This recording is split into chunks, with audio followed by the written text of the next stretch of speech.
What up? We're going to sit here and paint 26 dwarves before we log off. Every time I do a video for my hosts, we're good. Every time I do a video for my host, there is a bunch of comments about the audio. Cannot figure out the issue. It's not the game. This is the best I can get for now. And I've purchased. I spent a few $100 on new equipment, and it got worse. So I went back to my old mic, and we'll make progress next week, I guess. How's it going, Jedi Boss?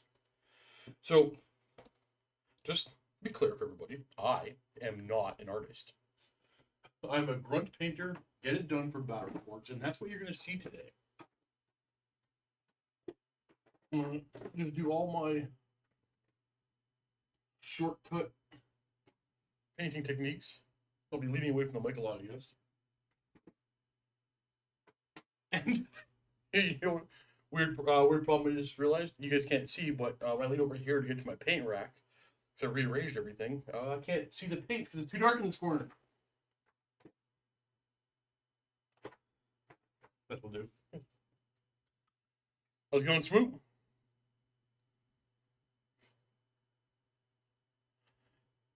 Andrew, I'll do some speed. Actually, soon I'll be doing some speed painting basement. I'll show you some tricks I've learned with them. So I'm gonna be jumping around a lot from characters. So right there, you can see a block of 20 rangers, and then a bunch of characters I don't really need, but I'm going to paint rangers. I'm going to paint the rest of the dwarves that are sitting in the pile. It's just gonna be similar to my current dwarf army, obviously, right? I'm gonna go with a neutral brown, maybe green, yeah, probably green actually. Foresty green tone for the rangers. Unless somebody wants to suggest a different color.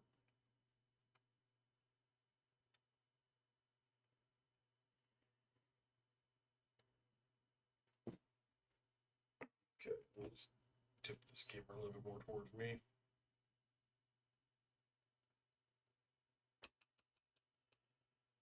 Yeah, it makes sense. I want like these are the really old plastic kit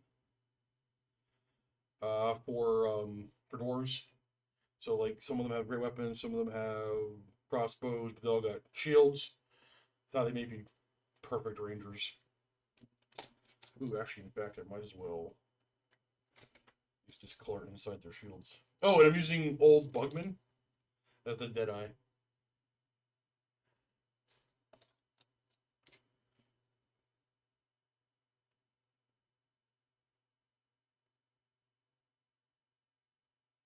My brush is too wet.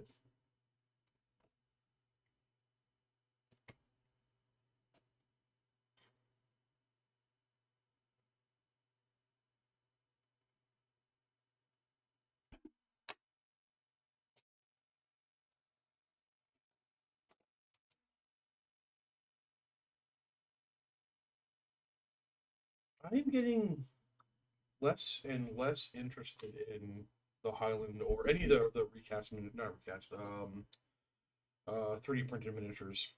So I got nothing against 3D printed miniatures, but I'm starting to worry about the toll it's going to take on this game. Everybody working on new Warhammer: The Old World is is 3D printing. Not everybody. I mean, that's an exaggeration, but I know there's no options, right? Everybody stop. How's it going, Josh? Josh, let's flip a game. I haven't played in a bit. Send me a message when you're free. But yeah. Everybody stop creating armies that aren't available yet. Everybody plays Bretonnian, Orcs, and Tomb Kings for a while. Let's boost up the sale numbers. Let's go, Gavin. I mean, Hobo. Sorry, when I read your name, I just read your name. I don't know why I'm like that. Ooh, load of primer. Not getting through that model. Nice Nuber. I got so many orcs that I gotta paint. I have enough common goblins in my house at the moment for my full 3,500 point common goblin army. But for Luca, I'm gonna be working on after I get this unit done, the rest of the Bretonians, because he really wants to make his really strong exiled list. Even though I don't want to play against it, and none of you want to see it. Bliskin, Steve, is Miniworking working on converter trays for cavalry? Want to run Greenskin Boar Boys from AOS? Yeah, they do exist already. Do you want converter trays or converter bases? They both exist, actually. Go to the Warhammer Forge site and type in cavalry converter. And if you can't find it, I'll take when I need a couple second break, I'll go on the website and find it for you.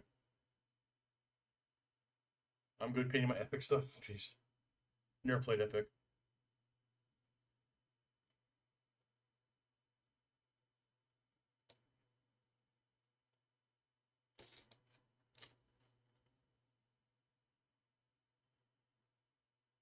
But like, don't get me wrong. Like, there's not a whole lot you can do, right? Like, what else? You are screwed beyond screwed. There's nothing you can do. You gotta wait.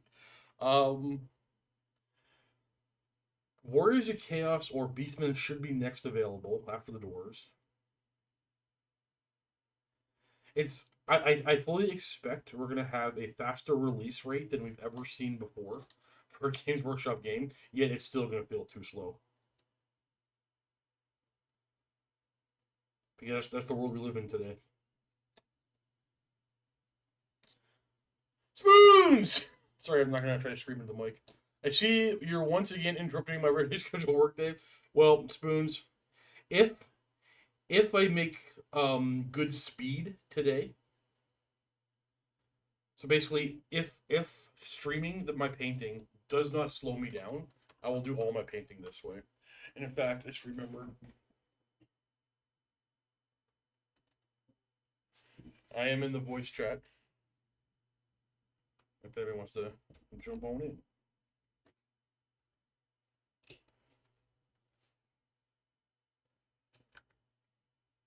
Maybe this camera needs to be zoomed a little bit. Oh, it is already zoomed all the way.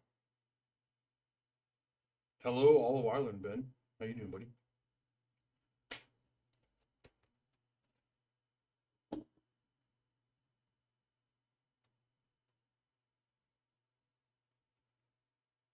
Well, I suspect it's going to take a bunch of time repackaging everything, right? Like I tried to order more Ungor for my Beastmen, and they're not available at the moment.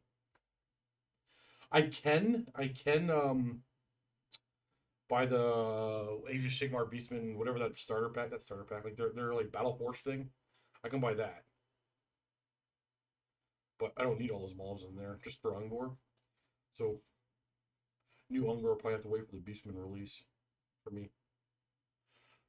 I only have 40 Ungor. I'm hoping double that for the collection.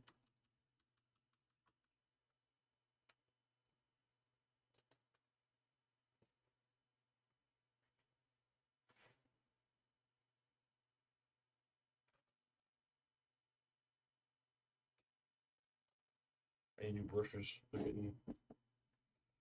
getting destroyed. I don't take care of my brushes. Remember Chris, the old painter from Mini Wargaming? He stole the painting tutorial videos. He used to say a thing: "Take care of your brushes, they'll take care of you." I don't do that.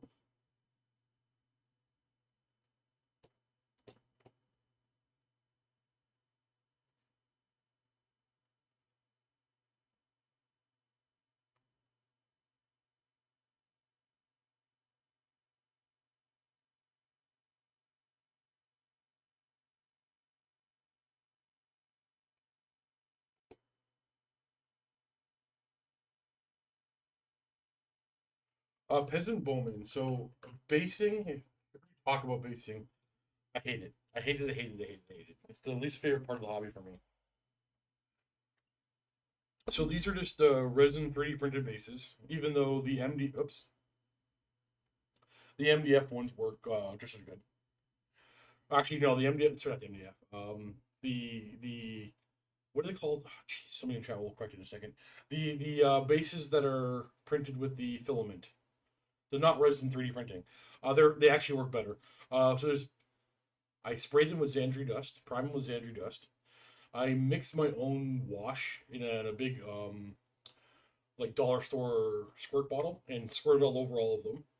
Now the wash is just a mixture of 50-50 water, medium, like painting medium, and then um, brown ink. It's not too dissimilar from a light agar shade or closer to a sepia wash.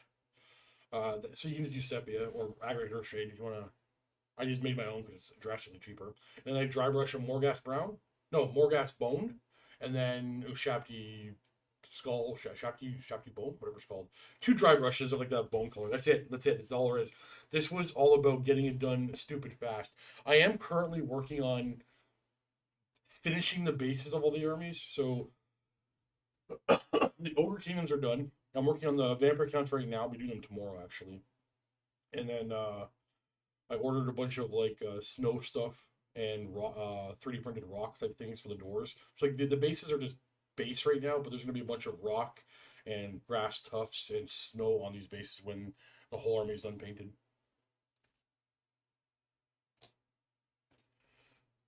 Nice, nice, Gavin. Nice hobo. That's gonna take a little bit longer to dry. So normally when I paint, I actually do also have a hair dryer with me to speed things up, but I'll just jump around a lot. Pawnee PJ, you hit enter too early, but appreciate you, buddy.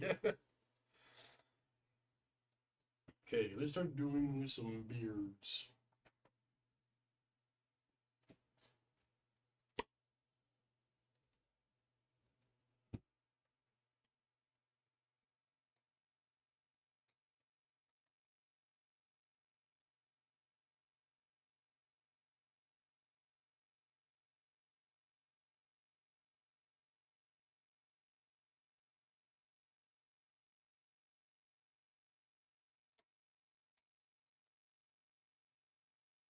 I think they can. Well, Giovanni, that's a loaded statement.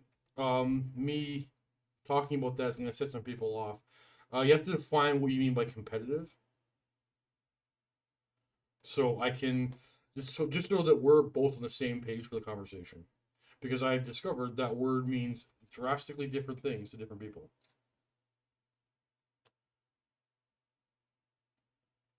Do you mean do you mean just for a game that you're trying to do well? Do you mean actually at a tournament?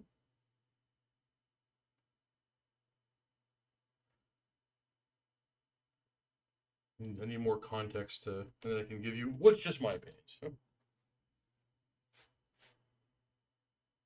Thank you, Pawnee PJ. I enjoy melee doors. I do think they're probably better off in a combined arms type deal. Because like God, competitive dwarves are gonna have whichever definition of competitive you use, competitive dwarves are gonna have rangers.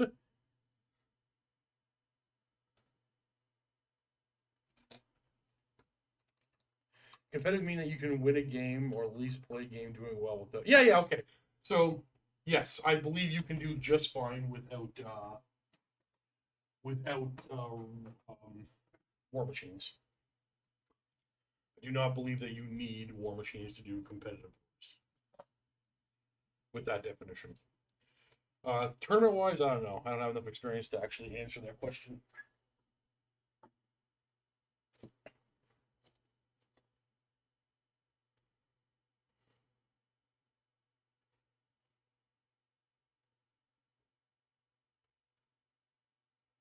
I think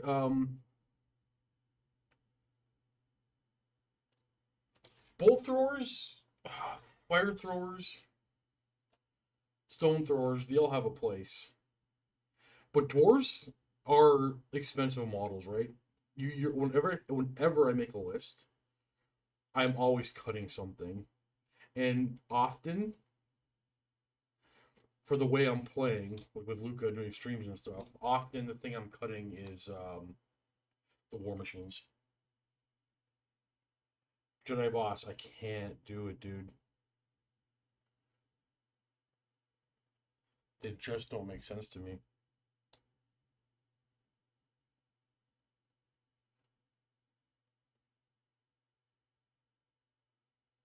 You know, I'm realizing that I'm gonna just camera's gonna shake for a second. I'm realizing that where I thought I'd be painting isn't where I'm actually painting. I'm more over here. Oh, top three dwarf for depending on what you mean, but I think I can guess. Uh, Gyrocopters number one. Anvil of Doom number two. No, wait. Let me start over. Rangers number one. Gyrocopters number two. Anvil of Doom number three. There are three things that I'll probably always have in my list.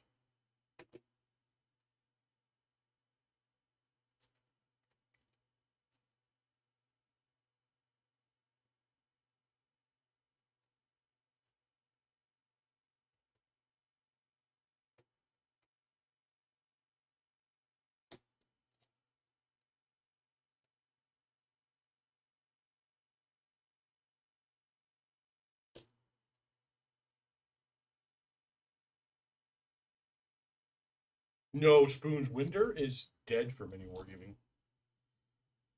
Dead, dead, dead. I think it might be the reason why most of our campaigns happen in the winter. Normally the summer is ridiculously busy, but I don't think we have a whole lot booked right now.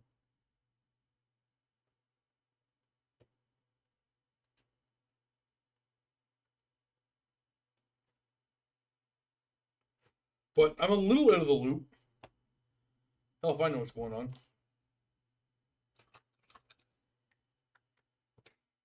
Alright, so how's it going, my dude?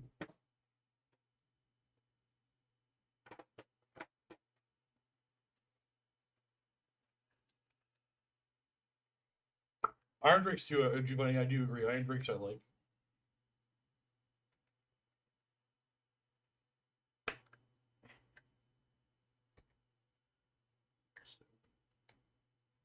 But I'd pick three, right? I actually I think I really like dwarves and everything that's happening with them at the moment. I think they're in a good spot.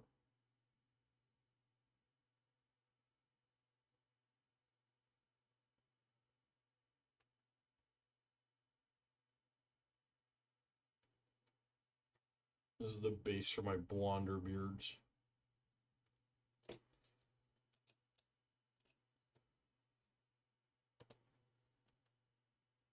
Yeah, Spoons, I'm stoked for it.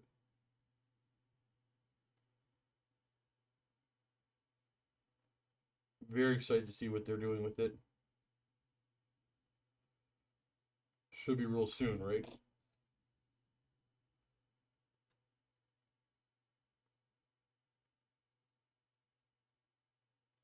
Dr. V, no answer from my friend on the camera yet, sorry. Yeah, okay, so I have access to I think like a half a dozen people with some sort of film degree, um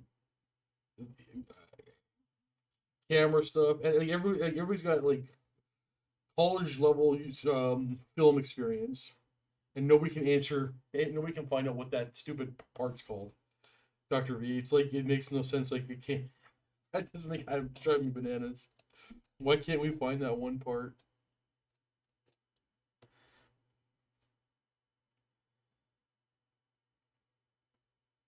Let's see. I was able to take a bunch of other parts and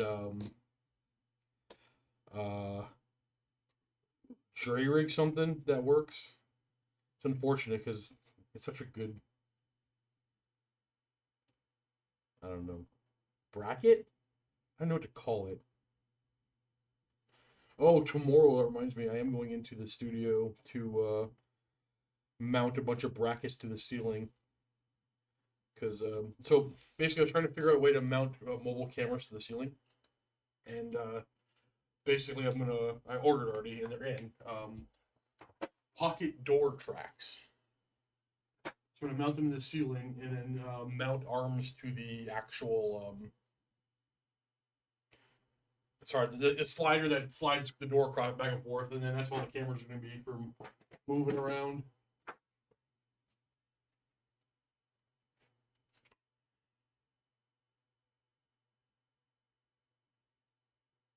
Yeah, Ian, just mail them to Mini Wargaming with my name on it. I did not move my vortex mixer into this room yet.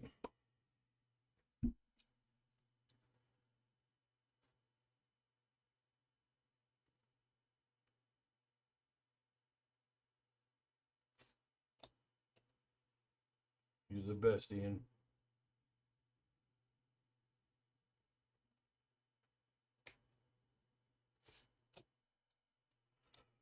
What colored beard is not Bugman gonna get?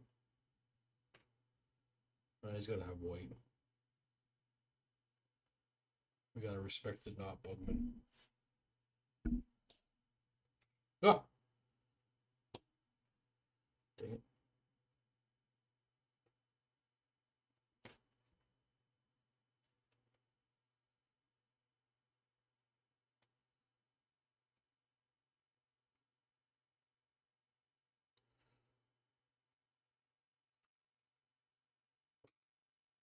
Don't have any glue in here.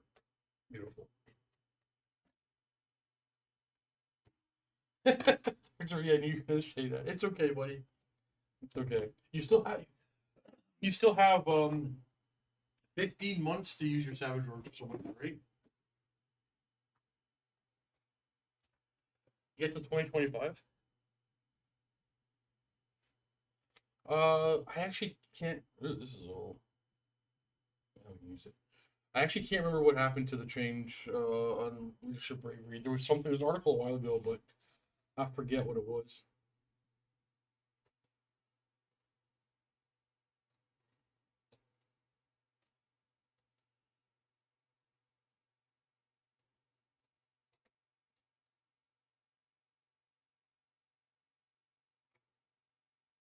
We don't gotta be clean. We don't gotta be perfect. We gotta just slap it on and move to the next area. That's one of the things that works for me. I used to spend time making sure the paint was on every part of the bit, taking my time, getting it, smooth and even everywhere. But I'm not entering no competition, so I'm gonna slap it on, move on to the next one because there are highlights and cleanup and ink stages, which covers up most of the stuff that I used to spend extra minutes making sure it was perfect. Perfect doesn't exist, and this method works for me. Stormbolter, how's it going, brother? Now we're gonna dry brush over the banners we painted to get the not filigree, but the filigree is a good word, to be white, and then I'll clean up the green again.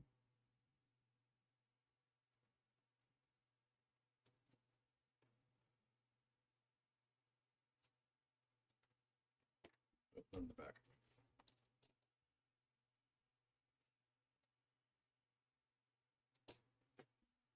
No, Starbolter. No.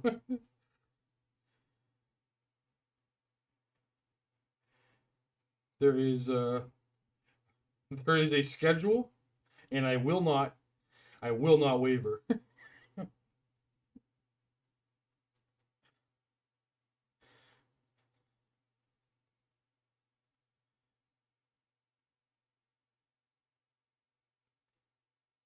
But I actually thinking maybe just hiring somebody to help out. But they have to be local, so I'm thinking maybe Jackson. Jackson might have time to help. I just want to do I want to do it myself.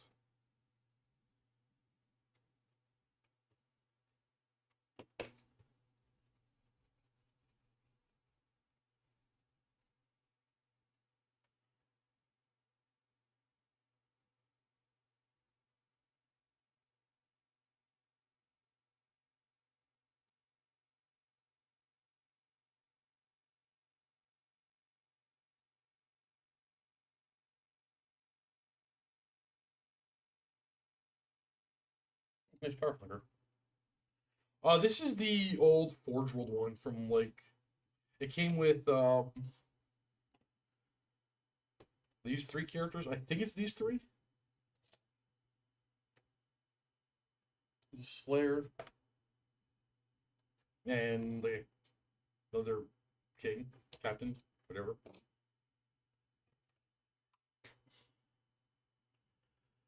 I did not mean to get my paintbrush clean. Now it's all wet. I need to dry brush the color. That's okay.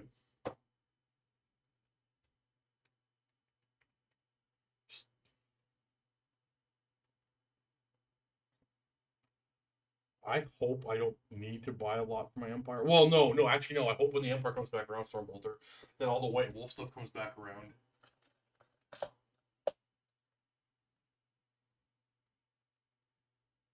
Because I'm excited to add all that to my Empire.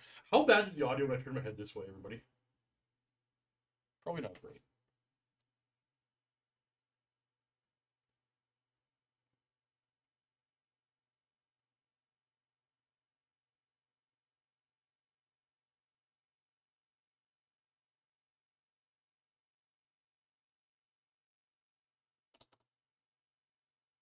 No, here, there's no audio. It's an illusion.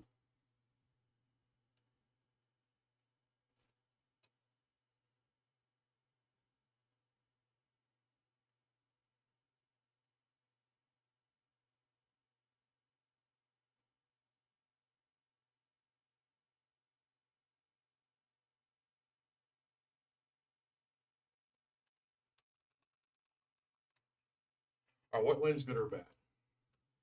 Um,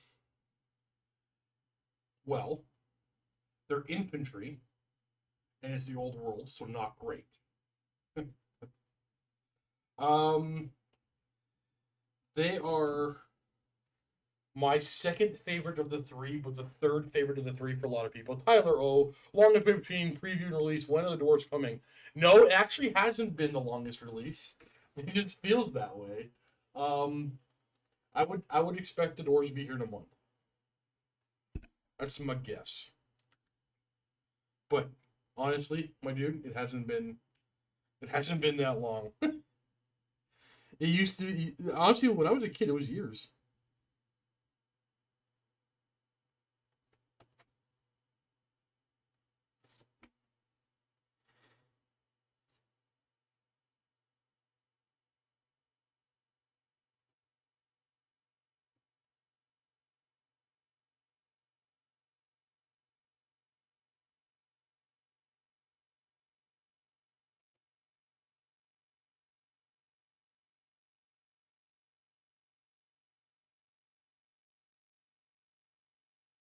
It's nothing like seeing a full army book. Oh, crap. A year before, sometimes even two, before you could buy anything.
Are we expecting to see the?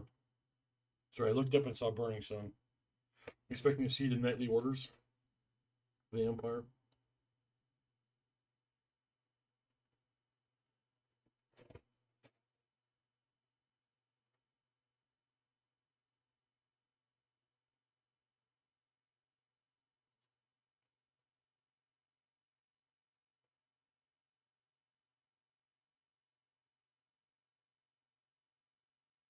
No, Tyler O.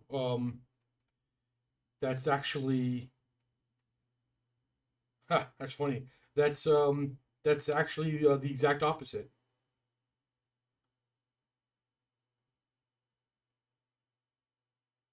It's funny that you think that, but that's just your perception, right? Perception becomes reality. Yeah, it's actually the exact opposite of what you're perceiving. I think. All right, with the drive for a bit.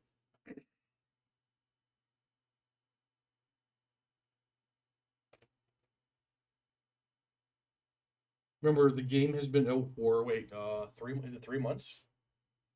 Is it longer than that yet? When did it drop? Was it June? Oh, June. Was it? It was February, right?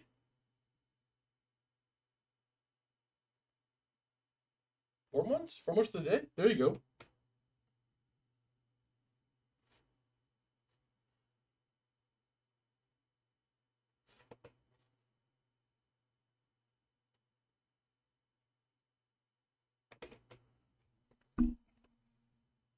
That's the thing, right? I know. Well, Tyler, how long have you been in the hobby? What the hell just happened there?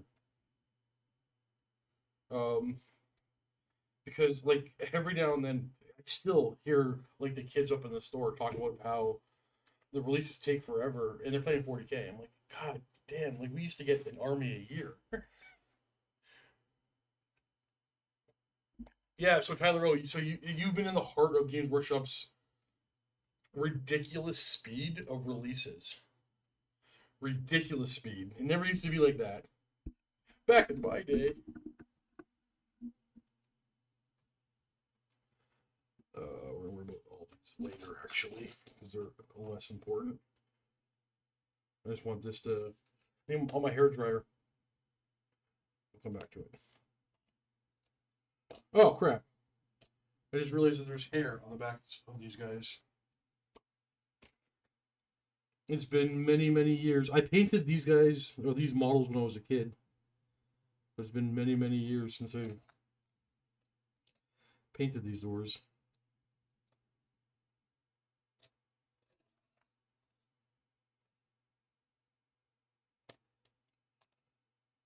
Fix later.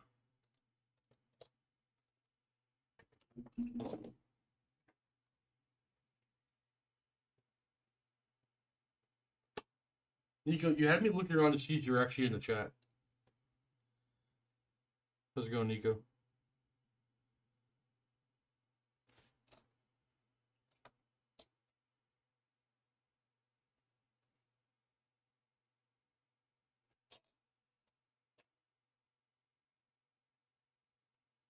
Nico, I think the painting you're watching here is gonna be too painful for you.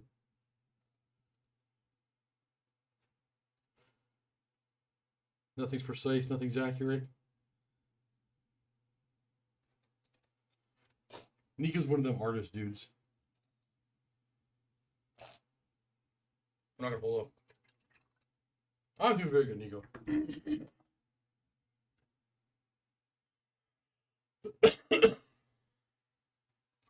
You're from a that would have set the project off even longer, right?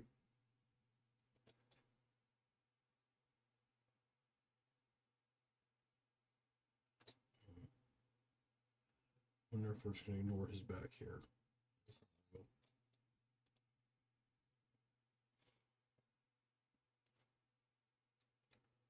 I only use Gorilla Glue, Nico. Any other glue, you're asking for trouble. And that's only a semi-exaggeration. Yeah, so I'm sure everybody's seen a slap chop video or two in their time, right? I think it's terrible. I don't do slap chop, don't like slap chop. However, there's a thing I do that's very slap chop. Actually, I'll show you guys some of it. I have some of it prepared. I do I prime things a lot with Mechanica Standard Gray, and then Zenith I'll highlight it with a spray can of Gray Sear, and then I use my contrast over that, and it does it's just it's slap chop but faster and cleaner without any texture. I love it.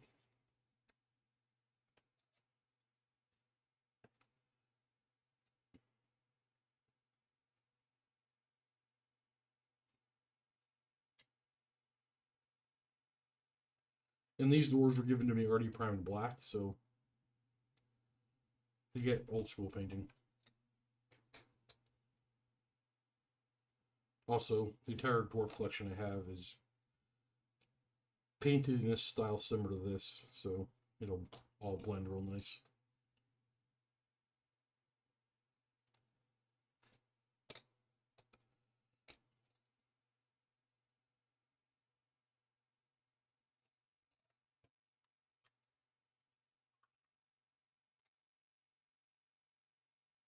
Nick, have you used the contrast or just bead paints?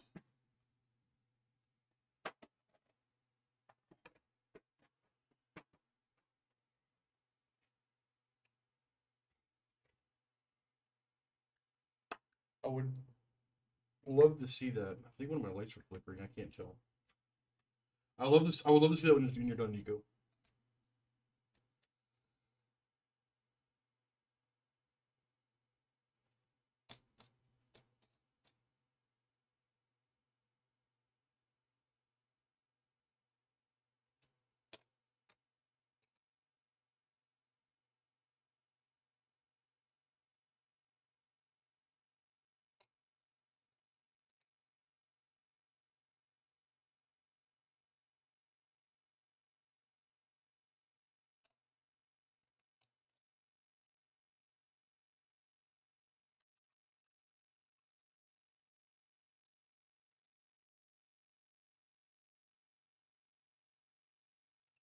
I do like using the speed paints on your big monsters, Nico. I haven't done it on anything really big.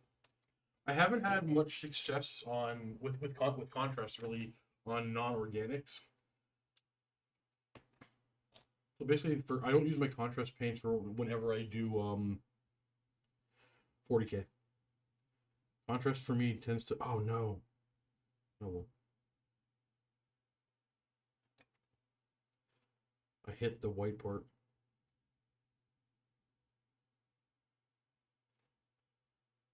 Dang it. Yeah, so I don't use contrast paints on anything 40K or oops or anything with large smooth surfaces. So I've never tried on a monster. Well, no, I have tried on a monster. I've never tried on a monster successfully.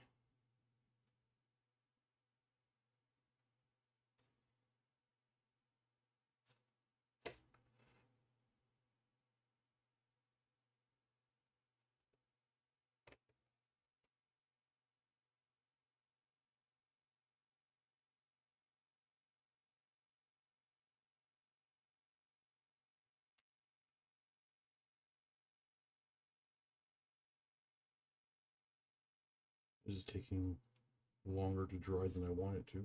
What's going on?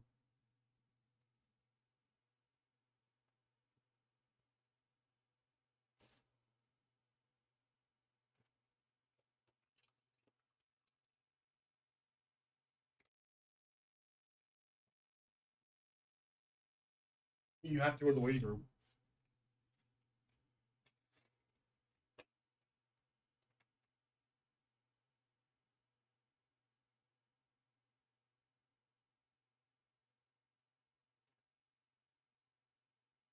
Oh, you're in the wrong room. There you go.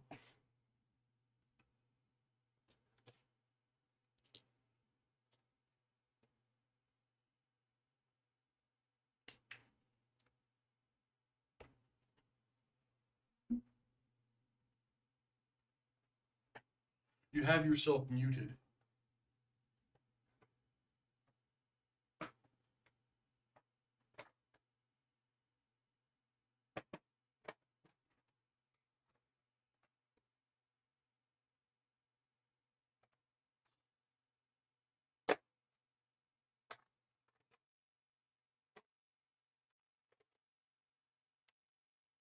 Oh no. I hear you now.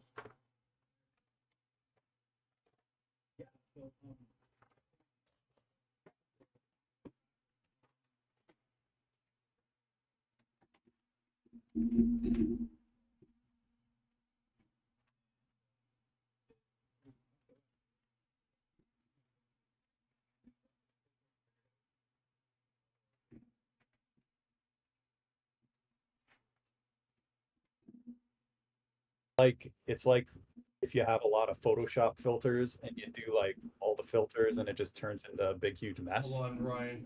Nothing. You're not coming in very well. A second. I'm not coming in well. I think you're no. You're incredibly muffled. You're at like a Shoot. 2%. Darn. Hold on.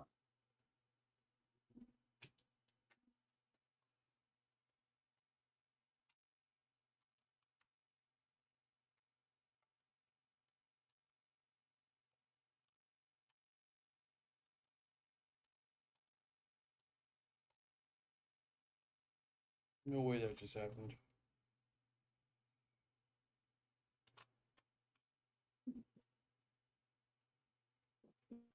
Still muffled? No, you're good. Ah, okay. Let me see. I hear an echo though. Shoot. You should be fine now. I have to put my headphones in. Ah. So so yeah, I got a whole set of speed paints that I won. And I tested tested learning how to use them on an old Hydra, an old resin Hydra. It was kind of rough at first because I had no idea how they'd like behave or whatever. I never used anything like this. But it sort of came together after I figured out how the colors all will show on the model. Um, I repainted the whole thing a couple of times with different zenithal highlighting techniques and stuff like that. In the end, it sort of worked best as a mix between speed paints and some opaque paints for like highlighting a couple spots. Because yeah, I think you're right. Big, huge monsters are tough to figure out. I've seen a couple of artists on Instagram that seem to be really good with speed paints. Yeah. See, the thing is, my opinion is like, um, it was marketed as the easy tool, and it is. Don't get me wrong, it is. But there's still people that can do incredibly advanced things with it. But it's a lot of like it's a lot of blending on smooth surfaces, right? Because one color on a large surface just doesn't look good. It just like it's blotchy. It doesn't. It's not that smooth. Yeah, right. I found out ways to make it a little smoother that work out pretty good, and it's just using a lot of medium, right? You do that, and then you can do a couple of like extra coats of it, or blend different shades in the same hue together to give that more depth look on the model. But and that takes a lot of time, and that seems to defeat the purpose of speed paints. Yep. So in the end, it just turns into an entirely different sort of technique, way to paint, But like which I match don't someone a little easier. I don't want to mock speed paint. Like I use I use my contrast paints probably more than anything else. Like they do have a purpose. They're a fantastic tool, but super advanced painting can be done with them, just not by me. Hmm. Not by you. No, I don't have the You time just for gotta that. take. Oh, there. Yeah.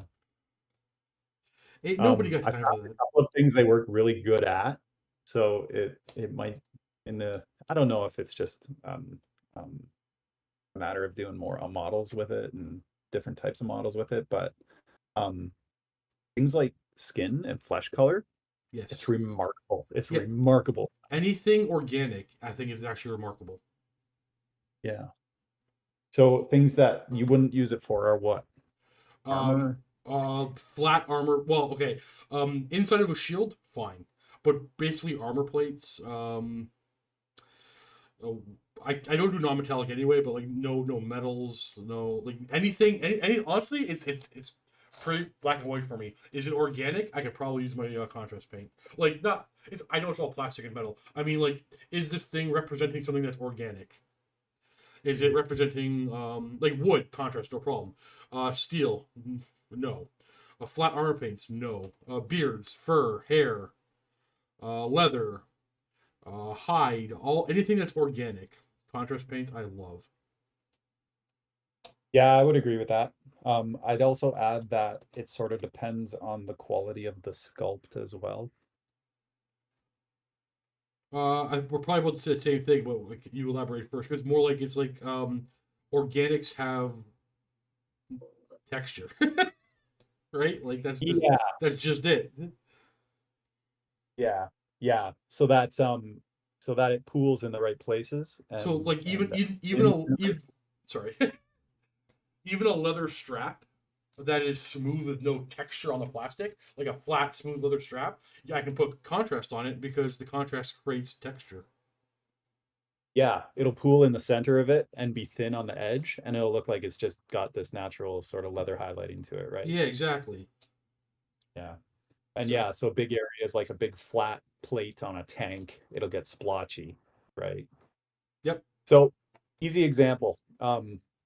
When I was doing the purple on those witch elves that I sent you, there were a couple of spots I used purple on large areas on the banner that the banner carrier is holding. Hmm. I did that without thinning it down, and it got super splotchy, and it was really gross looking. Um, I actually and repainted that banner anyway it makes sense, yeah. because super thin pieces of cloth. Okay, how do I explain this? I've actually have a model here I can explain it on, but maybe use my words and you can translate for me. Super thin pieces of cloth. There's a point where it's too small, where contrast is like okay, sorry, no. When it's really really small, contrast is fine. There's like a medium small where it's usually easier just to put a base color of regular, like say purple for example, put a base color of purple on it and then do a one line highlight on the highest part, like because it doesn't need actual highlighting and shading. It's too small, and you can Mhm. contrast it, but it's usually just easier for me anyway. It's just one layer of purple. Like here, this model right here. If I were to paint this piece of cloth right here, and it was prime gray here, and I can contrast it, I can put one layer of purple on it, and yeah, it'll be fine. But it'll probably be faster and easier if I take a base color purple, cover it up once and once, and then when it's dry, just take a slightly lighter purple and drag it there, done. It's gonna have pop more than the contrast. The contrast needs a little bit more separation. Like the panel needs to be slightly bigger than that for the contrast to really pop properly. For most of the colors, not all of them. Like Yeah, okay. Agro's Dunes would do that spot perfectly. The colored ones probably not so much. There is one that I like actually for that Croxigor scale could do it. You know what? I'm too far in the weeds. Don't worry. Ignore everything I'm saying. Just ignore everything I'm saying. Yeah, I think I know what you're saying. But not every contrast or speed paint flows and covers as nice as the rest of them. I noticed that some of them are like even between the browns, some of them just come out super red and splotchy, and some of them don't. They stay smooth. It's like I don't Well, know. I know you haven't used speed or contrast, Fair. but Regular paints too, though. yes, Some of the formulas just work better with different pigments. I used to love snakebite leather contrast paint. Now I don't bother. I just use Agro's Dunes 2 coats. It's better. It's very similar. The second coat makes it very similar to snakebite leather, but I find snakebite leather to be a little too blotchy. You have to pay too much attention to it. So some of the ones that went splotchy. So the example with the purple from before with the banner, I was finding it was also doing the same thing with the loincloths on the witches. Mm-hmm. So what I did was I watered it down. All I did was take some medium because I got a big thing of medium for it, speed paint medium, and 2 coats of half and half. Made it perfect. It had no like splotchy buildup or anything. Something about the medium helps you do thinner coats and get better Yep. contrast out. Uh, my favorite. So I have probably. Oh, look at that. One, two. I probably have 4 pots of medium with me at any time for contrast. But yeah, I actually have 5. But my favorite contrast paints are the ones that don't require it. Like there's the Stayed on Stale Green, Apothecary White, Agro's Dunes. Um, So the ones that you don't have to do as much work with. yeah, Even though like wildwood is one of my favorite colors, you gotta pay a little more attention to it. You gotta thin it down a little bit. Oh, rattling grime. It's the newest batch I really like a lot. So if you're Gashrak gonna sewer. have to do, so if you're gonna have to do work, you'd rather just use regular paints. Yeah, Yeah, for the most part. yeah. Actually, yeah. No, that no, that sums it up perfectly. Actually, I think the result is better that way anyway. There's something about the look of speed paints when I compare like opaque to speed models that I've done. I don't know. There's something different about them.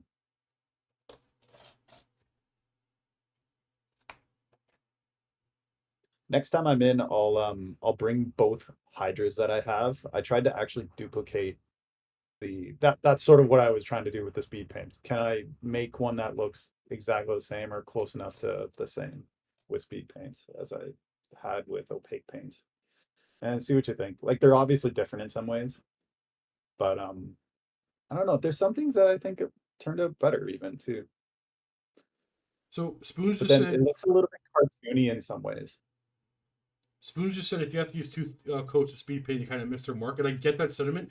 But um, there's a finish that two coats of Agros Dunes gives me that I really like for a lot of my leathers. But I do hear you. I know what you're saying. Whoops, I hit the mic. Yeah, yeah, I agree with that too, Spoons. Um, yeah, it should. I mean, and I get the whole like all the paint has to go down the same production line, and they can't make a custom formula for every single shade or color just because it behaves differently. But yeah, I kind of feel like you should, but I don't know. I don't know how to manufacture paint. you know how hard that would be. Like No, mass production, that would no, I be know. impossible. On mass production, that would be impossible. They might. Okay, I'm just guessing here. I don't know anything about how they process these things, but they'd have to have so many production lines just for different paint colors, and they would, from my knowledge of at least Games Workshop and their bottom line, they make the majority of their money on paints. I know my local store does. Uh-huh. So just to start breaking that into different product lines and in their production facility alone, just to have like different formulas and stuff, it it would probably deviate from that mantra of paints being their most valuable product to make. And so it's not that they couldn't do it, but I think they'd be unwilling to do it. Well, the paint margins have to be really high. Like everybody has their own line of paint. It must be high margins and easy to produce. Yeah. Swoop! Have to run to a meeting, have fun painting, and best action game. Excellent, Swoop. I'm gonna get these all done real soon today. I'm gonna go and coat this manticore. We'll be right back. I'll be here. Oh, Spoons! I threw out so many paints last night, or yeah, last night,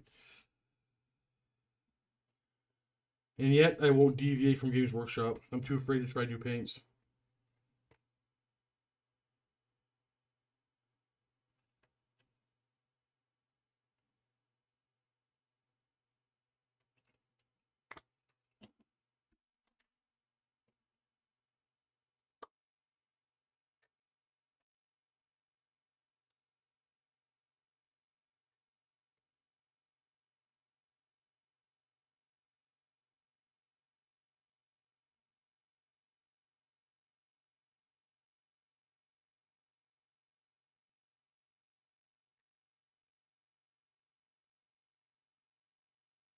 Yeah. Oh, everybody who's ever bought a Games Workshop paint has opened up a brand new one and had it perfectly dry.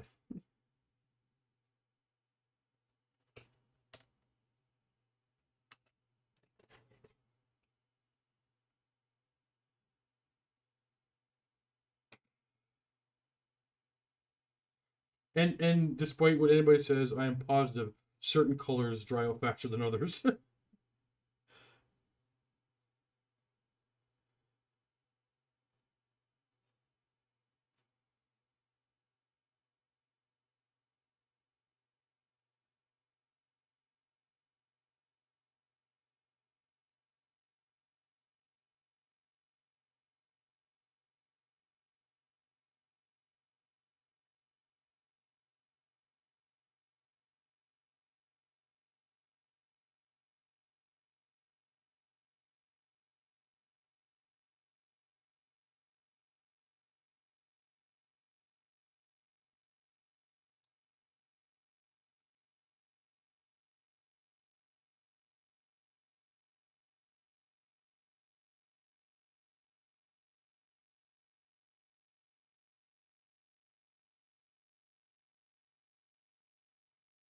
I didn't even know there was any glass block. Sorry, I'll play Cameron.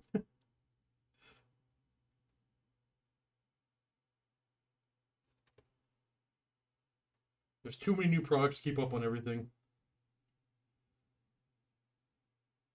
Can't keep up on the Games Workshop stuff.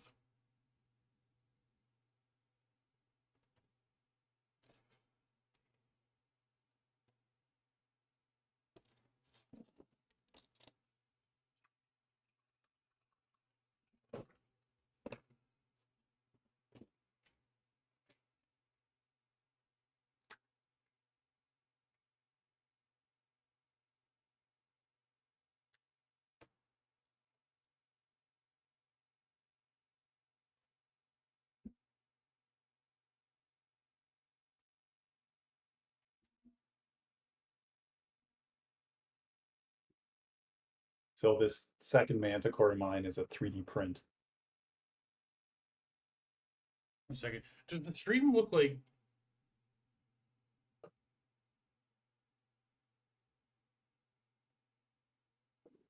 Wondering if I'm having an issue with the stream. There's a bit of a delay. Let me know, anybody, if there's a. It just went fun. It was a little fuzzy there for a second. It looks good now. It looks very fuzzy to me. I don't know what.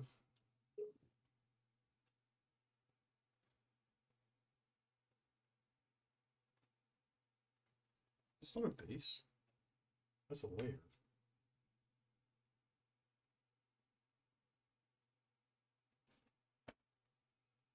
Change this paint. It's fine. Okay. My display looks fuzzy as all hell.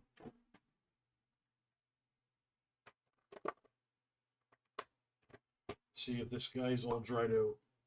Oh yeah. Put that in the pile of my new one, just so I can try it again later.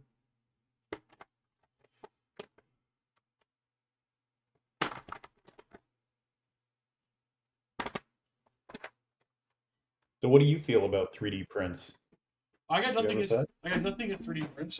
I want thanks, babe. I want the game to make money so that they make more armies and new stuff. That's my only. That's it. I agree. Just as a point to make, I'm only going to print something that is out of print. Oh no! I have nothing against printing whatsoever. Yeah, and like they've made all their money on this Manticore sculpt that they're ever going to make. They're not making any more. They're not selling them again. I got no beef with that. No, you do your thing with your Manticore. I got no beef with that whatsoever. Yeah, those are my feelings on it. And just from the collector side, I'm glad I have an original still at the same time because I do think that's a worthwhile pursuit. But yeah, if I'm gonna start building a list with 4 of these guys, I can't afford it. It's an expensive hobby, my dude. Yeah, no doubt. And no, like 3D printing is no matter what my opinions, Games Workshop or anybody's opinions is, it is affecting the hobby and it is going to change the way things are done. It is what it is. Like it's an expensive hobby. People are gonna find cheaper ways of doing it. But if they don't make money, they don't make rules. We don't have the old world if they don't have money to spend to create, to pay people to make rules for the old world. Mm-hmm. And my financial everything is tied to Games Workshop, right? So Are you an employee of Games Workshop? nope, but they go under, I go under. Know what I mean? Sorry, you broke out there. They go under, I go under. I'm a parasite. If they go under, does any other company step up and take their place, or does tabletop gaming just take a massive hit around the world? So my opinion, hold on, I'll read this first. Luke's all right, remember 28 months. Any tips for easy transferring Citadel paint boss to airbrush? Just using brush or their paint. Luke is all right. I have recommended a product in the past that turned out to be absolutely crap and dried out all my paints super fast. So I am not aware of a good one. That's why I use the shitty paint pots that get all their paint stuck in the rim and gump up. I scoop the stuff out, put it in my airbrush, thin it down inside my airbrush, and spray it that way. It's not the best way, but that's the way I do it. So unfortunately, I have no better answer for you. What was I saying?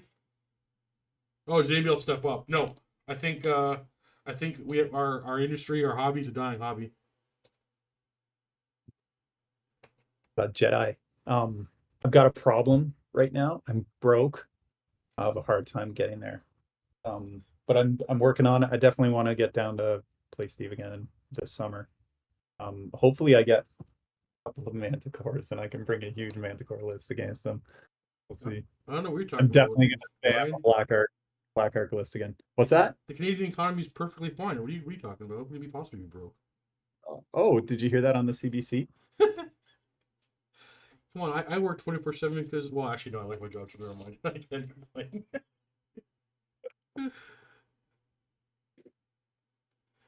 Crazy when you lose like your primary job, you suddenly have like 4 other jobs.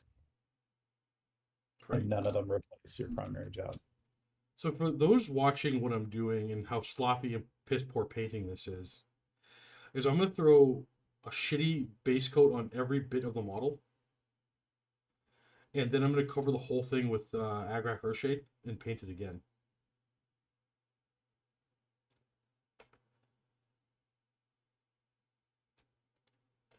This is my method that works for me. The first layers don't have to be clean.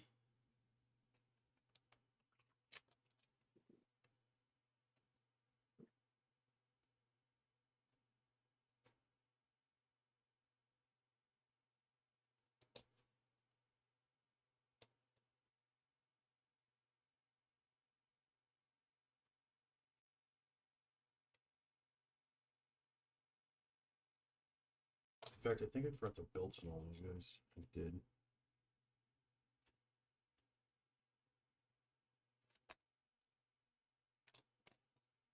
I'm gonna put a side by side of the 2 Hydras in the chat. See what you think. Yeah.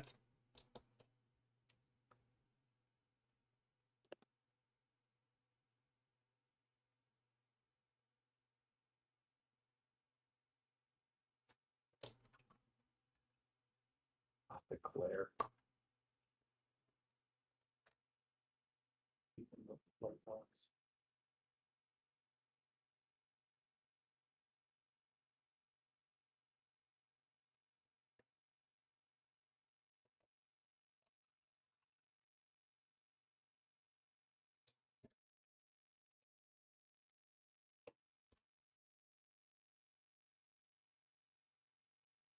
Let me know when it's in there. Yeah, sure. Let me get the color half decent. I don't want to build a light box right now. Yeah, good enough. You worry too much.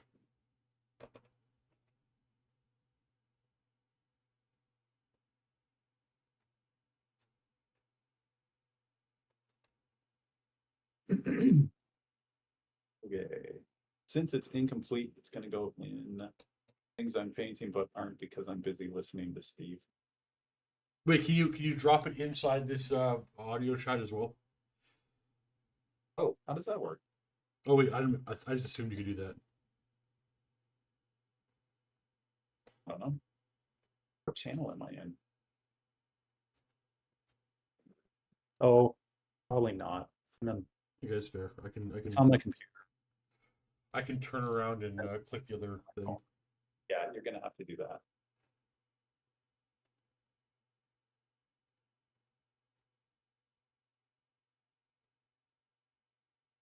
All right, there you go.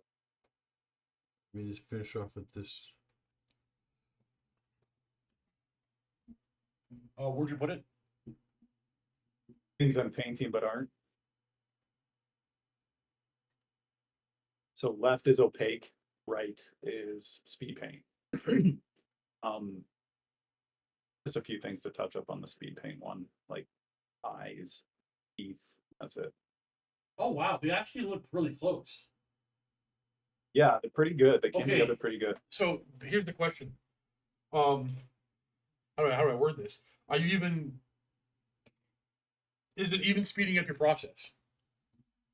Yeah, it would be. Excellent. The so the opaque one took Okay, so I'm a bit of a perfectionist. The opaque one took about probably 30 to 40 hours. And I've probably put maybe 10 to 15 hours into the speed paint one.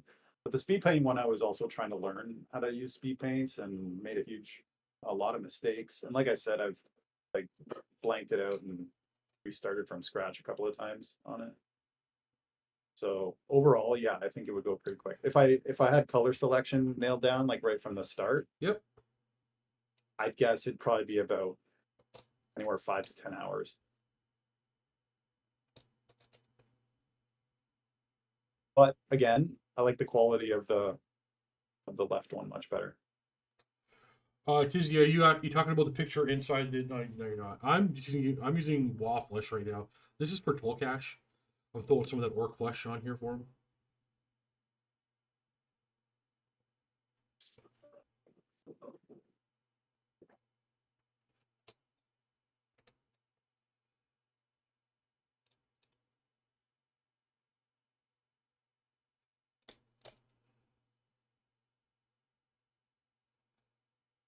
So we can just slap it on here right now.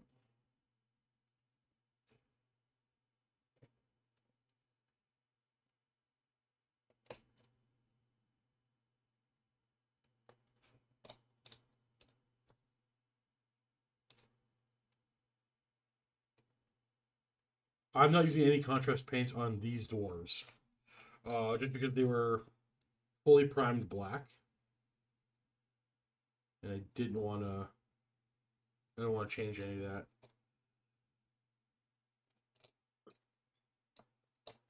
But like, there's this old school painting method I used to do, which I'm doing right now actually. It's just throw on quick and dirty base coat, cover the whole thing with Agrax Earthshade, and then repaint it.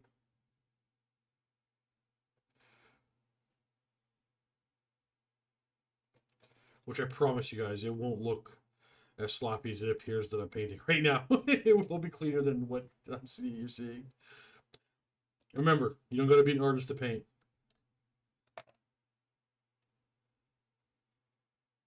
So you said you use Gorilla Super Glue Gel, right? Yep, exclusively. I use the same thing. It doesn't like resin, it takes forever to cure on resin for me. Sure does. I pin most of my resin though. Yeah? Yeah. How do you drill into resin With without it shattering? what? Seriously? Resin's so soft. Wait, what kind of cheap ass recast resin are you buying? Hold on now. Um, I have drilled into some resin in the past. What resin did I drill into? Hold on. If you're having trouble drilling into your resin, Ryan, you're buying recast.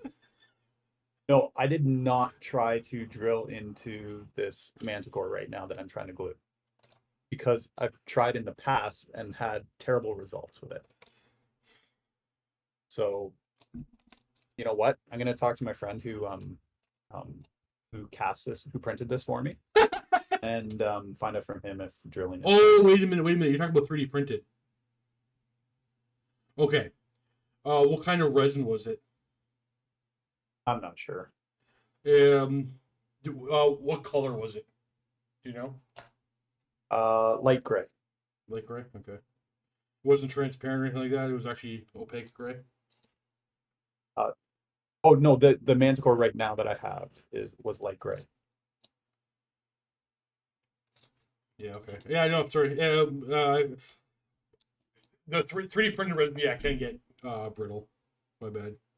I was thinking about. I don't know why I was thinking about 3D prints when you said that.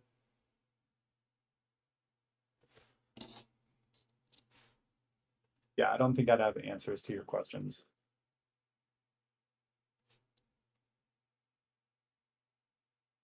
Yeah, it takes forever for the glue to set. Yeah, it's true. Really On resin. Sure. super no. I find I have better luck with just regular plastic model glue. As long as I can hold it in place long enough. Yep. But the thing is, I don't carry that in my house anymore. But yeah, I'll just use the grill and I pin everything.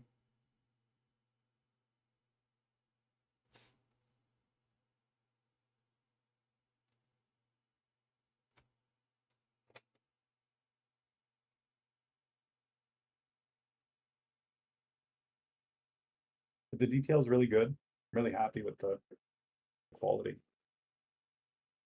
I think it was basically a scan. A scan, that's a thing, right? People Yep. scan existing models, yeah. How do they do that? I don't know, but I know a guy whose job is to. Never mind. To make those scans go away. I have no idea. Matthew has a scanner. We've never been able to make it work right. Not for miniatures, but I guess he could use it for miniatures.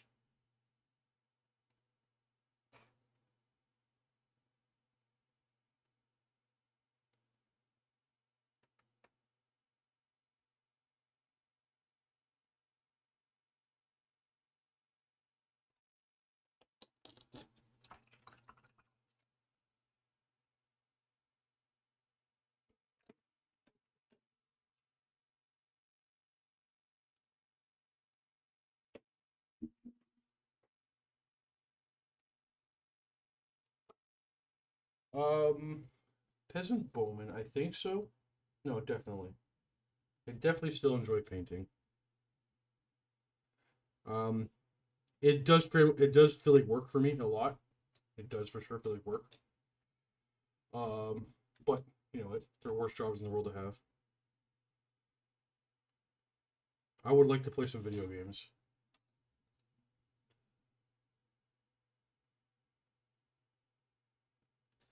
Who's got the time?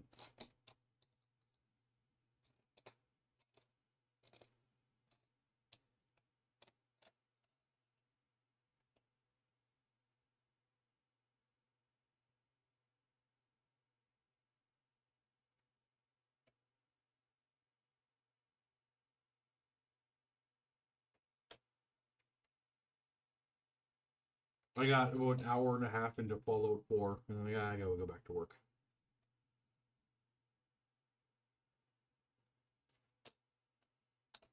That's been my video gaming for the last probably few months. I've been playing a little bit of Final Fantasy 7 on my phone, but What's your game right now? Final Fantasy 7 on my phone whenever I have a few minutes, but don't have time for anything.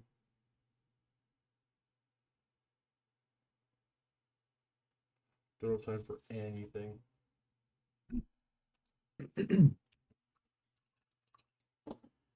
There, I threw the Manticore scan up. Pretty good.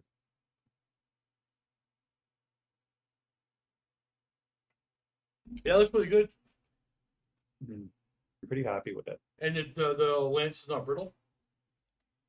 No, the lance is bendy. Okay, but we gotta take that down. We don't approve of scanned miniatures on the Discord. Oh, You're good. It's gone. I'm gonna take the other one down. No, you're good. No, we don't know that's scanned. I can't know I what didn't know everything. I can't know what everything is. But we just don't support that kind of stuff because there are spies in the Discord.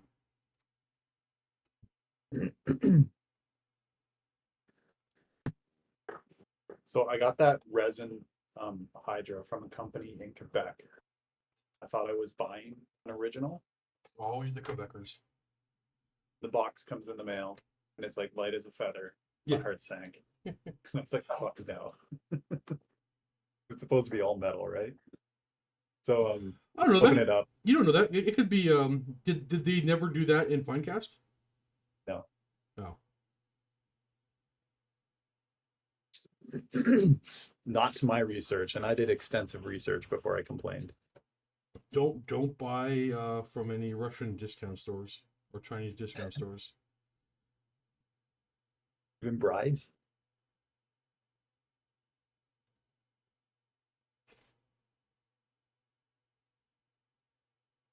A couple years So ago. the place in Quebec, they were pretty good about it though, because well, based on our research, it never was printed in Finecast. It was only ever metal, and it really didn't look like it was legit anyway. So many errors. It looked like it was a scam. So Well, I remember. yeah, I remember we were first getting Horse Heresy, the first they edition. refilled. eBay was flooded with like Yeah, used Horus Heresy, and nobody I mean Wargaming knew that it was a recast thing. We didn't Huh. know. We actually didn't know.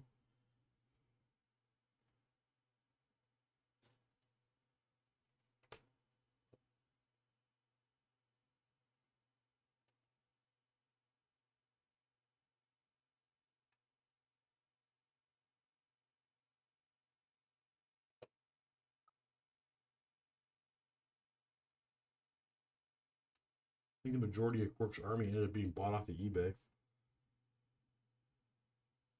But I guess you kind of you're paying a third of the price of everything on retail. Guess it could have been should have been obvious.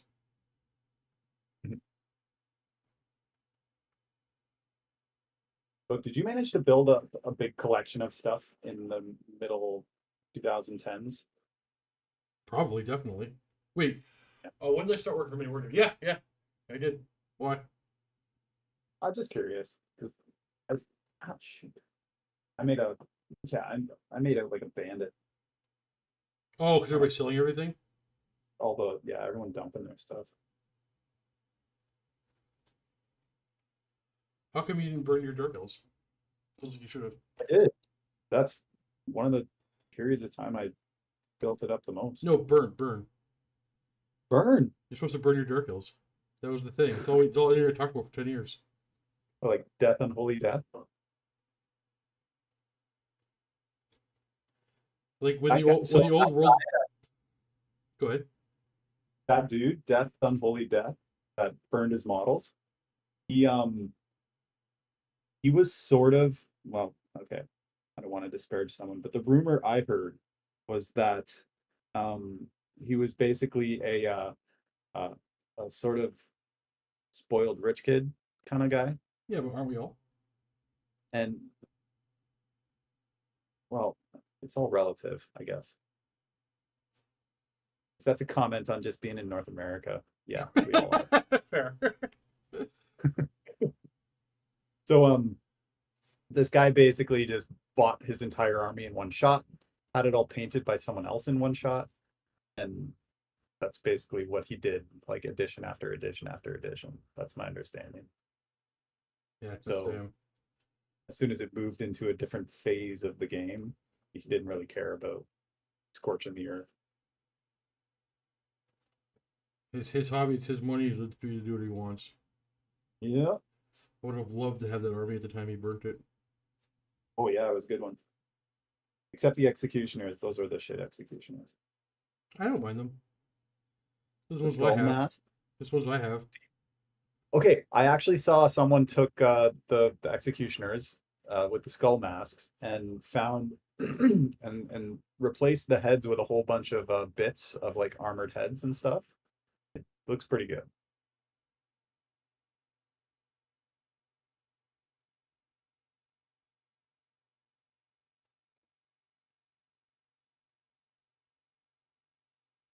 I've been trying to make infantry work without blackguard I'm in a couple Blackguard of are really games. good, but I'm as infantry as a whole across the game isn't in the best of spots.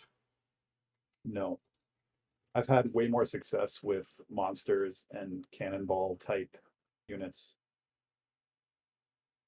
like just single hitter things.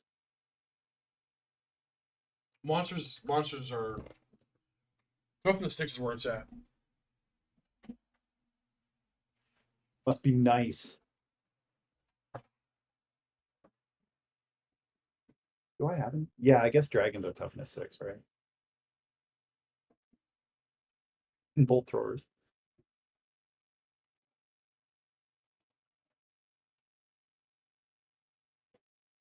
Right back at them in their office.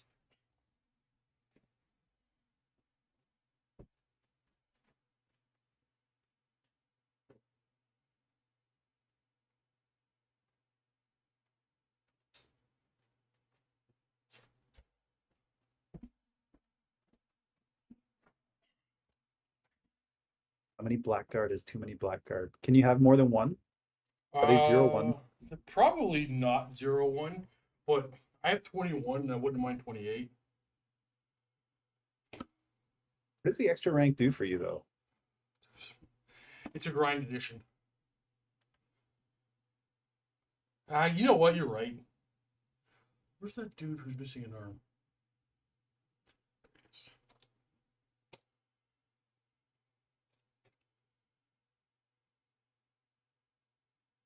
Blackguard heavy infantry. I don't think elves have any. I could be lying. I'm gonna check. No, because there's no 4 in a rank, right? I don't know. I honestly don't remember. My gut says no elves have heavy infantry, but that's probably wrong. Dark elves. Yeah, just regular Just infantry. regular? Okay. Got you for me. It's fair. Pretty cool.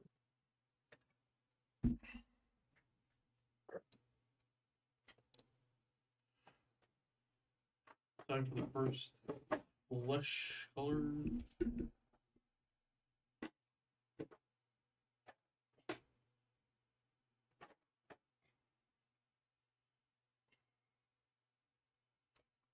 We're going light with the flesh color because it's gonna get darkened down.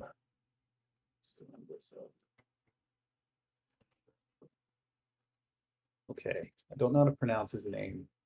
Don something. Saturos, I think. He's a remarkable speed painter.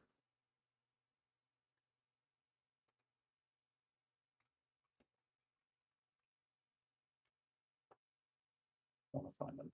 I got beef with people that are really good at something I'm not, so.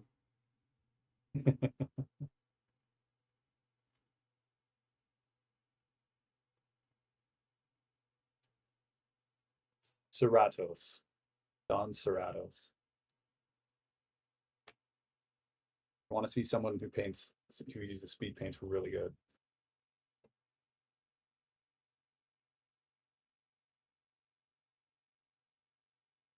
Who's got time for that kind of nonsense? We got to get it done and move on.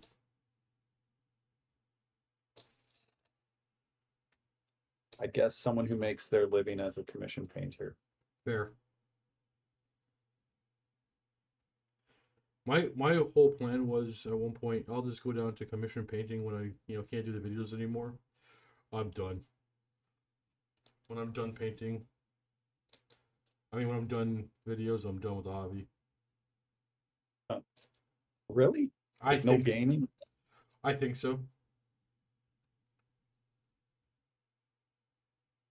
No, I'll keep painting. I was gonna try to be all tough about it, but I think I love it too much. You're gonna turn into a recluse in a cabin in the woods and just play single player games against yourself. That's a realistic possibility. It's tempting.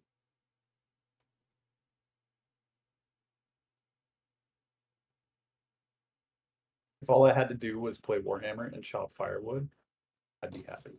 Yeah, but the chopping of firewood. I know, that's sort of its own reward. Get out of here. I'd die of a heart attack.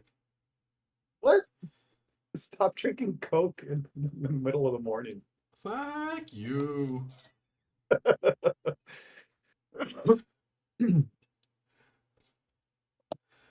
I'll die with a Coke Zero in my hand and be happy about it. Don't have to. I got news for you. You're gonna die.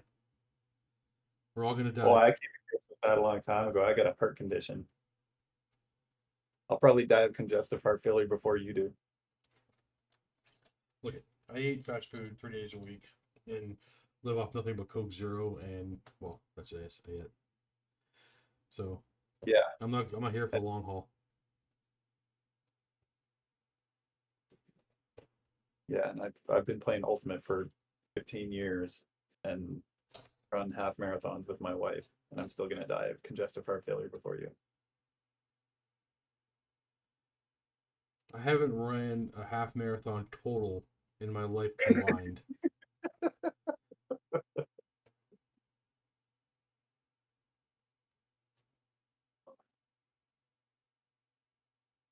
And I have experienced no shame because of this.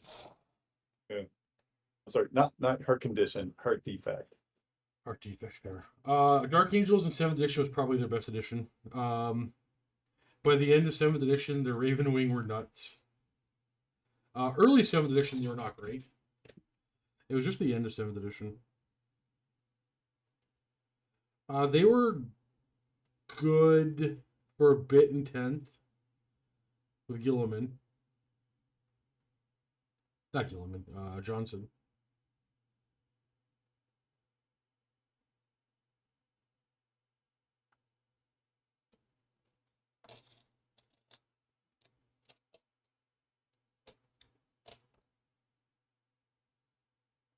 Well, they were never really bad.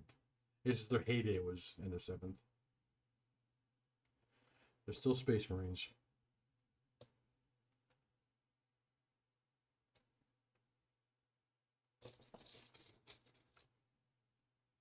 Power's still a thing, right? I think so. Still got some boxes. Wait, say it again. What was I think you said power? Tau.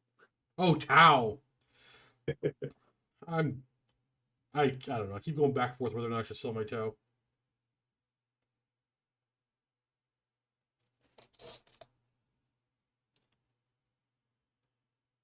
Oh, Traitor Legion's Jedi Boss. I enjoyed that book. Traitor Legion was an awesome book. When Traitor Legions came out, everybody at Mini Wargaming was playing Chaos Space Marines. Just a different flavor. So that's what I don't like about Space Marines. Just the repetition. Like, aren't they all the same? Like, how do you have the majority of the game is just the same model with different detachments? Nowadays, that's kind of the true. I don't know. I can't defend it. I don't care about 40k at the moment. I can't. 40k at the moment is too tournament focused. It's just not. It's not. I have become an old man, an old Grognar, and it's just not my thing at the moment. Again, I'll say this because a lot of that's because I'm so invested in the old world at the moment. But I'm just struggling with 40k. Well, I did play one game in the last 3 months with Luca. It's already been out Mini Wargaming. I played my orcs, and I just know everything I did in that list. Even though it wasn't even the best way to do it all, I know it's getting nerfed. So that's just like I just know the nerfs are coming. Is that common? They do that a lot? Yeah. Oh. Especially with shooting. Games Workshop does not allow good shooting to last very long currently. The greater community doesn't want shooting lists. So Isn't 40k all shooting? no, it's all melee. Well, this is the shooting edition. Last edition was the melee edition. This is the shooting edition, technically, but it's their shooting's a little too good. It's gonna get nerfed. Well, one particular type of list. Tau is all shooting. Yeah, they got nerfed. I don't even know how since their book came out. I'm not sure if they are better or worse from their pre-book. But I think just what every army got worse once their codex came out in 10th edition, except for Necrons. Oh, this guy's machine. I just wanted to paint big robots. Everybody likes big robots. Ooh, that'll be a good test for speed paints. See if I can do decent robots. Ooh, I don't think you can contrast Tau. All right. You gonna try it? I think yeah, I think the fire just got lit under my ass to get this Tau army started. If you can make it work, that'll be awesome. Like to try. Jedi, I'm broke. No money.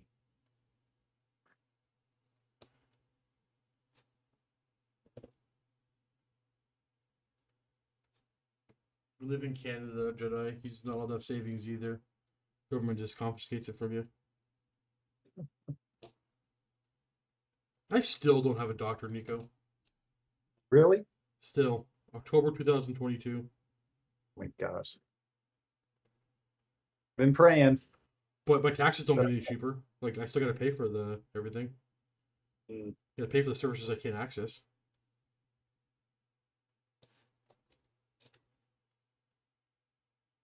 Sorry, you guys want to hear a couple of Canadians grumble about the system? Taxpayer funded healthcare. I ever hear someone say free healthcare again, I'm gonna kick them in the groin. Not only is it not free, I don't get to use it either. Just get the fuck out. Oh no! Just so everybody knows so clearly how bad it is. Um, you can go to so I have asthma. I need asthma inhaler prescriptions refilled. There's walk-in clinics you can go to, and 100% of the time they turn me away and say go to the emergency room. We can't help you. We can't get to you. And then the emergency room, you will wait, no exaggeration, no less than 8 hours for a prescription for just asthma inhaler. Something I've been on for over 40 years. But there's a program called or a website called getmaple.ca where you can go online, pay $90, see a doctor within an hour, and get your prescription. So I gotta pay for the healthcare I can't access, and then I pay to actually see a doctor. So if you have a dire emergency, you will get seen a lot quicker than 8 hours. Oh yeah, for sure. But prescription refill will go to the back of the line. Yeah. Right. Now, if you're suffering from an immediate dire asthma attack. Oh yeah, I don't wait. If I go in, I actually can't breathe. I don't wait anything. It's not even 5 minutes. It's immediate. Yeah. Our emergency care is actual emergency care. Yeah, it's not bad there. There's not a lot of people dying in the hallways of staph infections. Oh, my nephew's got a bad staph infection. Oh, yeah. He's all good now though. He well, he broke his back. But he's 20 years old, 19 years old, 20 years old. He's already fine, this stupid young kid. Happened like 4 months ago. Turned 45 last week. Ooh, old man. I turned 43 this year. Oh, Stephen Mercer, what do you think they will do with the Slayer army in the upcoming Dwarf book to make them work? I played Slayer heavy list and it was really bad. I think you can make Slayers work right now. I think you can. Maybe not. They're too expensive. I don't know. I don't know, Steven. Maybe you're right. Maybe there's something. I don't know. Damn. I guess I haven't really thought about it. I just assumed it was going to work. Okay, so Slayers are. Off the top of your head, does anybody know how many points Slayers are? So I'm going to look it up.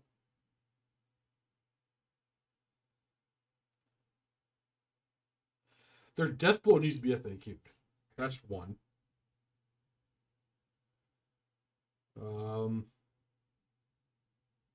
Thought that's in. So the rules are fine. They just suffer from being infantry in a grindy edition of Melee.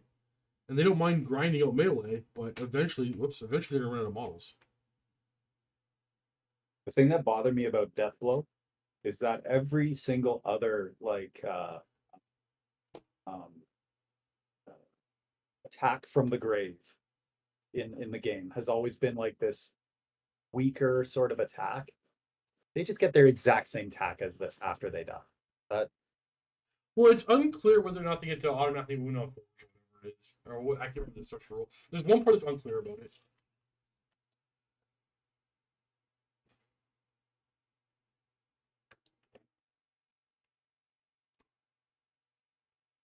That's called Warzag.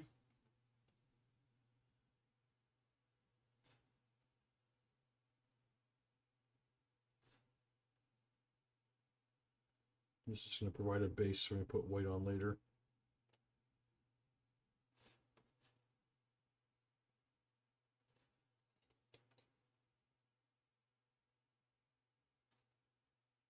I'm literally watching paint dry. That's half my daily job or weekly job. How much paint in a week do you eat, Ryan? I eat quite a bit. Eat? Eat, yeah. Swallow, lick. Uh, Come on. on purpose or accidentally? No such thing as accidental paint eating. We all do it on purpose. Paint chugga.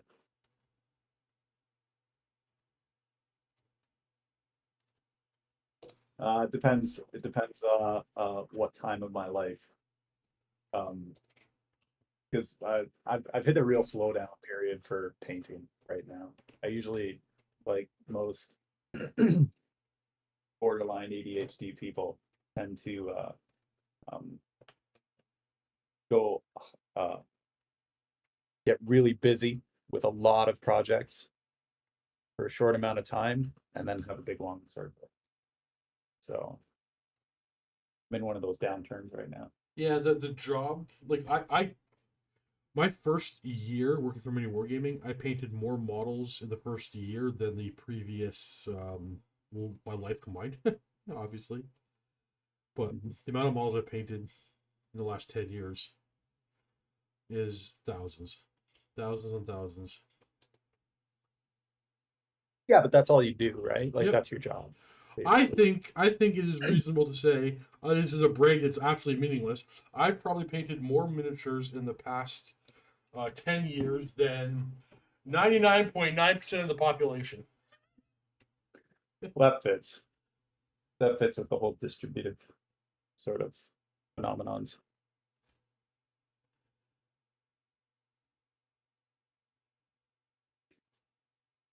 Like like everything breaks down that way.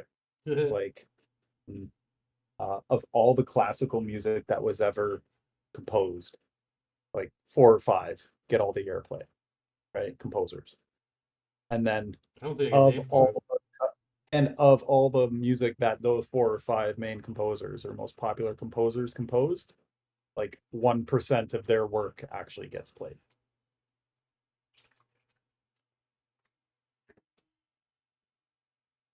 So everything is always extreme like that. Get to the edges.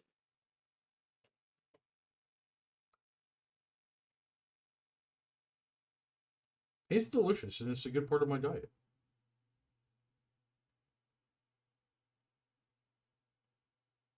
What would happen if you drank more paint than Coke? Ooh, ooh. That's an experiment I never want to find out. Would you be healthier or less healthy? I It's just non-toxic, right? I think technically it's got to be a child's toy, No, no, right? no, no, no. There's no technically here. Is it non-toxic? I'm reading the label. Hold on.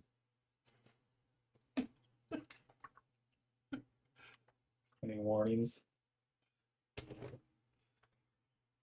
Are you having fun, Bob? That's the most important part.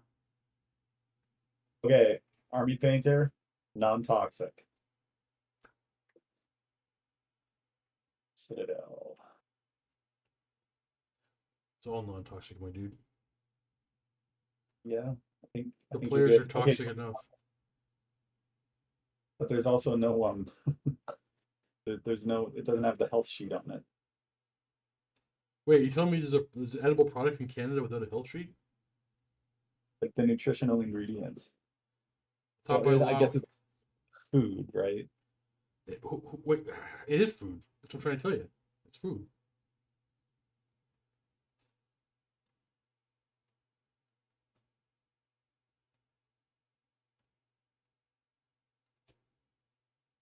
The address does say Lower Lifey Street. That What? sounds ominous. It says what? Yeah, Pallid Witch Flesh. Games Workshop Limited, Irish Branch, Unit 3, Lower Lifey Street, Dublin. Pallid witch I can't, flesh is like my favorite white.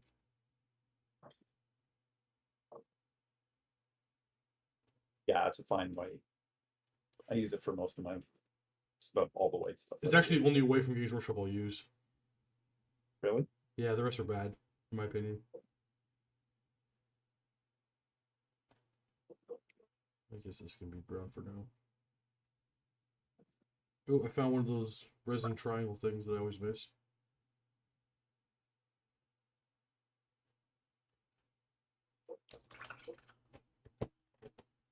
Screaming Skull, Pallid Witch Flesh. You use Spirit that Skull's combo? not white. I used that a lot. Yeah, Screaming Skull was. It's like I have highlighting for. multiple Screaming Skulls. Mhm. I use it for a lot.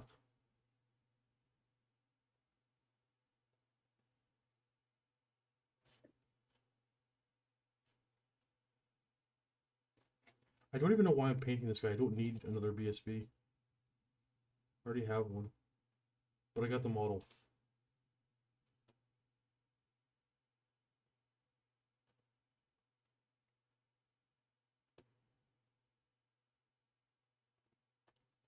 There's a part of his beard come from. How's it going, Swoop? We're still grinding. We're almost at the part where I gotta throw Agrax over everything and wait and watch. Everybody's favorite part. Characters will be more fun to paint. What's my favorite Black Orc loadout? Frenzy and Great Weapons. I won't do Motley Crew. I don't like the rule. I don't think the rule is good for the game. And basically, every time I've seen somebody use the Motley Crew rule, both players argue about who has to die. Because it's very much a rules as intended game, not rules as written game. So I'm just not getting involved in the argument and only ever have one weapon with my Black Orcs.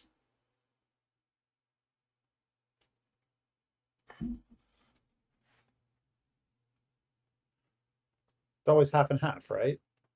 No, the best is to well, no, I'm not getting involved. I'm not getting involved in the conversation. Fine.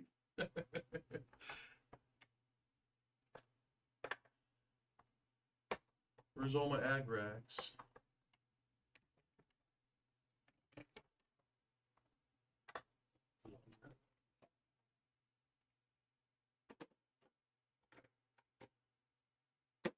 You gotta take the dog out. Over here. There's one. Yeah, I just ignore Motley Crew completely. Don't get involved.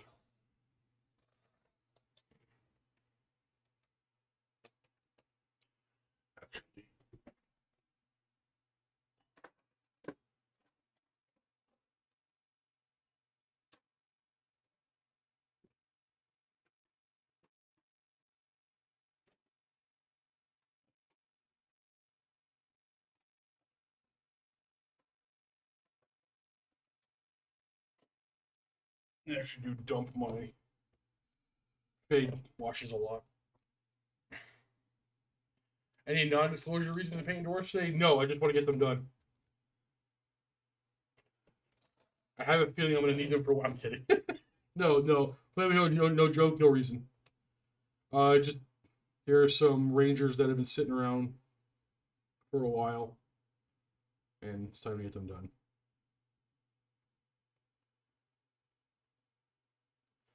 Because we've been using Quarrelers as rangers for quite a while.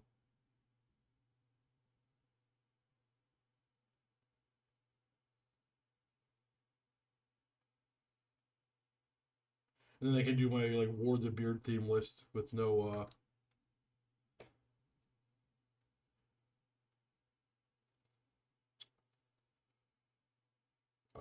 I lost my train of thought, sorry. Oh yeah, I play War the Beard, everything has no gunpowder, but I need rangers and Quarrelers, so no longer have to share the models.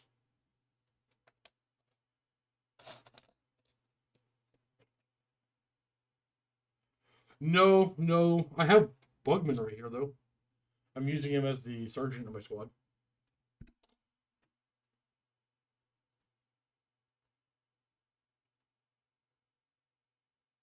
But I mean, Flammable Hero, I don't know the answer to this. Do you remember the date the Orcs got released? Does anybody remember when the actual date Orcs got released this edition?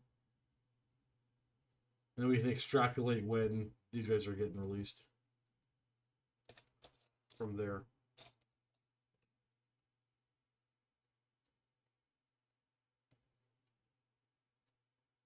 Oops. This guy had a white beard. Oh well, he's getting a brown wash on it now. April 6th. Okay, so it's not unreasonable to expect early June. Wait, when does okay? I ask this question a lot. I can never remember. When do game systems typically get released from Games Workshop? When do we expect Age of Sigmar to get dropped?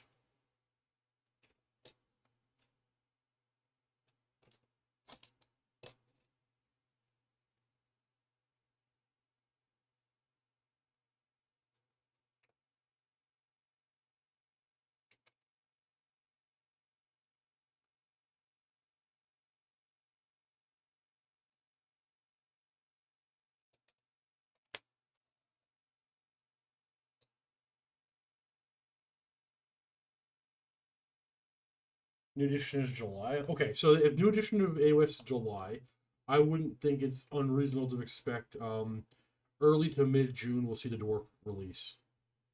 I want to be clear. I do not know the answer. It's pure speculation on my part. It's a guess, and I have no insider information.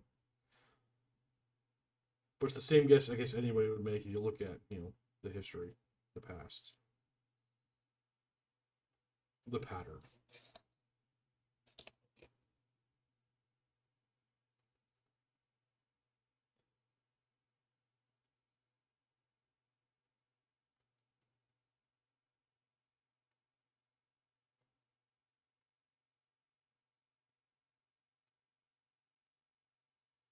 Just slap on the liquid talent.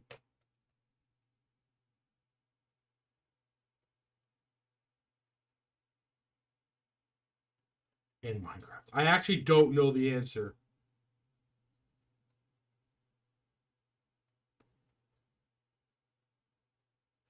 But I will admit it's fair.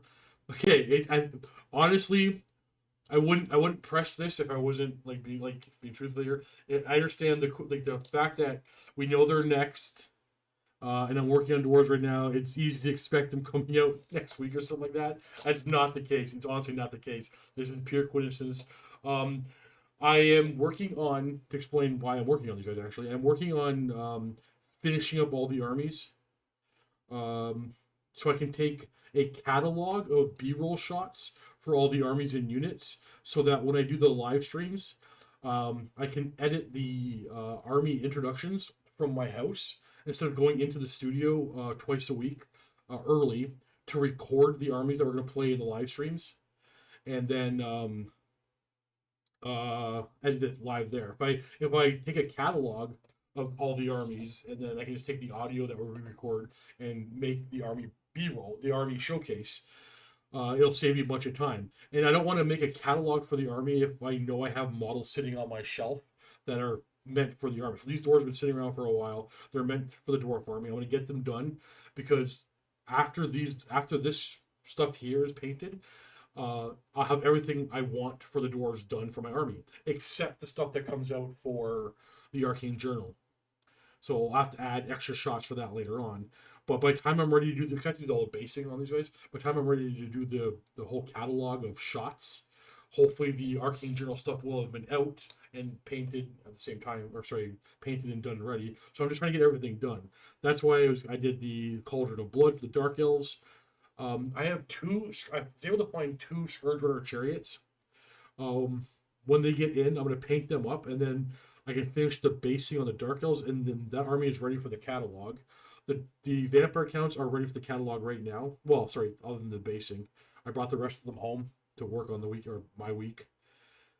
The Wood Elves are pretty much ready for the catalog, but they're low priority because Luca doesn't play them. So I'm focusing on the armies that Luca plays the most, and getting the armies done so I can take just a catalog of shots. And he loves his dwarves. He loves his shooty dwarves. Did anybody expect Luca was going to become the shooty player for the old world?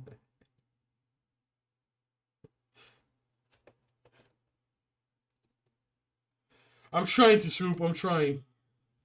I have a very easy and amazing job as it is. But I want to record more videos.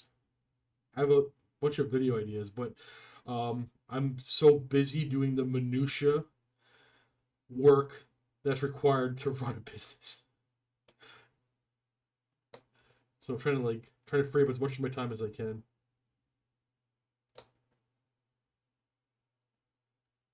Let me know if you need anything more painted. Yeah, well, Scourge our cherries when they come in. If you want to take them. Oh boy. Are you gonna make a unit of them? I saw that you can have like up to 3 in a unit now. I was able to get my hands on 2. Oh geez. What would multiples look like? Jeez. I know Luca That's wanted them, and then to be fair, they're the last thing I need for the Dark Elves. Like I have the entire collection now done except for them. Bloodrack Shrine. No, actually, you're right. No, no Blood Rock Shrine. Dang it. Did you save your cauldron to convert? I did not. I hate converting. I hate magnetizing and stuff like that. What? I guess I could buy another one. To be fair, it's a super simple conversion. Converter. No, it's too late. My other one's done. Oh yeah, I get it, but all the components that sit on just connect onto flat surfaces. So you just take one off and put the other on. Not the crew. Oh yeah, okay. If you want to put different crew on. Because they have spears or like double dagger. Crew. I'll just get another one. I'll just bite the bullet and buy another one. You play that WYSIWYG? I don't even know if I. I don't know. Like you could put one spear and one double hand weapon. I don't want to. Oh, Jesus Christ! I gotta go buy one now.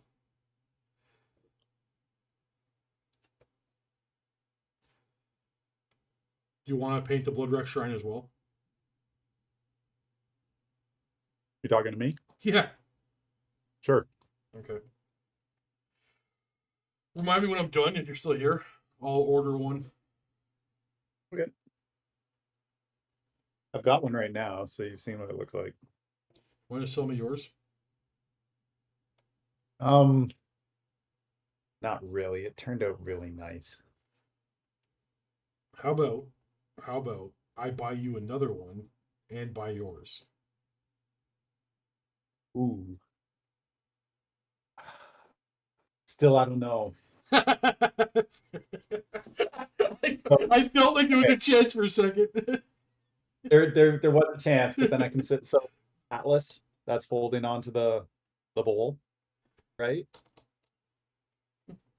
I had a real emotional tie to it because I fought really hard to get this marble finish on it. So it's a white marble carved Atlas statue, right?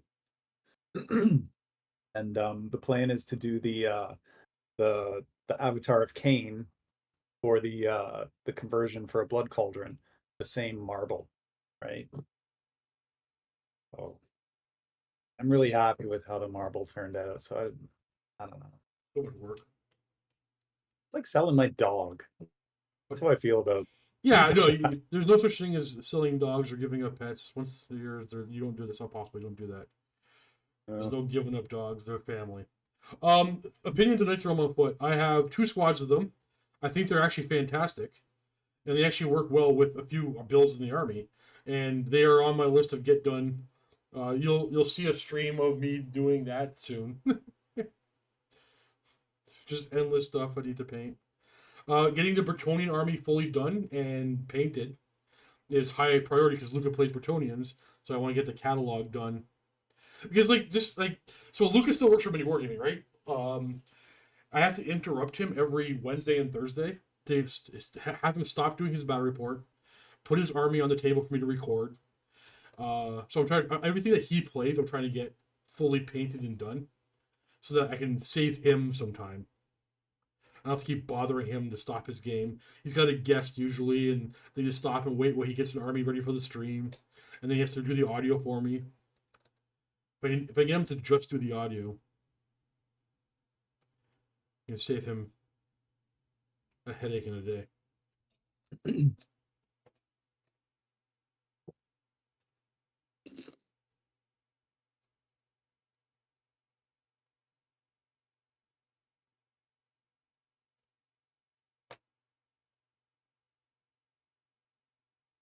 And it also gives me, a reason to put my Bretonians up high on the priority list.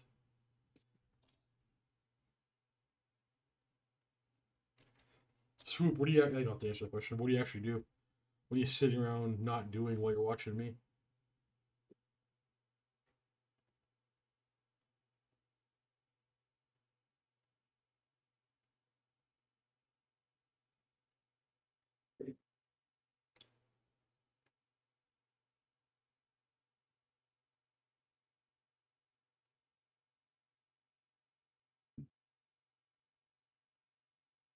Let's go, Ram.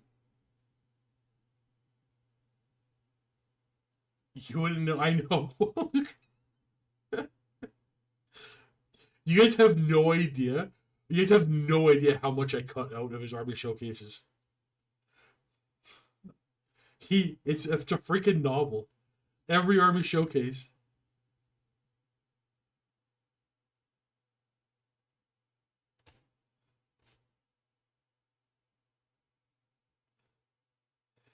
He's got a backstory to everything all the time. His entire thought process of why he picked the list he did. That's not entirely bad. No, that's why he games, right? But even he catches himself sometimes. He goes, "Okay, so I'll start over. That was way too long." I'm like, "Wow!" Like when he said it's way too long, it's way too long.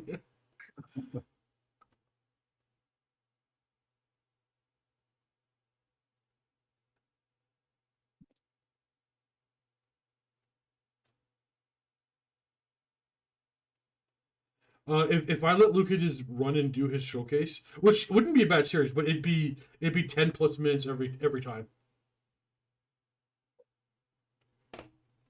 Both him and Matt are like that. Even compared to the games I've played against both of you, his games are much more verbose. Elaborate. He'll talk a lot and explain a lot about what's happening. Gotcha. And oftentimes it's for the benefit of viewers. Yeah.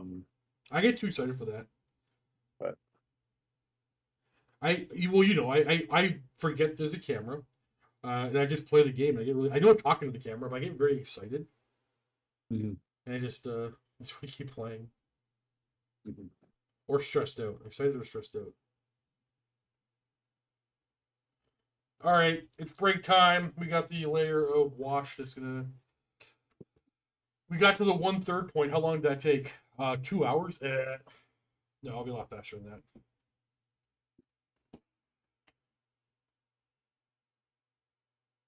Graham, no way. Well, one, I'm excited you're playing the old world. That's awesome, dude. Come in for a game again. Two, 90 points. Were you guys playing gun lines that couldn't hit? How bad is that? Wait, are we talking like a 90-point difference, or you only got 90 points each?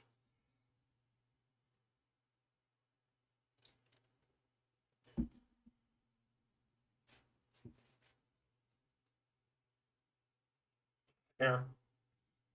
What was your big block, Ram?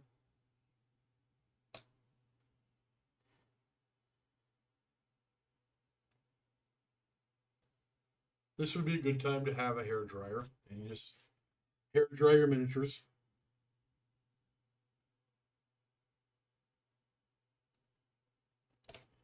We're gonna paint everything again. We dry brush the beards, we dry brush the wood, we highlight all the green, do all the metallics.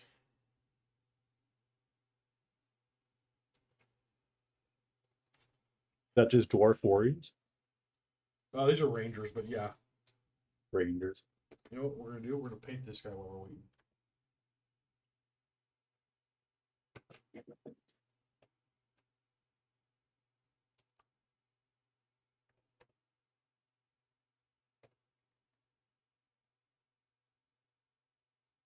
So what do you think of the Manticore then? What do you mean? It's not as useless, or the toughness 4 side of it. You played a game. Okay, so its main issue is not necessarily toughness 4. It's his toughness 4 and his large target. That's what upsets me.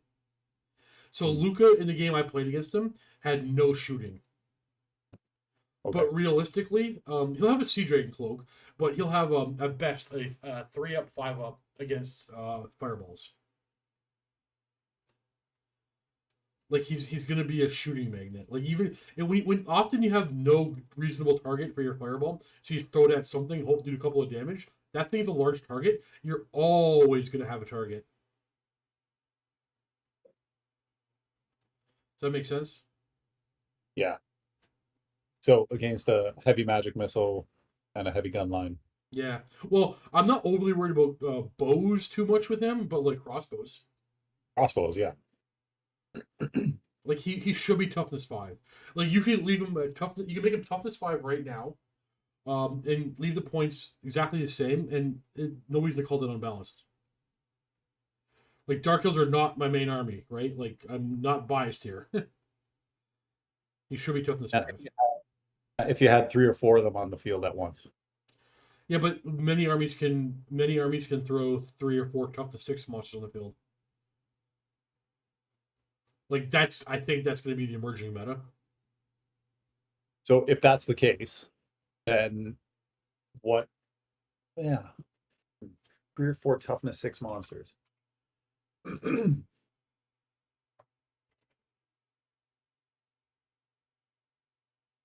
Yeah, I wouldn't be using manticores to deal with things like that anyway. Oh, I think you can. But like that's not necessarily the conversation. But yeah, I think you can. I'm gonna answer some quick. Charges. What I think about AdMech going plastic, I think they actually look pretty damn good, and I'm gonna buy some of those armored conveyors for my current AdMech army. I don't need any more of those big robots, so I won't need to buy pretty much any of it really. But I'm excited for it. More stuff is always a good thing for any hobby. How are you getting? How many is in your list? 4. How are you getting 4 in your list, and how are you defending them? Theoretically, right now I'm at 2. I'm gonna enlist my friend to print 2 more, and then I'll have 4. So the list looks like 4 manticores, and they'd all just be mundane. I might have one of them be the general with the Shield of Grond, and that's it. And then Yeah, the Shield of Grond thing is a must. Yeah. So then 4 units of like 11 Corsairs or so to just get in the way of everything. Handbows? Control the middle of the field. And handbows, yeah. And then 2 Cold One Chariots. Maybe Harpies. I've been playing with a list back and forth that has a Harpies in there too. I think Harpies are going to be necessary thing for that army. Yeah, just to get in the back line right away with 4 other flying units. There's several things they can do. They can mess with enemy skirmishers, hunt war machines, hunt wizards. I think Harpies are a steal at 55 points. And then 4 bolt throwers. So okay, the problem with the bolt thrower in that list is what protects the bolt thrower. It's vast numbers, having 4 of them. Okay. Which is sort of the whole idea of the same thing with manticores too. A lot of the way I play things is that with volume, it's just expendable. So I'm willing to lose 1 or 2, no problem at all. Yep. Including man. Well, I think everything in your army should be considered expendable, as long as it, high damage output. Completes the goal. It just sort of ensures that all the glass cannons get attacks in.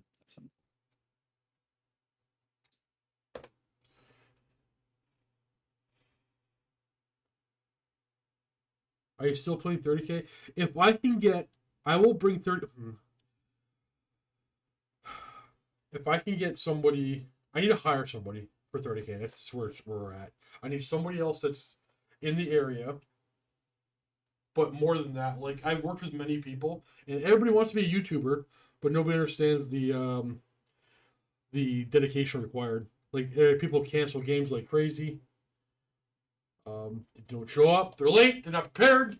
I'm ripping on some of my buddies who want to be part of the channel, but don't realize that you actually have to do everything weekly.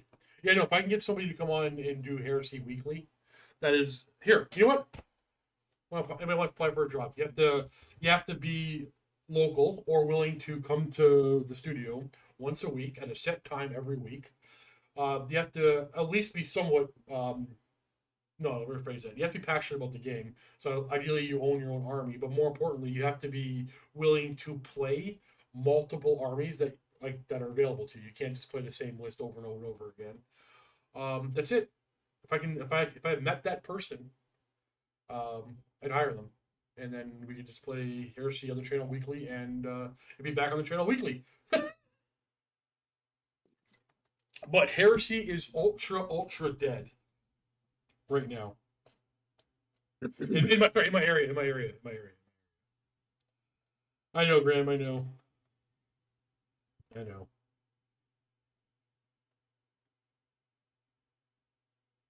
My thoughts were it was dead in North America. Apparently, that's not true. If I lived in the area, me and Mitch would probably have a channel on there at some point soon. Say that again. If I lived in the area, me and Mitch would probably be playing each other. See, I think I can get Mitch to do a weekly Heresy thing with me, but he's excited for the old world at the moment, and he really wants to do. I don't want to say this out loud because it's going to start a whole conversation. He really wants to do weekly Lord of the Rings, but unfortunately, I can't do that. It's not profitable. I can't. I know it's an awesome game. I think it's one of the greatest game systems ever written. I love it. And Luca tried to evangelize me into it. It's an awesome game system. Mm-hmm.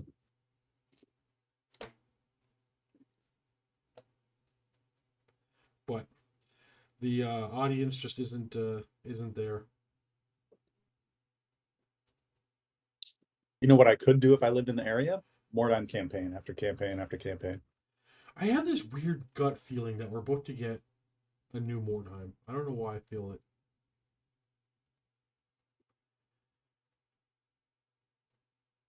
It might be just wishful thinking on my part, but there's more.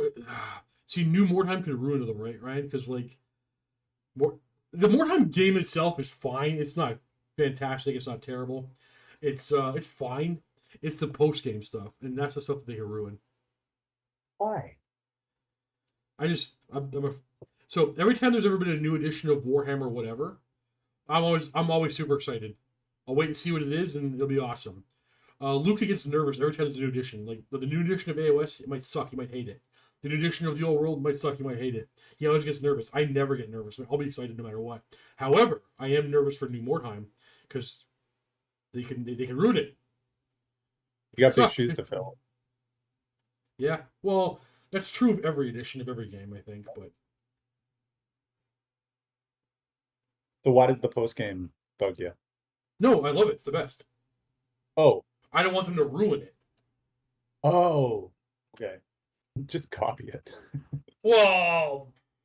If you got it right, you got it right. There's no problem admitting you were right about something. They should just re-release it. You know what? That would probably make me the happiest. Just re-release it. New scenarios. You can tighten up the rule system. Like you can adjust a few things that are a little, wonky. How would you make armor more relevant in Mordheim? I wouldn't. No? I don't think I would. I wouldn't. I would make dwarves not so fucking. Sorry, I guess that's right. Like I would make dwarves not so slow. Yeah, 3 inches is really noticeable in Mordheim.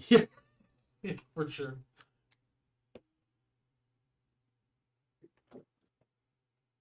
This guy's gonna have a. The vampire blender actually. Yeah, I know the vampire you can tone down too. Actually, I forgot about that.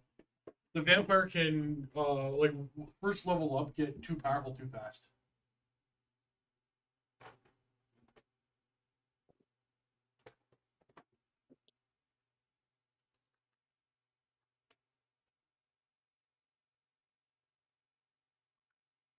Oh no, my Wraith one is garbage.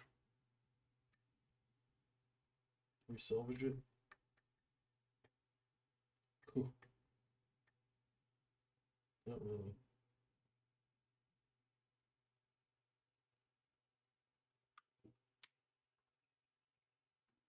Swoop, what are You do your themes for your Mordheim list?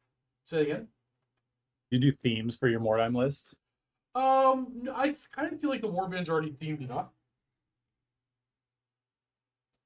But every time I play, I don't think I've ever played the same warband twice. I always start a new one.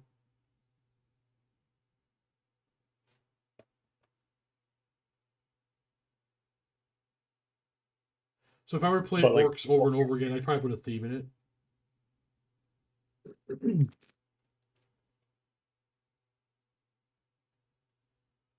Okay, I gotta share something I've been thinking about for 2 hours.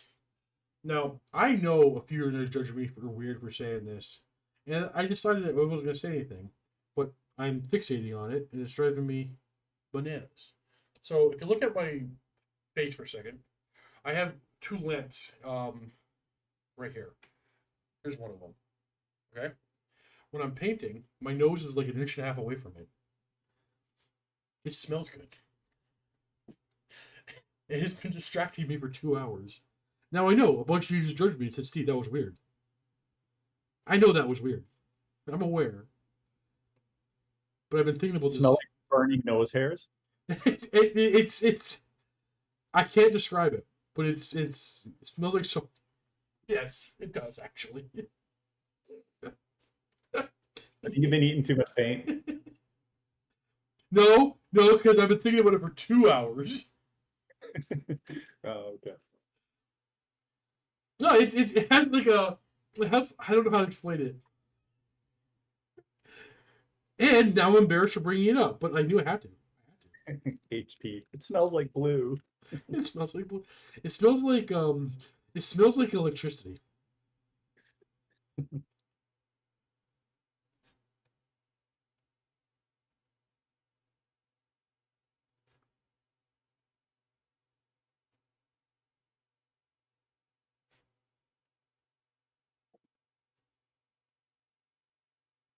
Armor in post-game save.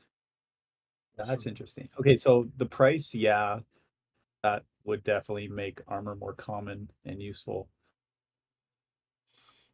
I think See, if you make that's armor more, go you first. that's my problem with the armor in Mordheim too. It's so costly, and because of the low amount of save rolls that you take on a regular basis, the volume doesn't normalize, and so it feels like a big waste often. Too many times it's just like, well, I only got one chance to make this save roll and it failed, and I'm So, dead. I have the exact opposite opinion. I think we're so used to 6 of armor saves being useless that you don't think about just buying just a shield. But when there's not a bucket of dice, there's so few dice being rolled. 1/6 of the wounds you take are ignored because you have a shield is kind of huge in the game. I have the exact opposite opinion. I think armor is actually fine in the game, and heavy armor, I would argue, should go up, not down in points. But that's my opinion, and you don't have to agree. And I don't. You are entitled to have a wrong opinion.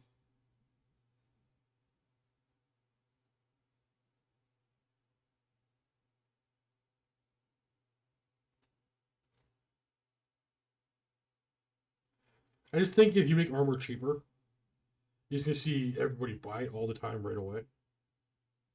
And then we just I like that guys are going down. I like that you're hoping not to get hit. Not that you're hoping for armor save to save you every time. I don't want to see guys walking around more time with 3-up armor saves. So what I found is that I just don't buy armor, or well, in the past, never bought Well, armor. okay, Mordheim just because what of war the bands are price. you playing? What war bands are you playing? Dark elves and beastmen. Two armies that I would never buy armor for anyway. They have way higher than average initiative and higher than average movement. You're about they're not armor armies. I'd rather get dodge. Yep. Well, dodge is tone that down.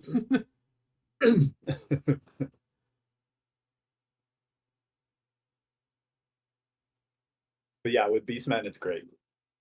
I really don't care. They just pile in it. Just overwhelm. Anything toughness 4 is super, super valuable in that game. Yep. Well, Centaurs, man. Mhm.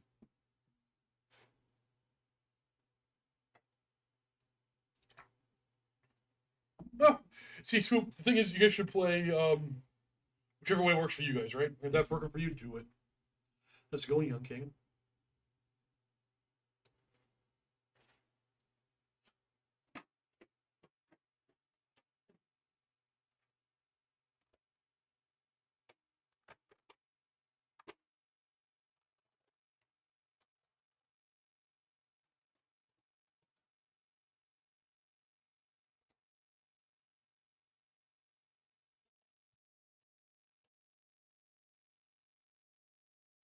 My paint shaking arm is useless.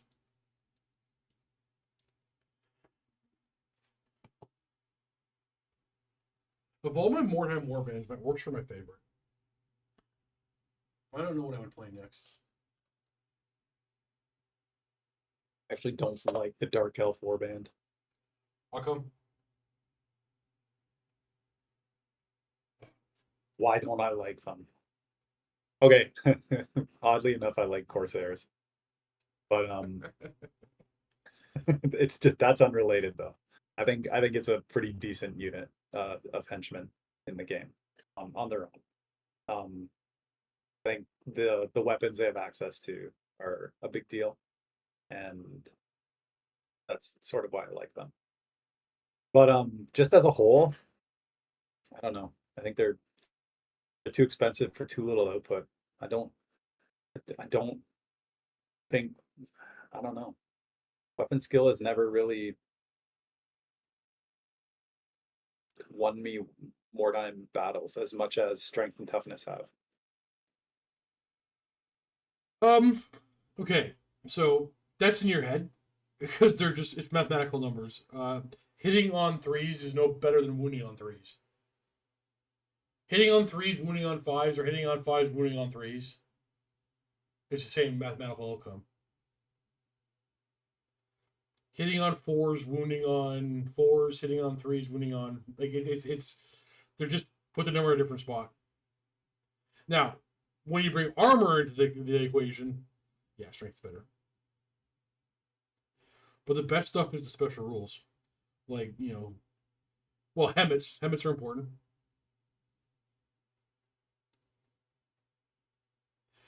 But a lot of it's just comfort stuff in our head that's not actually a real thing.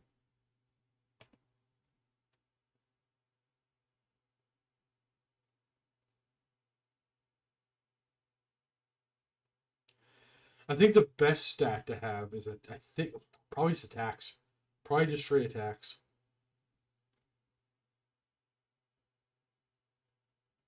Oh, you know what? Hold on, I'm gonna change my opinion because I think about that.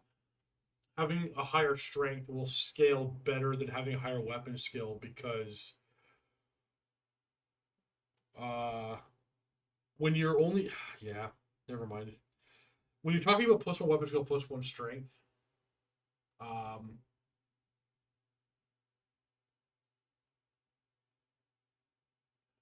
if you have two humans, one's weapon skill 4, strength 3, the other one's weapon skill 3, strength 4, you have the same mathematical chance of killing each other to the number, as long as they have no armor involved.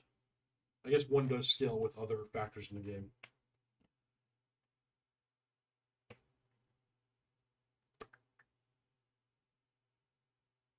What's the cheapest armor? Helmet, right? Helmet and it's auto include.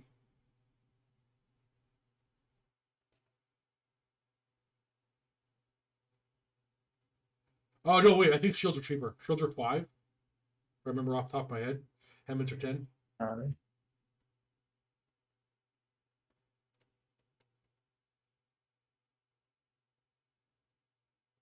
And then the best weapons per the cost are the ones that, like clubs and axes or whatever, the ones that will adjust the um what's the roll called? It includes twos in the whether you're Oh, not, yeah. yeah, I'm with you. because it's a cheap weapon, and then suddenly 2s, 3s, and 4s, you're you're on the ground Club. or Well, prone or something. maces, Maces, yeah, like hammers and stuff. maces, yeah. Stunned. Is that what it is? Yeah, it's been about 7 years, I think, since I played Mordheim. It feels like that for me, but I only played it a couple of years ago. My Mordheim campaign is still making me a couple of bucks every month. Like the first one, I mean. Like it's still people are still signing up to watch it.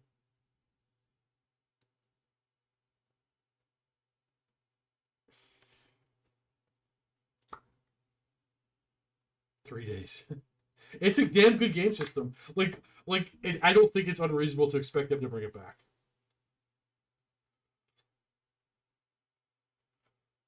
Like it's us old Grognar spent all the money, right? We spent all the money in the hobby. We're all gonna go buy it again. You put in a Mordheim set with even some crappy terrain, most of us are gonna go buy it. Is you think what's his name? Tomas? Think he'd be involved in it again? I have no idea who works there. Well, I'm pretty sure he doesn't work there anymore. But I definitely know he is big into Mordheim as far as an advocate.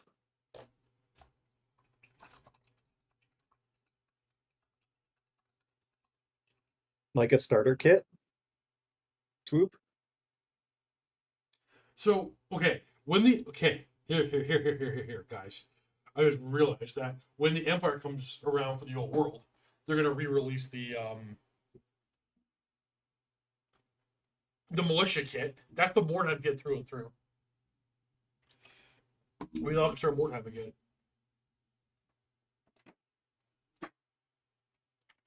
So I'm gonna do a human warband as the Empire comes. Why does this keep hitting? Smut orange.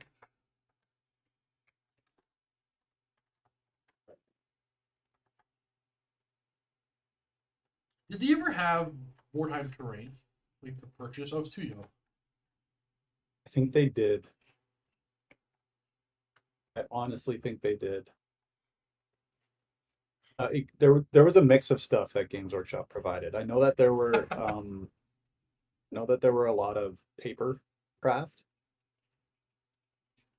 but I think for some reason it might have been for both fantasy and more. I'm so sure. They had like multi-part buildings for fantasy back in 6th and 8th. Terrain is too expensive to consider back then. Well, the whole hobby was, right? But as a kid, the last thing you're able to afford.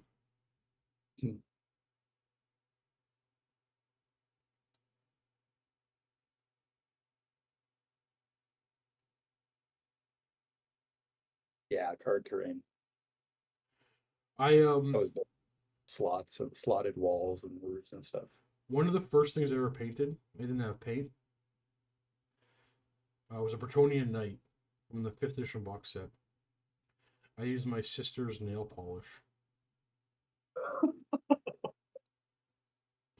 I just wanted to paint. Want to try for myself. Can I tell you guys something? It's not a good idea. Don't do it. That's like Nigel Stillman. Paint it once, 3 coats of lacquer, never touch it again. Never touch it again.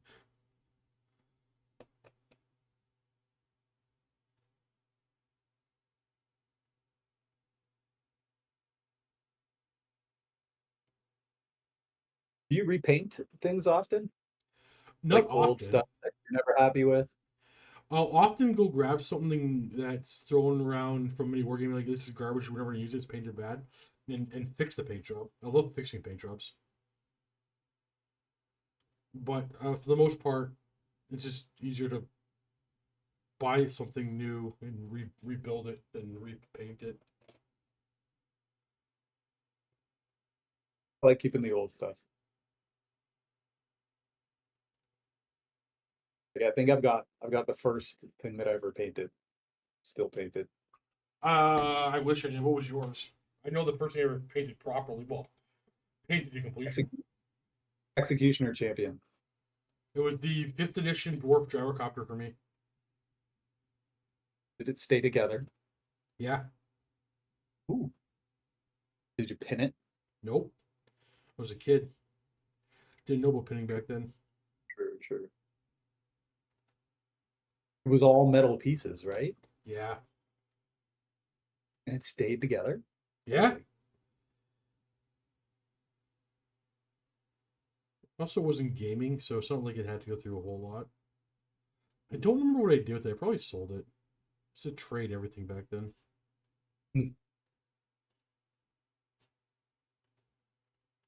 I tried to do eyes on the first model that I painted there. First eye, it worked. I was super thrilled. Couldn't believe it. Then I go to do the second eye, and it was just Steve Buscemi, right? Yeah. Like, okay, paint over it, start again. Do another eye. Now it's going in the other direction. Okay, paint over it, do it again. I painted over it so many times. There was a blob of paint growing. It looked like he was stung by a bee.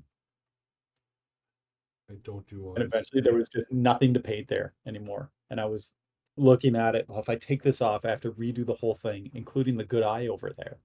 So I started trying to like, it started to get moldable and like putty because there was so Oh my much God. semi-dry paint on it.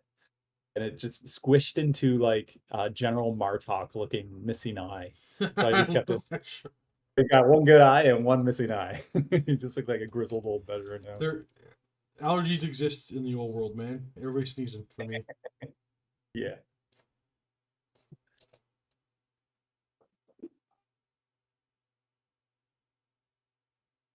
See those eyes right there? Never gonna get done. Those eyes are done.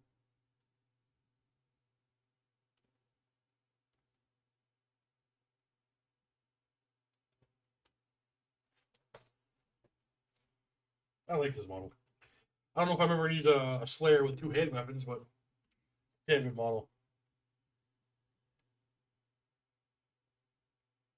I don't know. I feel like super glue was stronger when I was a kid. You were weaker. Also a possibility. Let's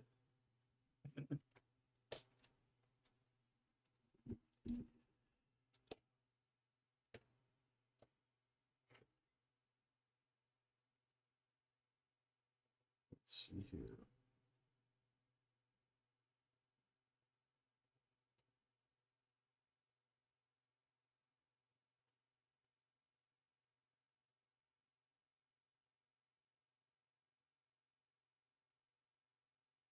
I'm assuming this is supposed to be fur. I mean, it is now.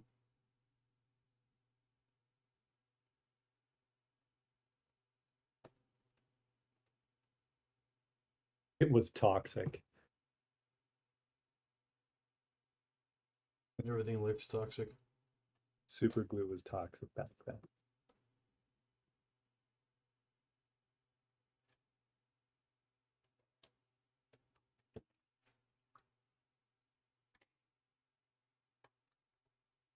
Super glue activates with moisture. Drinking it would be a bad idea. I don't know what that means because every time, like, I hate super glue activator. I think it weakens the bond. Well, I know it weakens the bond. I never use it. Like when you blow on it, what's curing it is the moisture in the air when you're blowing at it. Makes sense. It's made to close open wounds. Well, I used to use it for hockey. Yeah, it was used on the battlefield, like Oh, to really? close cuts stuff. Yeah, and when you're bleeding, you put this in there, and then because of the moisture, it seals it.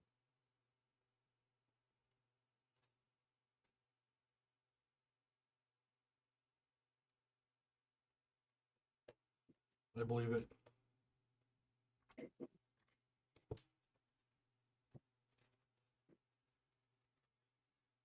Wait, what's super glue made from? This a weird.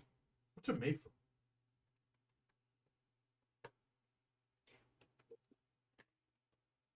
I was told the chemical name of it. once. What's it called? Cyanoacrylate. Cyanoacrylate.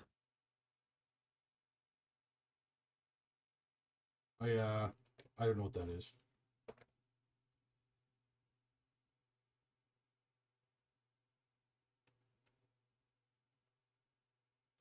I'm gonna go ahead and say a wizard did it.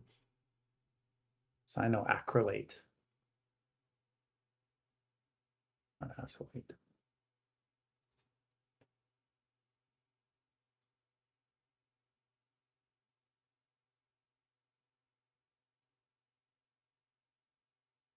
The answer is wizard things.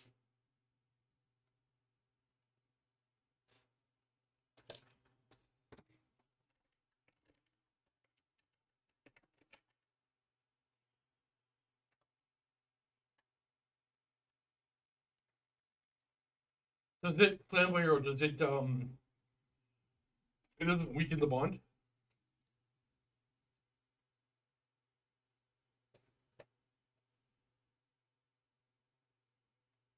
I've heard that. Because like, okay, you want to glue your resin things together. If you spit on one side of the resin, not a lot, get a little moist, right? It'll hold in a couple of seconds. You don't have to hold it for that long, but it has no strength. It comes apart if you sneeze at it.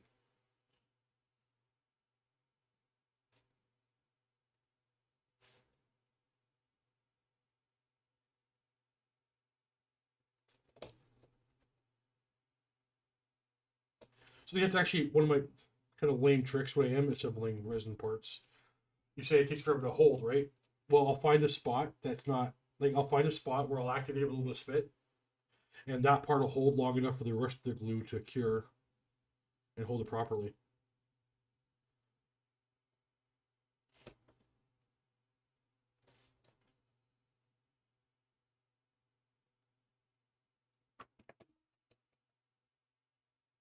Yeah, super glue and baking soda is like stone.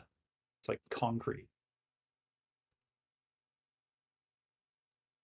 Okay, well, I didn't know that. I'm going to try that next time I work on resin. Yeah. That apply I've to seen used does that apply to as Gorilla like Glue?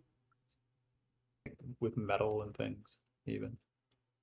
Does that apply to Gorilla Glue, or is Gorilla Glue a different formula than regular super glue? I think they're all cyanoacrylate.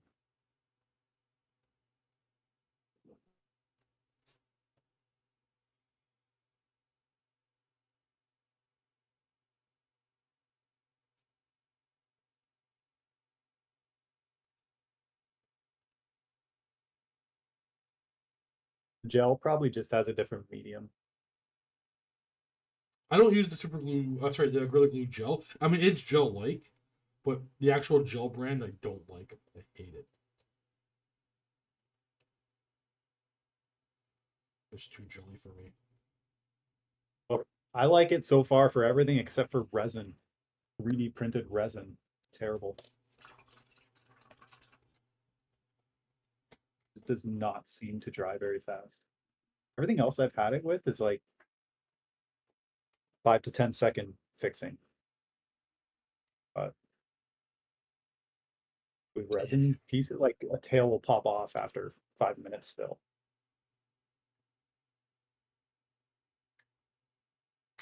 No idea why.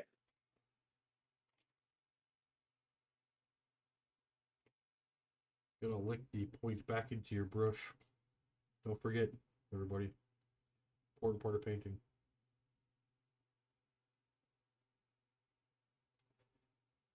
What's the best paint medium and why is it saliva? Right? Legit though. Uh,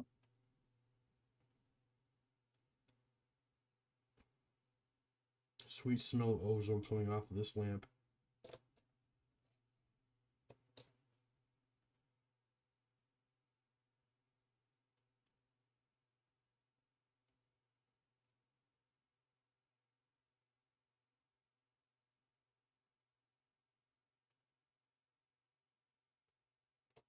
I really like this miniature. Not necessarily paint job, but you know.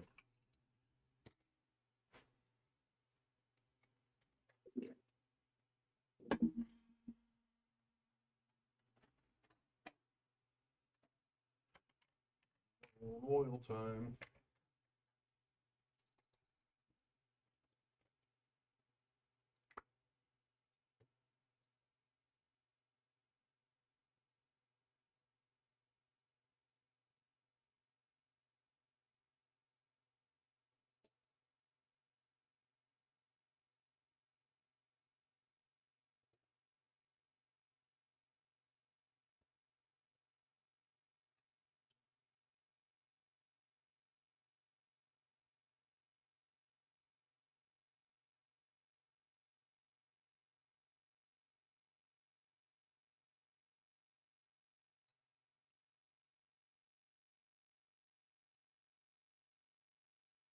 So what's the worst tasting paint? And why is it all the inks, all the washes, all the shades? Speed paint tastes horrible. Absolutely horrible. Oh yeah, I know you're right. Oh, you're right. The contrasts do All taste worse. speed paints are gross.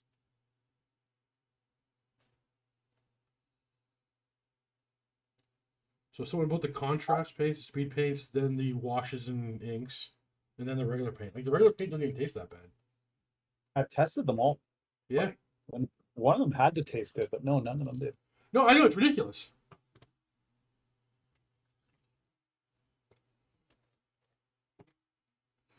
This guy can, well, come on. I need a little bit of flesh shade for his eyes.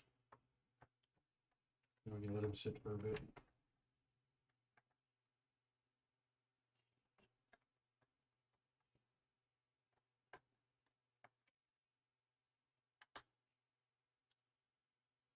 Hmm.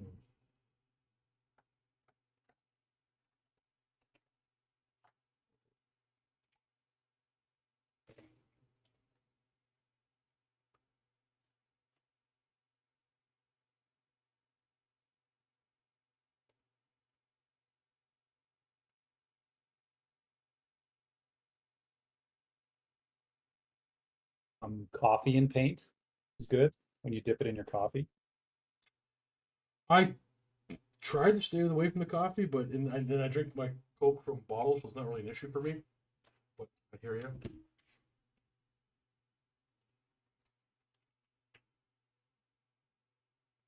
I think the natural bitterness of the coffee would mix well with most of the speed paints in contrast.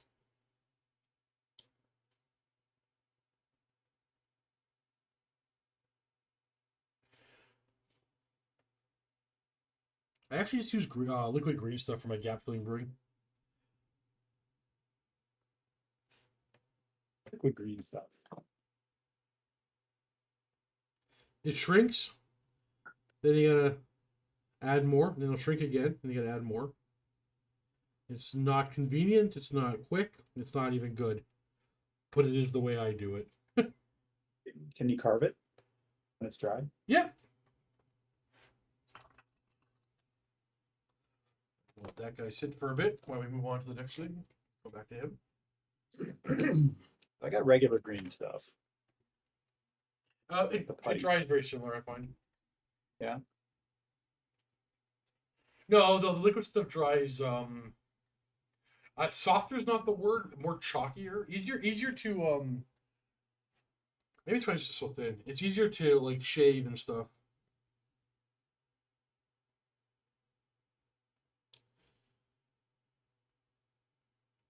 For me, anyway. I don't really use a whole lot of it.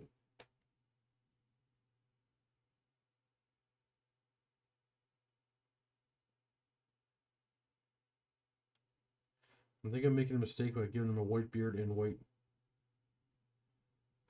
Yeah, we're locked in now. There's paint. There's nothing you can do. It's on there forever. It's kind of permanent. We'll make it work.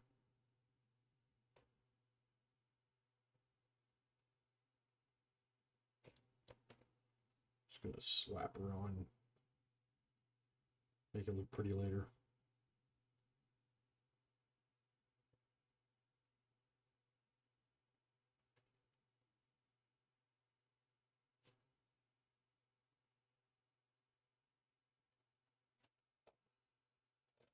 Right.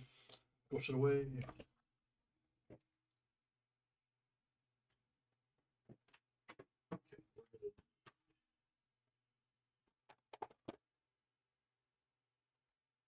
this. We need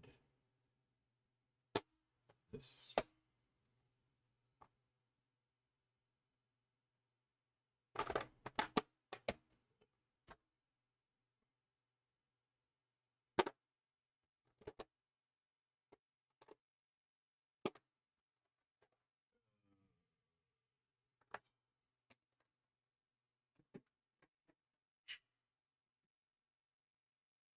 Nico, how's your project coming?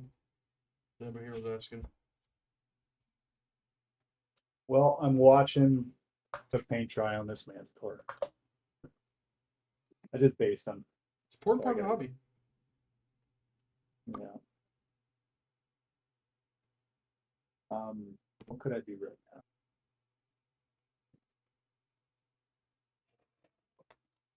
Oh, okay. Use some teeth on that hydro. You know what? I'm gonna blow it back if I can't finish him up.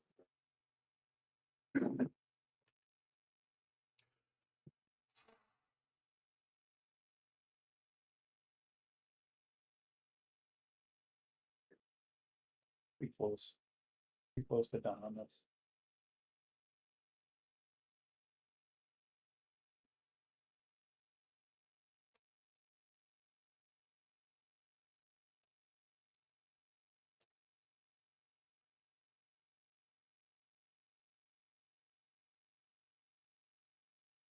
This manticore dries to the base because the resin does not stick to super glue so well.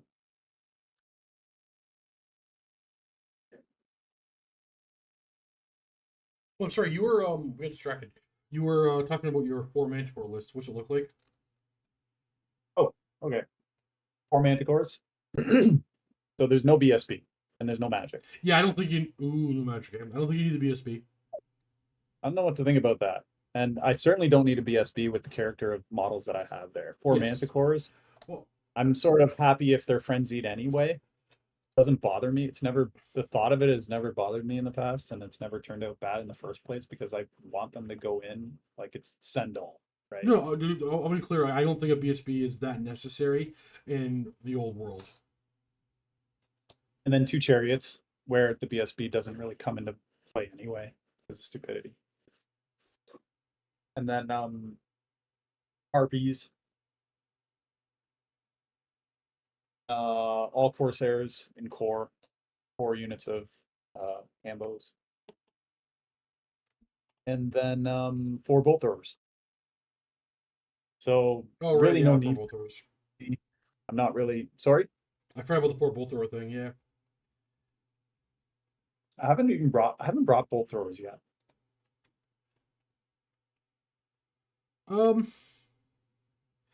They're like, this is not working. They're like my favorite war machine. I think. Yeah, I think I remember you saying that about them with dwarves and with orcs and goblins.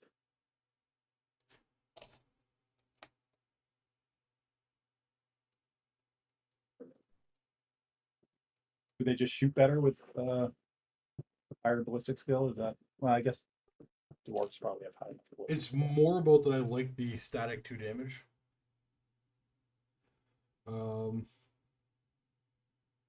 I'd rather have 2 damage than D3. I'd rather have 2 damage than D3 plus 1, honestly. I don't know why, but. Oh, each one causes 2 wounds. Yeah.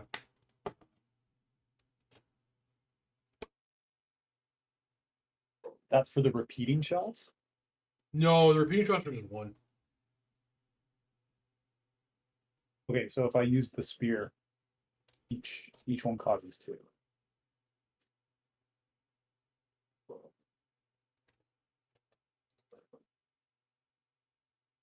Oh, am I forgetting about the back here again? Back hair? The hair on the back of the models. Oh.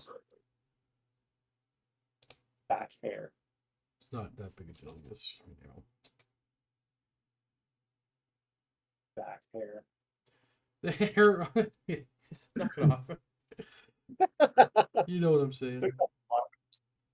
I have a very hairy back. Okay, so I got a new favorite palette with speed paints, since there's a lot of medium being used, right? One of those fidget popper things. What? You know those fidget popper things? Those silicone fidget poppers? Where you just pop the bubble back and forth. Oh yeah. So I've got a huge thing of one of those. And there's, I don't know, Why do you like 20, it for? 30 little wells. And since I don't use a wet palette anymore with speed paint, this works perfect. I use I don't think you can see it. Yeah, it's on the shot a little bit.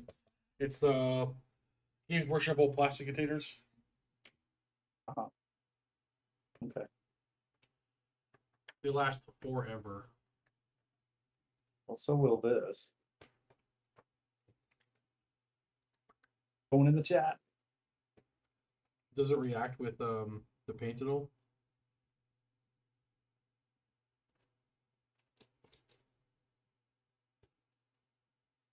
Yeah, easy to clean, right? Like the paint just pops right out of it.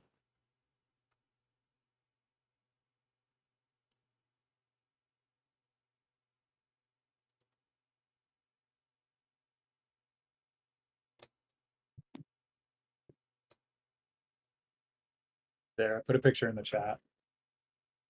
This I don't like. Things you're painting. Oh yeah, no, actually, that doesn't look bad at all. Yeah, they're I'd awesome. use that. I think I would still use a wet palette for opaque paint, but even still, I've used a opaque paint in this as well lately.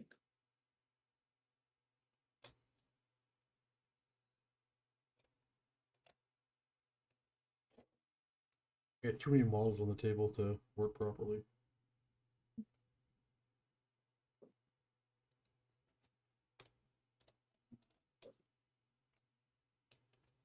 Red. You can have red. Oh, forgot about the back here. Damn it. That was a problem.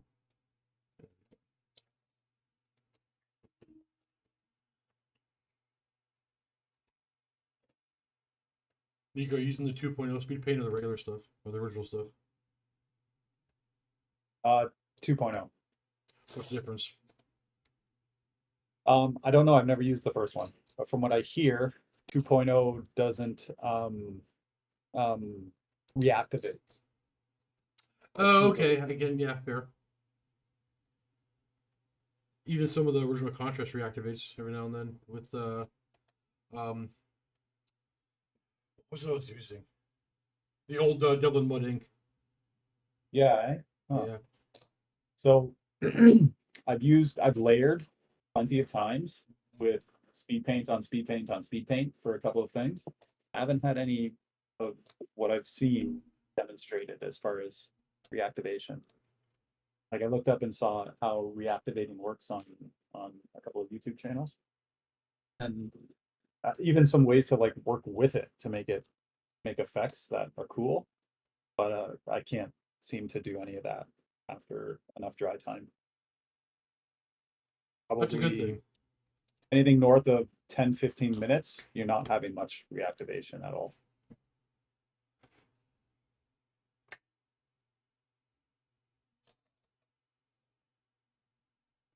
Yeah, I think it's a good thing too, for sure.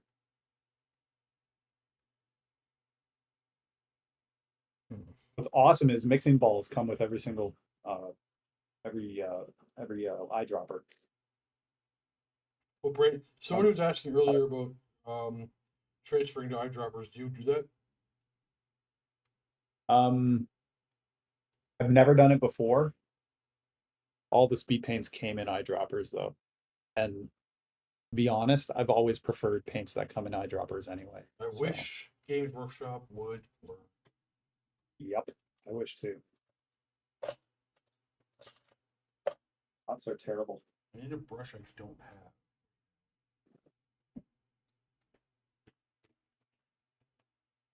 So it could work, but it's wet. One thing I noticed about speed paints, I have to invest in a good dry brush What do you mean? Elaborate if you could. because I'm I'm feeling that beyond the initial two coats and layers of speed paint,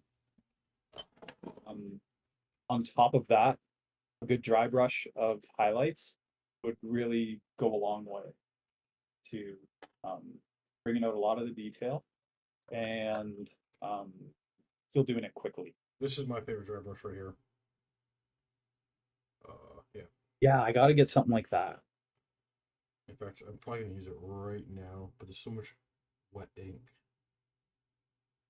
or wet wash. They difficult to clean and keep Um, keep I take good. this one to the bathroom sink and I clean it out by palm underwater. It's the only brush I kind of have to do that with.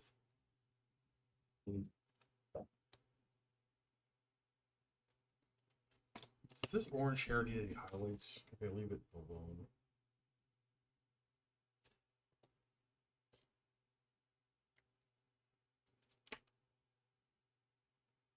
Yeah, I've heard that before, Yurt. A lot of people like just cheap makeup dry brush or makeup brushes. Hmm.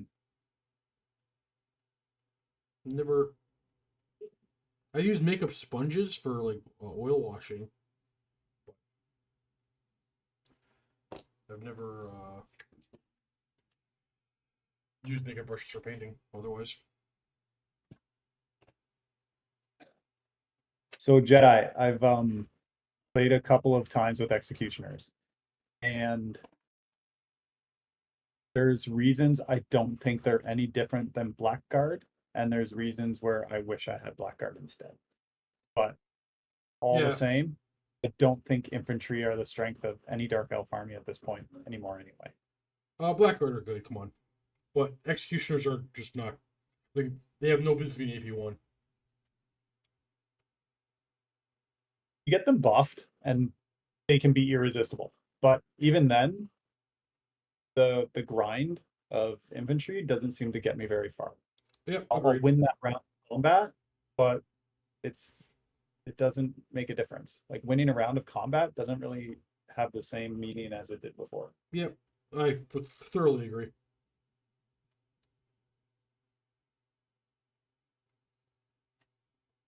Now, my main opponent that I usually play is undead for vampire counts. Pardon me. Ooh, rough for elves.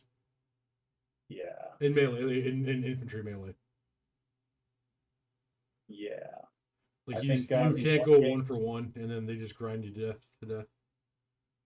I think in one game, the most recent game that I had, I must have killed probably 30 Graveguard of a 20 Graveguard unit and still lost to it. Yeah, I don't like Just the mechanics of bringing mauls back. I hate that mechanic. I've always have. Sound like a poor sport, I know, but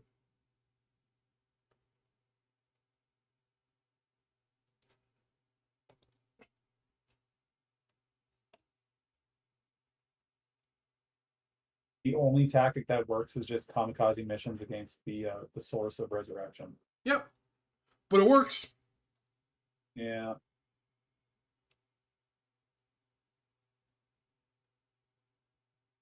And that's where the 4 manticores come in. That's the thing. You need to be able to reach out and touch your opponent and hunt down their wizards. That's the old world right now. And don't get me wrong, I'm not trying to mock it. I love the old world. But like, no matter what, there's always going to be a meta that are best tactic, the best way of playing, and it's always going to be hunt down the thing that can do. Wizards do all the work, right? Do all the not the work, but all the shenanigans of the game.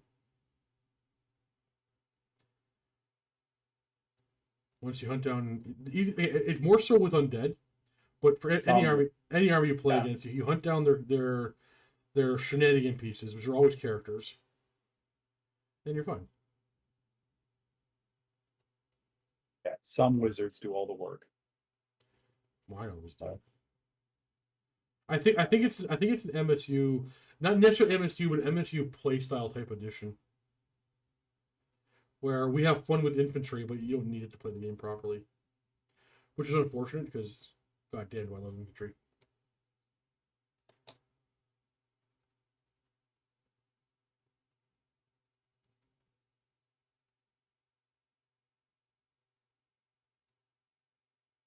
I had way more fun with infantry in the last edition. How come? 8th edition? Or Yeah. you have to explain that. Well, I don't think I was supposed to, but like everything that's meta sort of for Dark Elves really Oh, matched with the play style that I started I having forgot more and how more fun. overpowered Dark Elves were in 8th edition. Yeah, I was having a lot of fun just no in WAP, especially WAP. Oh, Oh okay, man, that's different. I was having a blast with some of the builds that I was putting together with. So yeah, everything worked really good. Um and none of it was like none of it felt really meta to me either in WAP. I haven't really enjoyed elves since probably 6th. No, 7th. 8th, they were overpowered. Every other edition, it just wasn't for me. Elves were overpowered in 7th. Yeah, I know. But 8th, they were really overpowered. Well, more overpowered in 8th, yeah. You thought elves were overpowered in 7th. Then you played 8th. Right.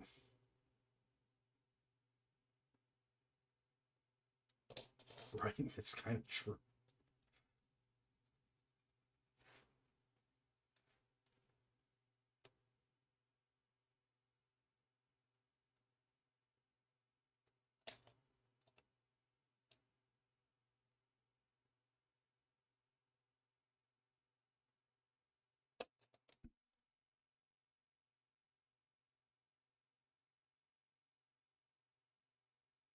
Those are for artists.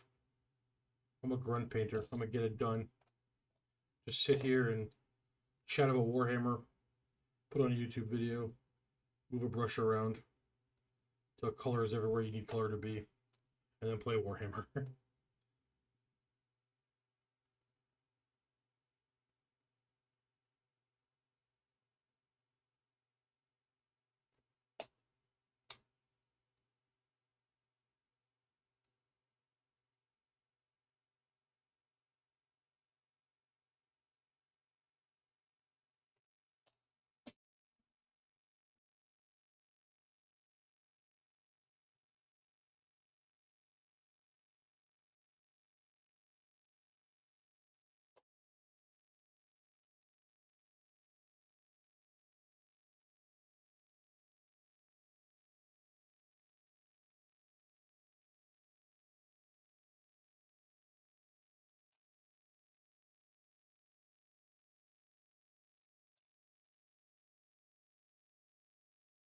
We're gonna go back to older editions.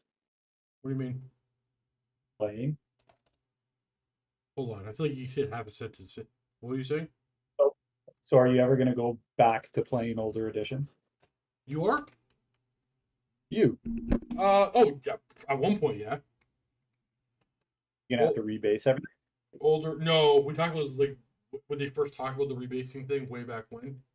Um, like it's not that big a deal to play with, as long as everybody's on the same bigger base size.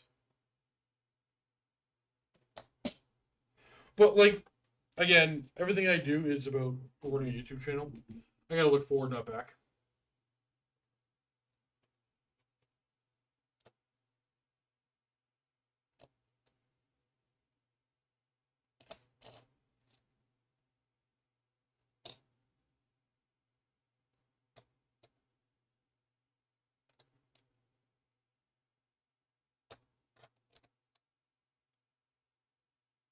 And like I said, I would. I never planned on rebasing all my armies, but we got to wait to Games Workshop to do the thing. They wanted the proper size bases. I'm like, I get it. It's a bunch of work. And then I brought 4 armies. I didn't want to bring, or sorry, I did 4 armies. I didn't want to have 2 different size bases in my collection, so I did the entire armies, and then now everybody else has to be done to match. Yeah, they would have kicked you out if you brought conversion trays, right? They they just asked. We asked if everything's on the proper size basis. I'm like, not a problem. I can do that. No, I didn't take it as that. I'm definitely did not take it that way. I'm just trying to explain. Like you know what? I was gonna say I was gonna say I no longer have the privilege of like just sitting down and painting. Everything I have to do is just get it done. But then as I was about to say that, I'm like, wait a second. I think I'm privileged there. I have the excuse of not having to be a good painter. I don't have to learn new techniques. I don't have time for that. I gotta get it done. I have the ever excuse of like I could paint out everything different in here, but no, I just gotta get it done. Get it good enough for the table.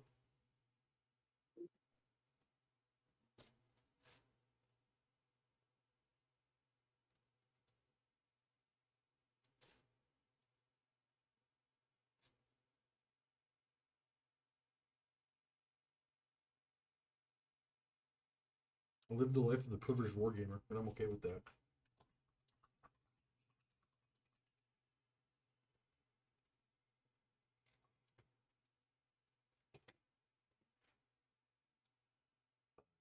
What is this? Oh, paintbrush.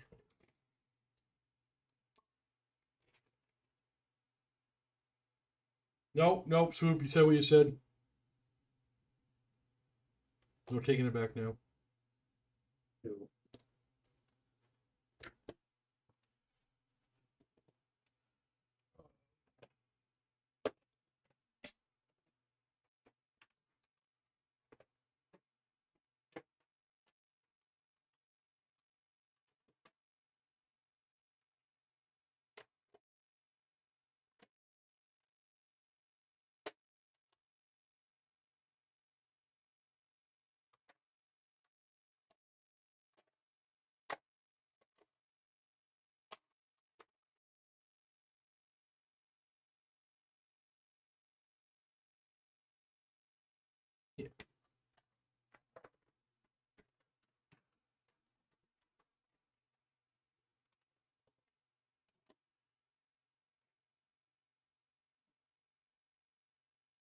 Actually, so like, yes, I have to finish off the vampire count basing.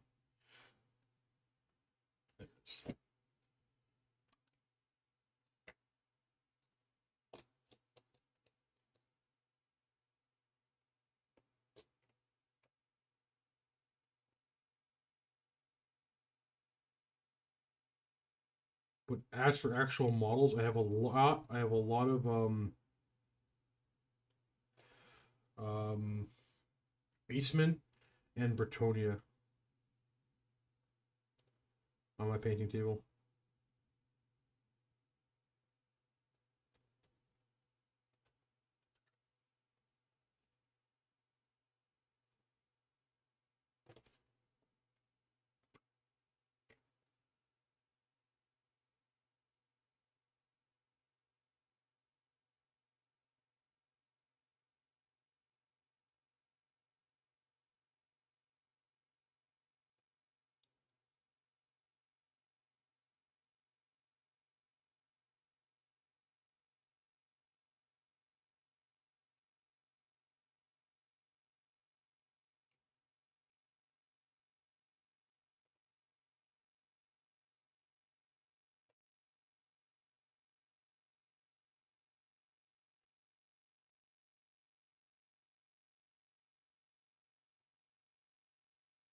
Enough.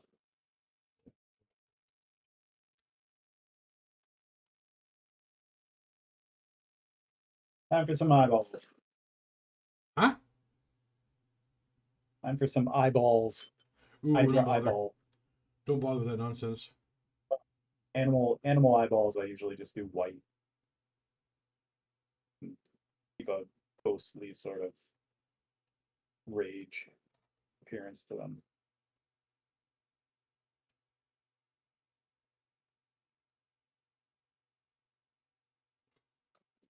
Gold ones I'll wash a green around them, so give them a green glow. The manticore I'll do a red around it to give it like this rage, scene red, angry glow. Anything else, just straight white.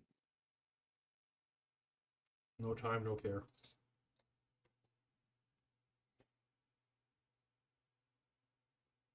Hey For man, anything humanoid, it's usually like a dark wash in the eye area, and that's it. paint out of the pot is the way it should be done. Does that bother you too, Ryan? See me painting of the Right pot. out of the pot? Yeah, No, I can't. gotta get it done, man. Does not get it done.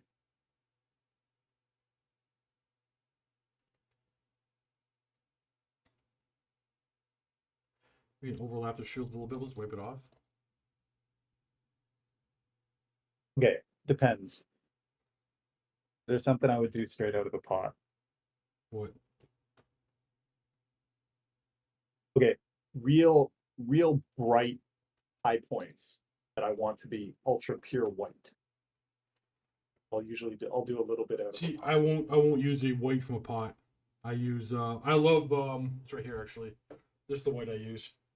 AK it's called white. It's AK white out of a dropper bottle. Games Workshop. Intense. Other than Pallid Witch Flesh, I won't use any of their white tone things. Well, Grey Seer.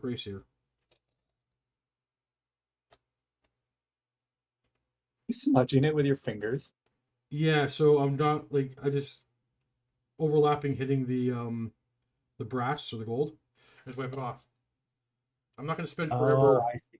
I'm not gonna spend forever trying to be super accurate when I can just throw it where I need it and then wipe off the excess. Okay, but this is for camera quality, right? What does that mean? Like tabletop camera quality. Yeah, so like, gotta get it on camera. Gotta get it on a battle report. Yeah. I'm not gonna enter competition. I'm not good enough to win a competition. Why would I bother? We're just trying to throw some models for on the table. yourself. Paint for yourself. I don't have that luxury. Or no, I don't have that. I don't have to worry about that anymore. I paint for battle reports, and I'm okay with that. So I found that it's way easier to paint for you than it is for me. Of course.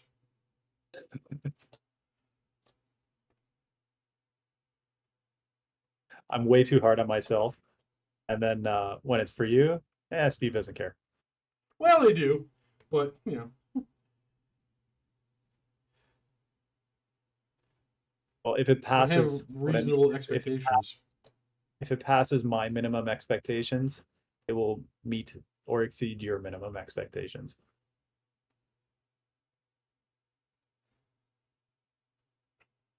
I've only ever asked for. Nah, I shouldn't tell that story. Well, I've only ever asked for one commission I've ever wanted done to be at a higher level, and I didn't get it, so I don't bother asking for it anymore.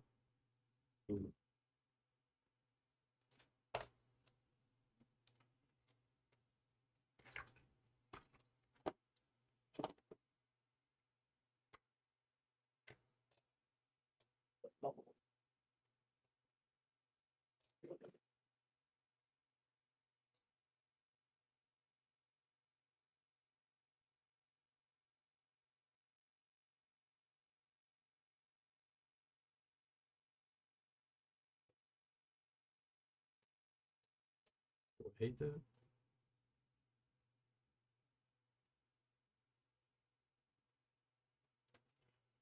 No, I definitely hate this. Okay, but you've gotten really good quality stuff from a number of painters that you hired, like Chris guy, right? Yep. Chris Thacker? Yep. Thatcher? You've commissioned out for higher quality stuff than that before? Yep. And didn't get it, eh? Oh. Nope.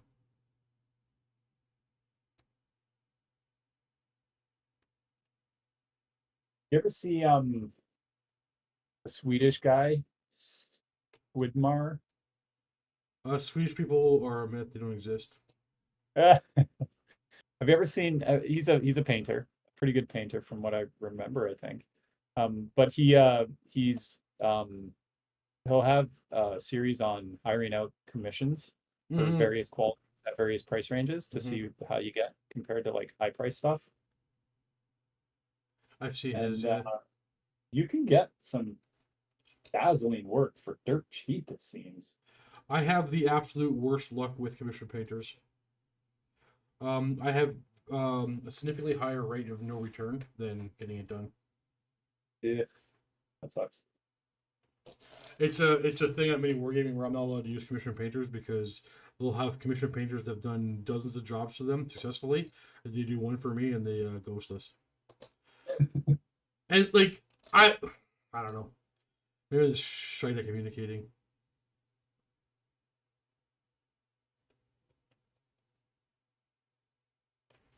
I even had like Josh do all the communication, and they still steal my stuff. Hmm. But it's definitely not me. It's just a coincidence. But at this point,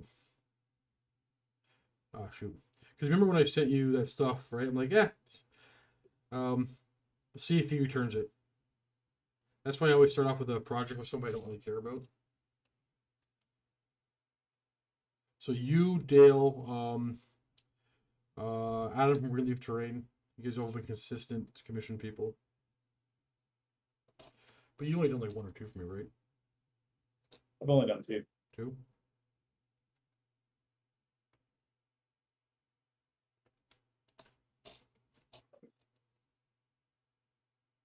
Then you hit tax season or something like that. Yep. I still haven't figured out how much I owe for last year, so I'm trying not to overspend at the moment. But I'm not expecting anything bad. And like my main focus, oh crap, my main focus at the moment is finish off the basing so I can do all the B-roll stuff I was talking about earlier. So I'm less focused on miniatures at the moment. Mm-hmm. I really could use a personal assistant though. How much? That's the thing. I want it for free. Mm. That dog don't hunt. I just want to like clone myself, and then oh no, I just fight with myself all day. Never Oh, mind. yeah. For fuck's sake, I'm getting. Oh, damn it! You screw something up. Didn't even realize it. I had I had a bunch of white on my hand from holding the manticore from basing it earlier today. I'm touching my Hydra model and I'm getting white speckling on it. Yeah, that'll happen. You get what you pay for. It's fair.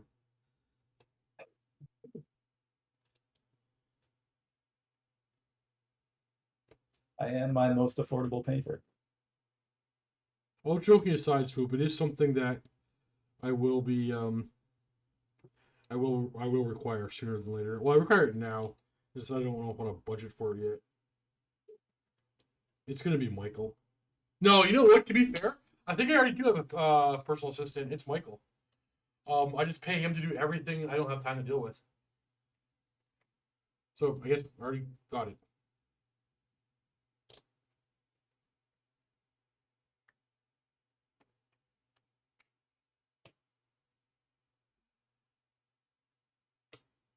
I think I'm going slower on camera than I normally would. Painting this spot here. Because this squad should be done in 45 minutes. I guess it's possible it's done in 45.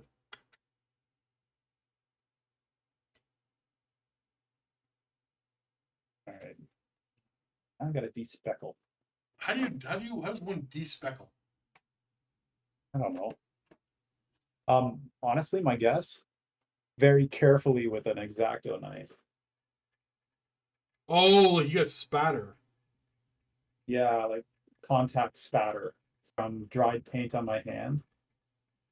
Touched onto the surface of the Hydra I'm looking at right now. Could it So be it's dry hydro speckles warts? of paint that ought to just flick right off. And yeah, they are sort of just flicking right off. Just have to surgically. Can you use them? The white Yeah. speckles? Well, I can eat them, I suppose. No, what I mean is, can you like do something to them to? No, no. It's like on the neck and body of the Hydra, green and white speckles over it.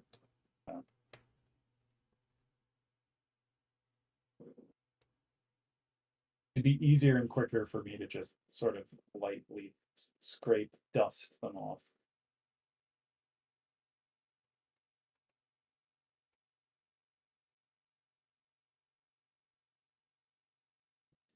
This is what I trained my whole life for. Important part of life. I think every miniature, because there's probably stuff from my hands. I grabbed a miniature somewhere on these guys. It's not that I don't respect the process. I do. I don't know. Gotta get it done.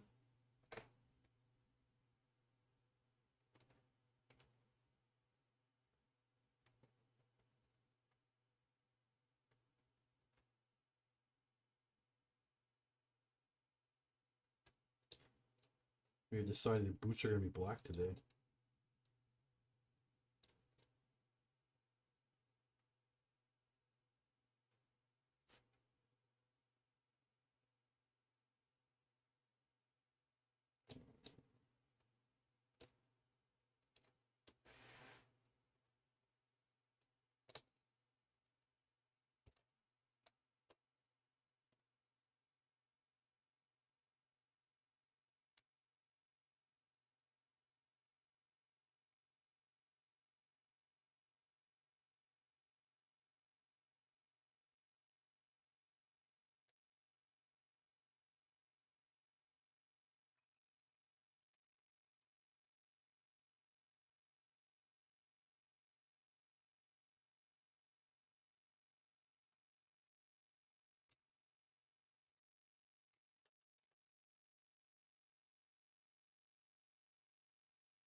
Yeah, when did these ones come out? So these are a long. Hey, how's it going? Is it May 20? Oh, really? Yeah, we're almost there. um, yeah. When did these come out? They're old, right? Like I remember these when I was a kid. I had a bunch of these.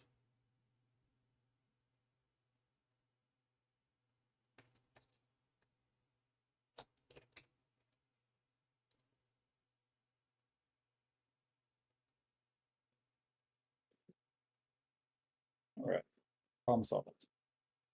What'd you have to do? X-Acto blade, just drag it over the surface and it scraped off gently. Do you seal your models?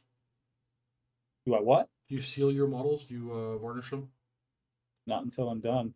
Okay, I was gonna say like you do it like early in certain steps. Because if I airbrush a model and I'm gonna go paint it later on, like I know I'm gonna splatter things on it, so I usually seal it before I do the hand part. I have noticed that with speed paints, they rub off from contact a lot easier. Yes, that's exactly why too. Well, even airbrush painting when it's really thin, right?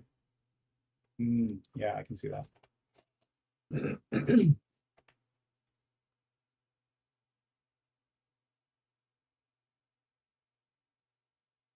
No, I'm excited to have to deal with.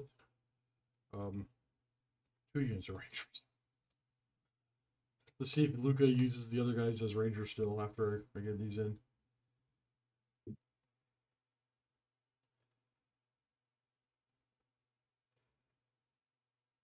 Purple.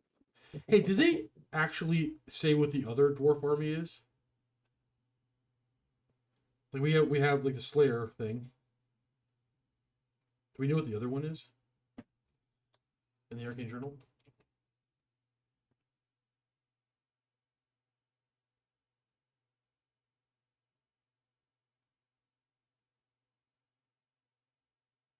Geez, so I was not a kid. I was like 20 years old when these came out then.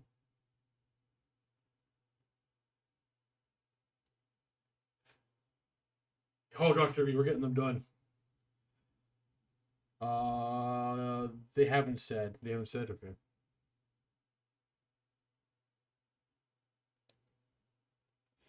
I'd love to know what it is.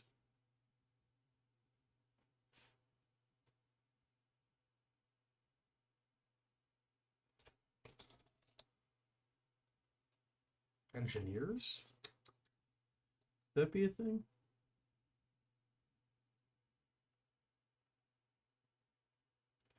Who's alive in the timeline for dwarves?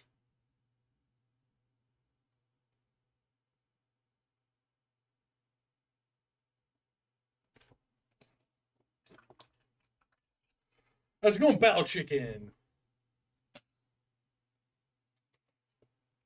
Yeah, Swoop. That's probably why I was thinking like they already announced one because like I guess we all just assume that's gonna be one, right? Well, we know that one. I think there's no reason to expect that not to be one.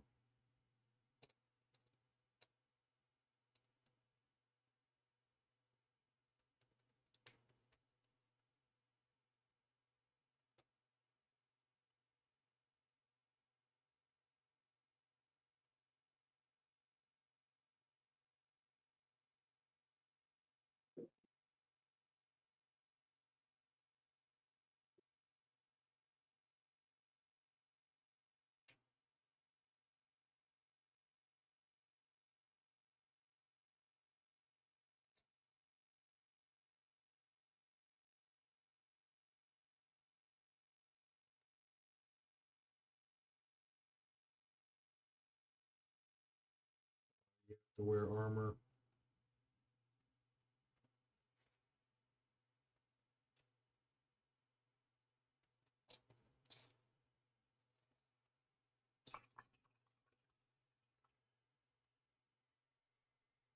Is well, Swoop, is Bugman alive in this timeline? Or not? Yeah, is Bugman alive right now?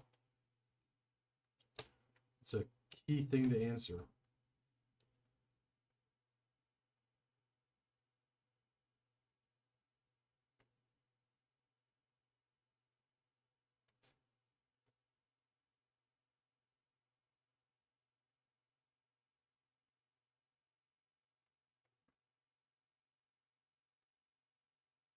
So, how many new character kits came out for Tomb Kings? For Bretonia, it was two. For Orcs, it's two. How many for? Was it two for Tomb Kings? Are we expecting another character for the dwarves that we haven't revealed yet? Look at the dwarf pre-order. The other release was the Dragon Company made to order models. Looking at the dwarf pre-order. What's the oh the Dragon Company, like a really old like Marauder or whatever miniatures? So do you mean like the zombie dragon lord? No, it's a dwarf unit. You can't get that standalone. What? You have to get the zombie dragon lord thing in the kit, like in the box set. Oh, sorry. You're answering. Sorry, you're answering a different question. I had two questions going at once. Um, no, you can. I think you can buy the guy separately now. There's the bone pope.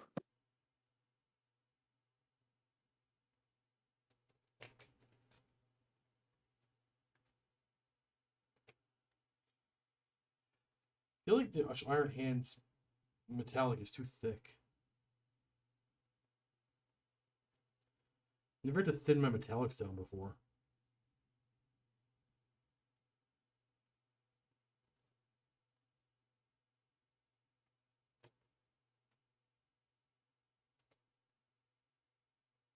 I always mix metallics with black. Yeah, this is too dark to do that, I think. Then you highlight with the metallic, like edge. Yeah, fair. I don't think I'm gonna be highlighting any of this metallic. With the speed paints, you almost have to mix them with black speed paint. How come? The, the quality of the metallic straight out of the dropper, even with medium, just looks really weird. Half of the metallics work and half of them just look really bizarre. And so it's almost like I'm not gonna lie, I almost didn't like know it's there was a speed paint metallic. sorry. I didn't know there was a speed paint metallic. Yeah, I got 8 different ones of like different kinds of colors even.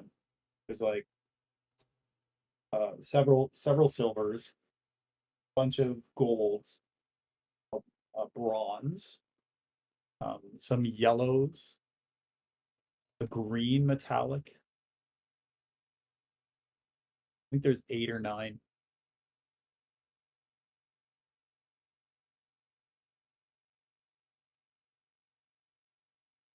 Have Unfortunately, to be which half of them are like really terrible. Like they're runny and splotchy, and they don't have a real nice metallic shine. But yeah, some of them work better than others. I wouldn't bother with it then.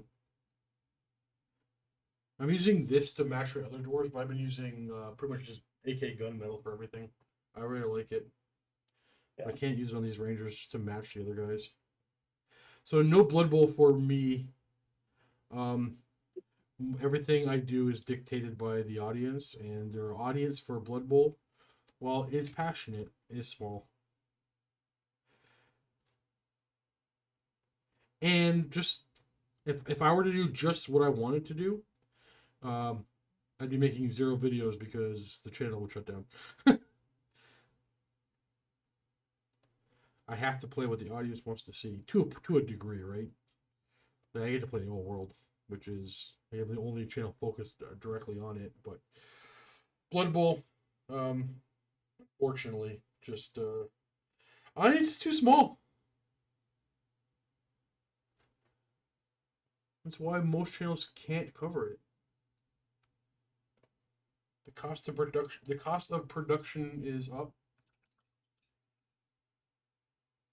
There are speed paint metallics from different companies. I haven't found one I'm like, yeah, fair.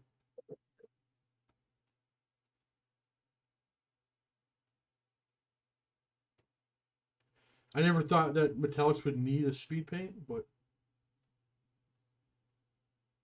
just Nuln Oil or Nuln Oil gloss and on a regular metallic and you're good. As far as I'm concerned.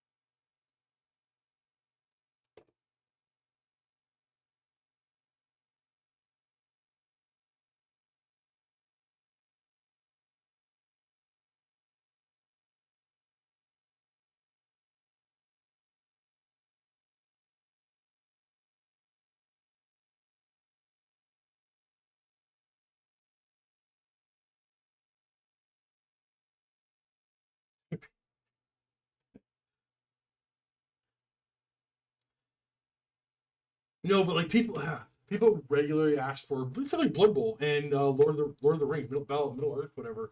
And I'll tell you guys, I can speak for almost every YouTuber who has to make the videos. It is soul crushing to love a game, paint up the miniatures, make the battle report, and it does like you don't even break even. You lose a bunch of money trying to make that video.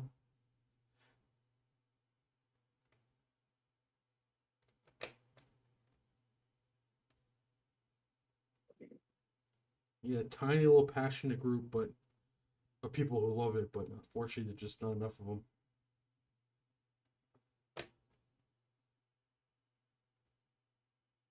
And you can run your YouTube channel where you say screw it, I don't care about the numbers. I'm just gonna do what I want to do. Where are all those channels? They don't last.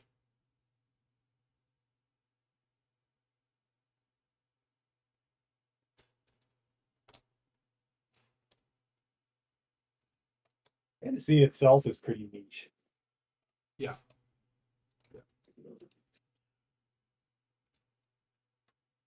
Like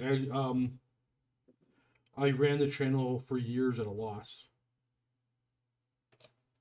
to all of a sudden make money one day. So yes, you could do Middle Earth or even Blood Bowl right now, and grind it out for years at a loss, and then you will make money.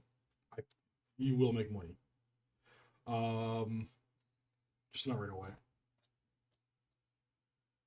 And now that this is my full time job, I can't go back and risk. Well, not that I'd want to anyway. I'm older. Okay, so Warhammer Fantasy is my favorite game, right? So I was willing to run it at a loss forever because I didn't care about making money. I just wanted to have fun doing my thing. And then it started making money. Then the rules changed even for me.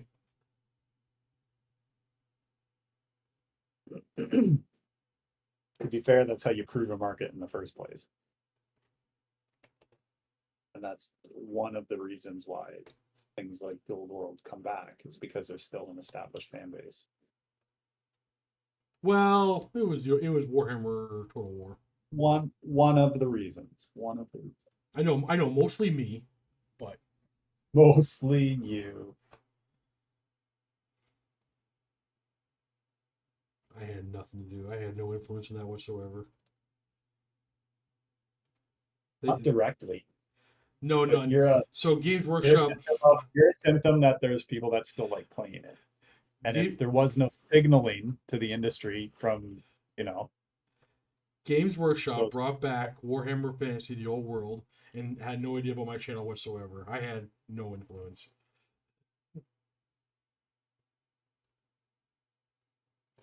I got told directly in my face they don't know who I am. I'm okay with that.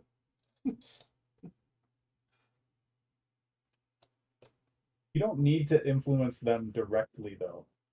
Yeah, seriously. You would influence in the community. And I can guarantee that they did notice some people that also know you very, very well. I hope I had a negative influence in the community. I hope I've ruined this hobby for at least one of you. In fact, I know I have. And you're welcome.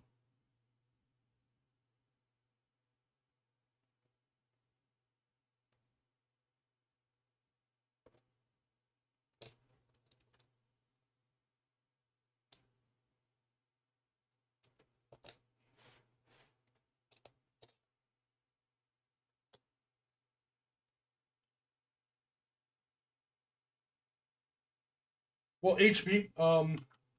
So paint is a big expense.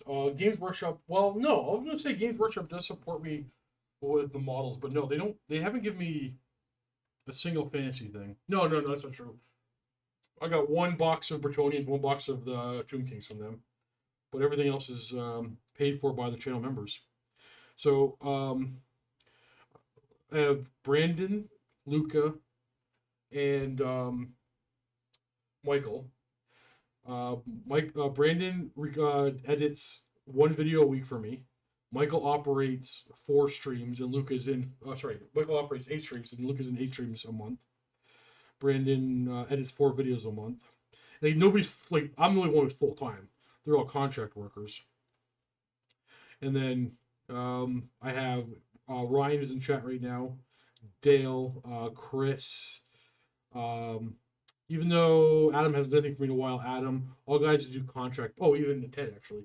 People just contract paint for me, but everything's contract, right? So there's a budget. I take a look at the income for the month. I got to pay my bills, pay off everybody who's like a static set employee type thing. Like, so Michael, Luca, and Brandon are pretty well set what I got to pay them every month. And then anything left over, I don't believe in savings. I'm gonna die anyway. Anything left over goes right back into the channel, whether it's equipment like this new camera right here, microphones that are in the pile on the floor over there that are brand new that don't work, and then the rest goes to paying people like Ryan to paint for me.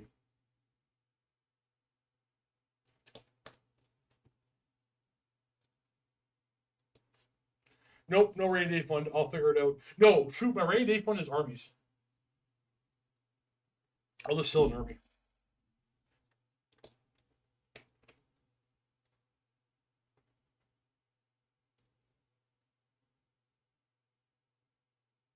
Not my fantasy armies though.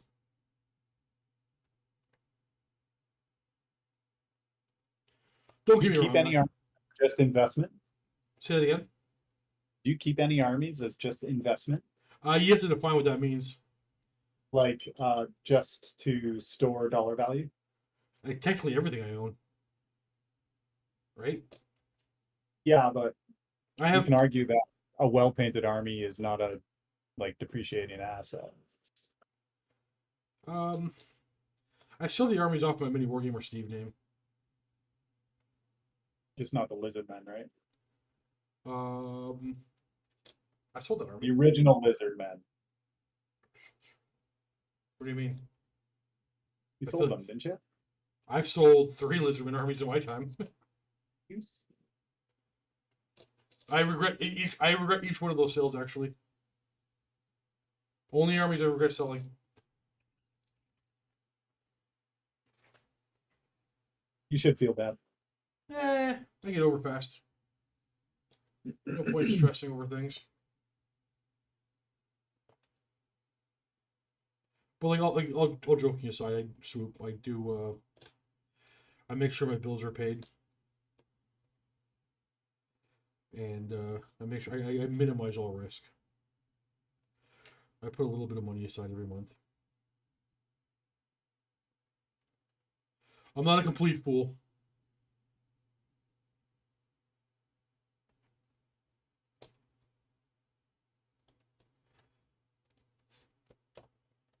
I don't think I necessarily want to save for my retirement. Well, that's a stupid statement. What I mean is, I don't necessarily think I want to retire.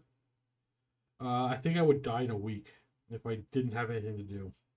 So I'm going to do this until I die. My goal, my hope, not my goal, my hope, because that's a dumb goal. My hope is to die on stream. Not today, not tomorrow, hopefully not this month. Imagine But- how much money that make. But if I can make it to 90 and I'm painting like Mark 27 Space Marines, and I just keel over, I'd be okay with that.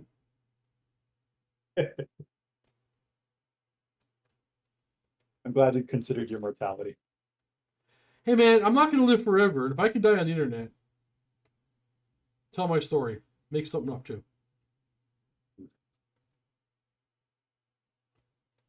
Yeah, but who's gonna turn the camera off? Power will go eventually. Yeah, but not before something embarrassing happens, like you poop yourself or something. Look at if I die. Look at Ryan. If I die on stream of a heart attack or anything, right? I'm gonna poop myself. You know, that's how biology works. Like, you all poop, okay?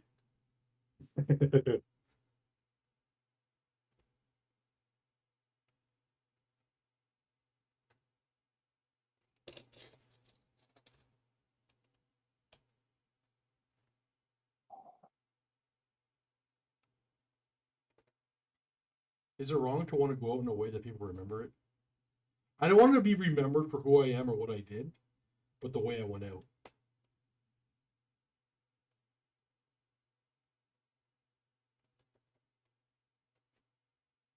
Stream will last 24 hours. Yeah, Dr. Review, he'll turn the stream off. Everything will be fine. What's the maximum you can stream? Does anybody know the answer to that? Is it 24 hours, Dr. V?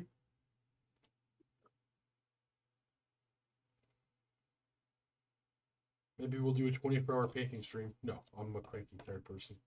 It wouldn't last.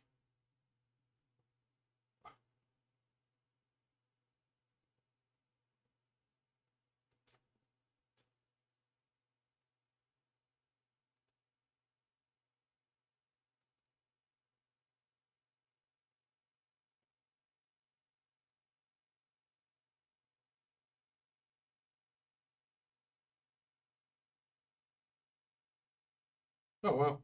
Were you streaming privately, Dr. V? I'm gonna assume a private stream will have different um, limitations than with viewers on YouTube. Google wants to make money. If there are people watching, they'll let you go forever.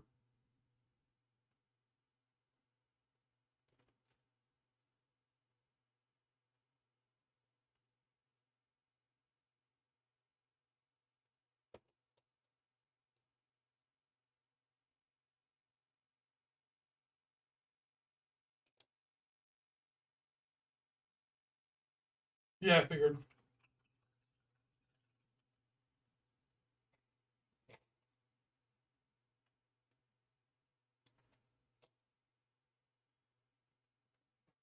I've done plenty of private streams to test equipment and stuff like that, but never for 24 hours. What were you doing? I don't know if you can say, but what were you doing for 24 hours?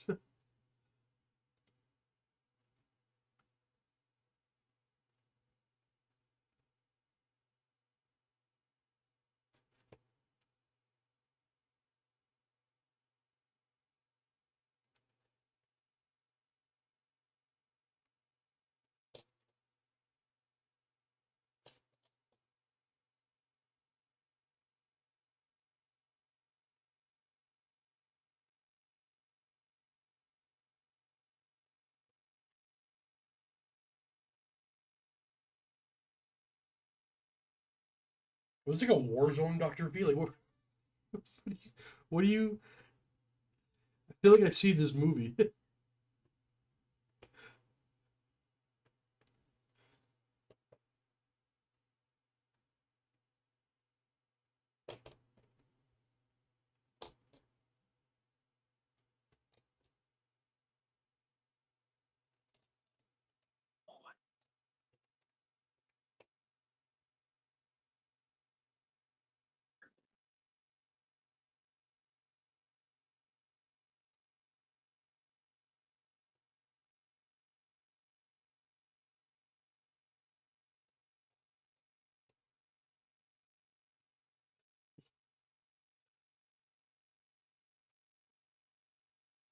What's what's the clock? Never mind. I'm gonna ask you a bunch of questions, probably to get both of us in trouble.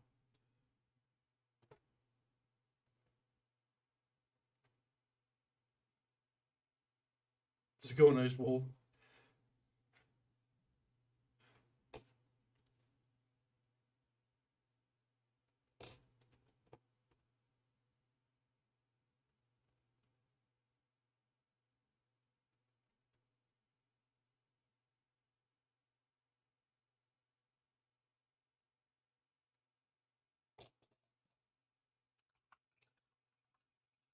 Only slants. See, if I had a full-time assistant, we'd have only slants up and running. Only slants would be top priority. In fact, any of you Lisbon players out there have a slan model that you like to take a picture of your slan and send it to me for the only slans.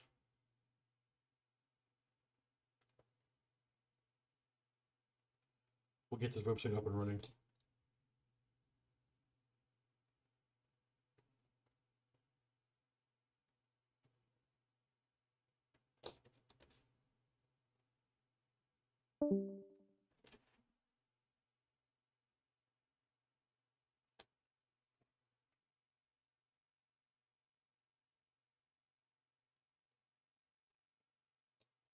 Dude, Ryan timed out.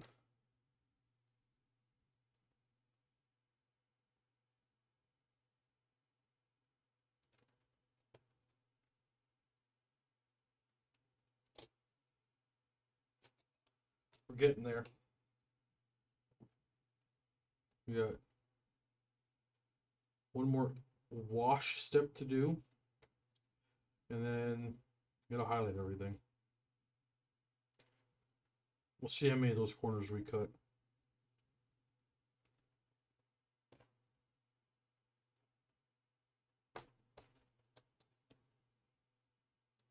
I got the ancient slan. Ooh, Graham, take that ancient slan, Throw it face down in the pillow, take a picture, send it my way.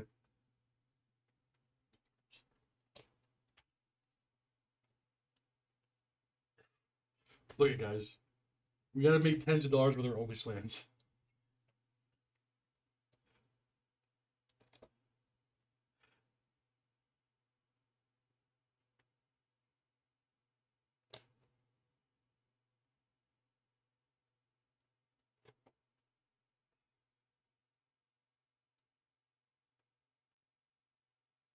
You say gross, but I know you're taking the picture right now.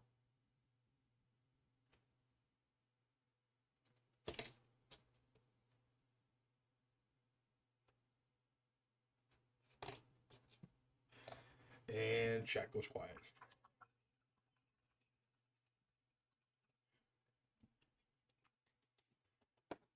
You people need to grow up.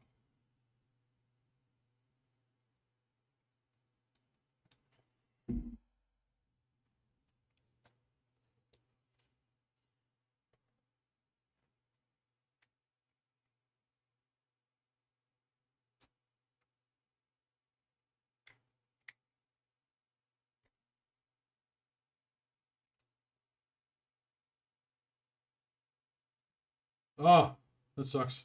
Wait, oh, you're on your phone.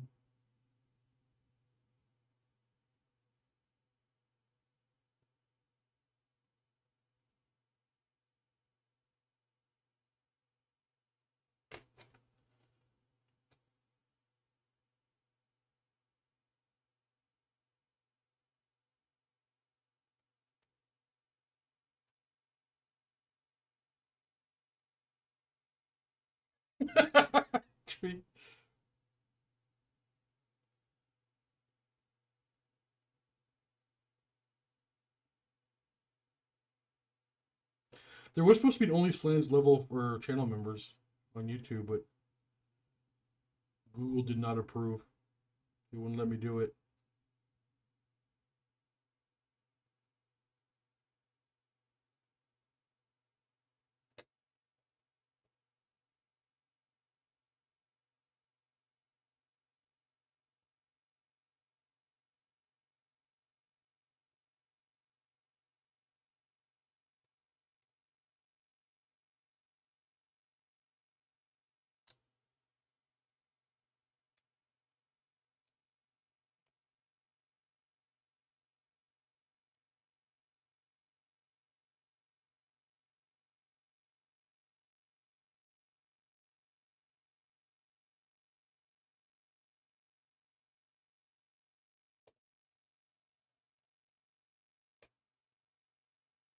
Read this deck. Fifth edition Slant were the best ones. They were monsters. They were literal combat monsters. And then they got progressively worse every edition.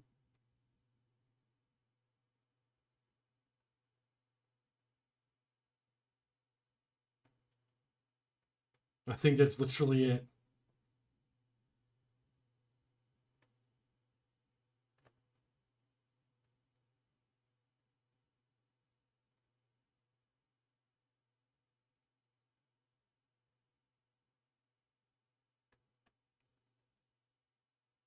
Not that they were like terrible, but like they just got a little bit worse every edition.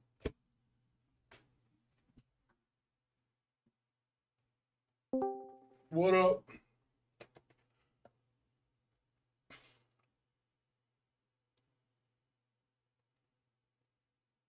My intrusive thoughts got to me when you were gone. I may have got myself a little bit of trouble. That's why I can't hear you. You can hear me and I can't hear you, right? No, I can't hear you. There we go. Yeah, I still can't Now hear you. No, I can't hear you.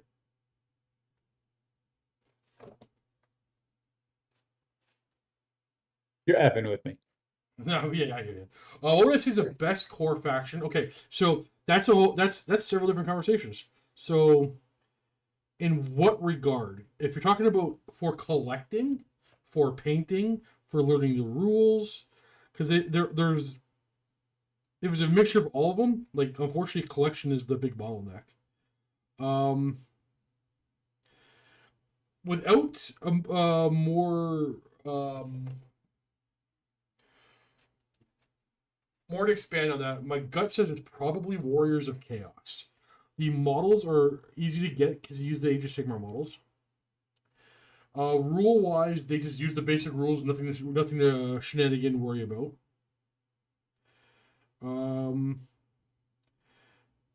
They're a good army. They're a very good army. They have a lot of different play styles. Yeah, no, you know what?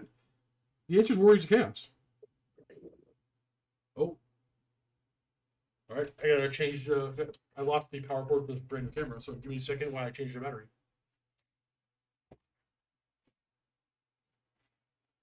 Which I have right next to here. All right, the camera's gonna go out for a second.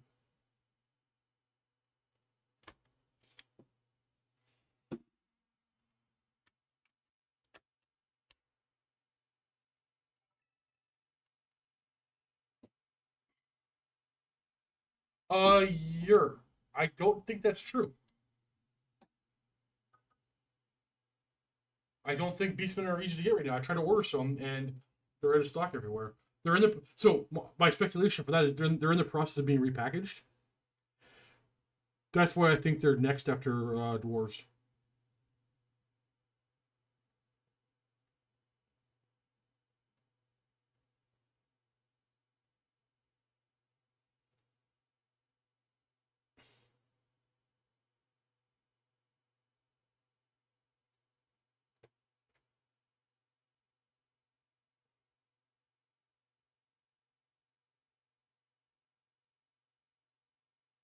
Ooh, can you not get your hands on Marauders at the moment?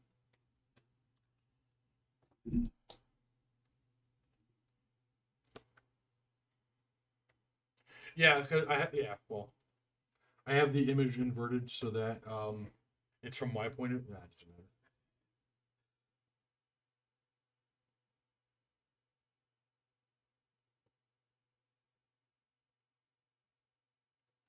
I don't know if you can get Marauders right now because they're about to get new models in AOS.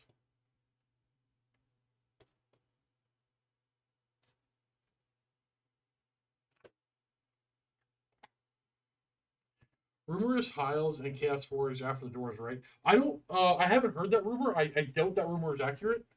The reason why I doubt that rumor is it makes sense that they're going. Well, hold on. We knew. Well, I guess I knew. We knew. Dwarves were going to be after the orcs right away when the orc book came out because the special scenario had dwarf stuff in it. So the Bretonian Tomb King Arcane Journals had scenarios with each other in it. So the pairings make sense.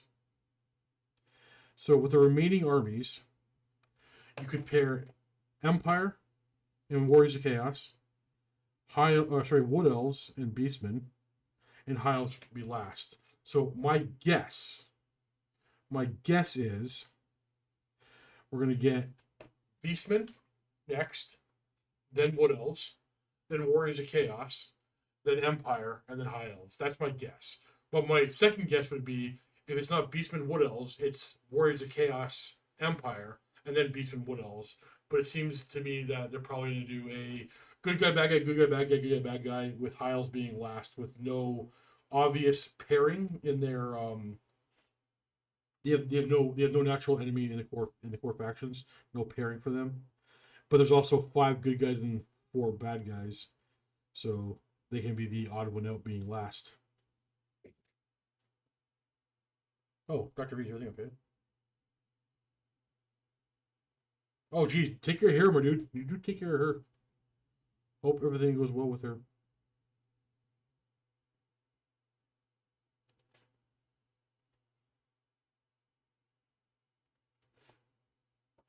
My privileged ass will continue to sit here and paint and play Warhammer while you do real life stuff.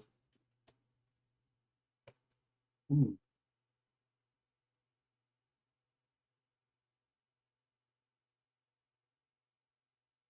And just go straight to releasing characters.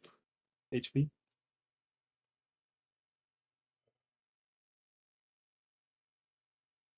Okay, so HP. I don't want to talk about this because it's going to spark a bunch of rumors that are unfounded. but I don't think Dark Elves will be in the or the next Stage of Sigmar um, um, battle tome. What if the High Elf Arcane Journal is last, and one of their armies is the Dark Elves? They bring back Malekith. All the plastic kits are still available. What if? That would be What awesome. if? What if? What if?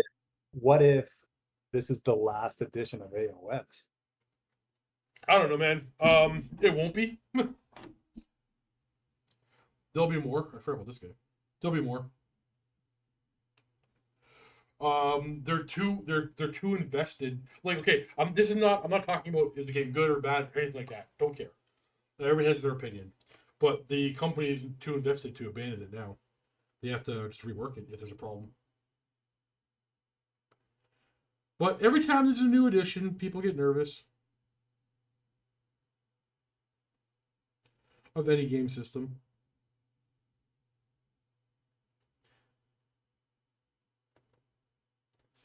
Oh, that's a metal build.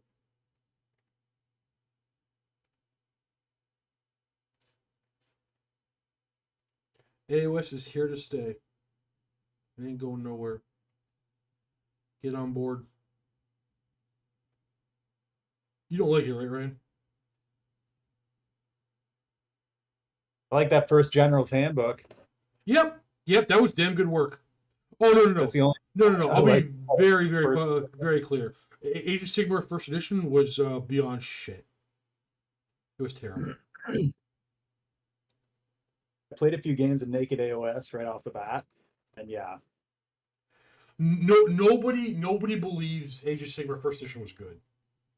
No. My experience, probably similar to everybody else who's vocally against AOS, just gave up at that point and never looked at it again. Yep.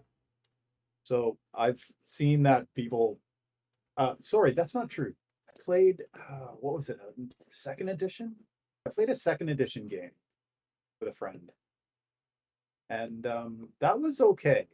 That was like, so the whole Daughters of Cain stuff came out. They had their own. I don't even know what it would be called. Battle tone. Yep. Is that what it was? Yeah. And I played proxied a bunch of things, but I basically played a Daughters of Cain game against his stuff.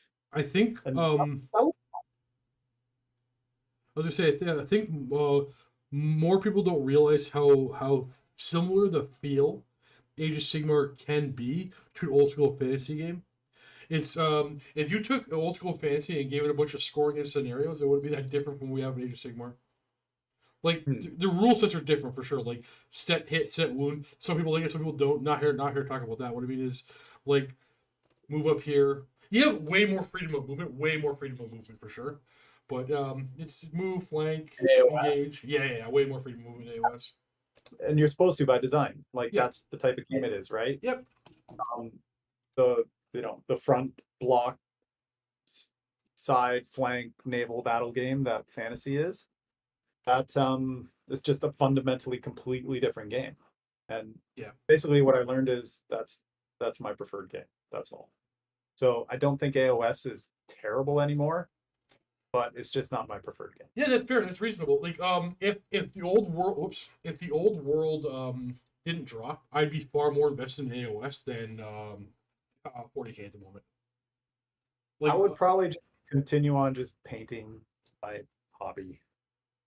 Yeah, fair. Because it's primarily just a hobby for me, first and foremost. But well, that's the thing too. Like, I want to see somebody do this. I don't have the time or money to do it, but I want to see somebody take the new Cities of Sigmar models and put it on a square basis as an Empire army.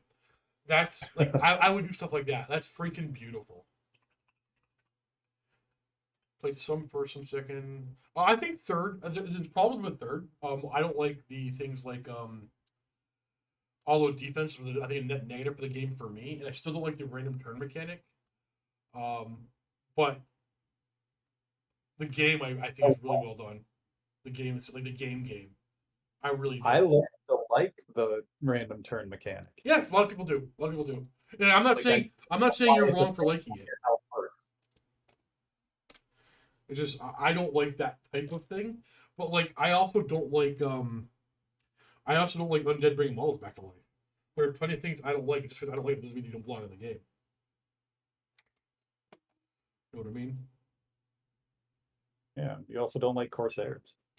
Well, come on, you gotta admit they're pretty bad. Sorry, the melee ones, like the not handball ones. But if you can figure a way of using them, by all means, let me know. I have 20 The double hand weapons? Yeah. I don't think there's a good way to use double hand weapons. Yeah, that's I think my whole point. That was my even only the opinion. handball ones, even the handball ones, when they do get into combat, they actually get the murderous rule, right? They get to re-roll their ones. Yeah, exactly. So like, there's another thing that's better about Yeah. the handball one. That squad is beyond useless. Sorry, that squad. I'm gonna clarify. That squad with double hand weapon is beyond useless. Yeah, I think so. No, Doctor V, historicals are lame. Oh, Matthew's doing some one-page rules too. I keep trying to look into that. No, I was actually joking about historicals. We were getting into Hail Caesar, and I was super excited to paint up a Macedonian army. It all fell through, so now I'm just like I'm the guy hating on it for the sake of hating on it now because I was scorned by it. Like they were willing to send us free everything, but like the schedule just I think this didn't line up. To be honest, they are bringing them back to life. I did bring fair retreat speed. Voltron, I love that name. Steve, if you go on vacation, who would play games with Luca? Well, I don't. I'll probably never go on vacation, but Ben will fill in for me. My little buddy Ben. I love this model. I'd play a game. Yeah, you want to cover the streams while I'm gone? The streams? Yeah. Oh, the streams. Yeah. But like, I don't need a vacation, so. I don't know. I think I'd have difficulty talking and rambling on for 3 hours. We all have a problem talking and playing for 3 hours. Playing, I could play for 3 hours. Well, Epic Hill. I know. I saw them all. Somebody posted the pictures with Epic Hill Caesar in the Discord. Dr. V. I can't. I'm already working.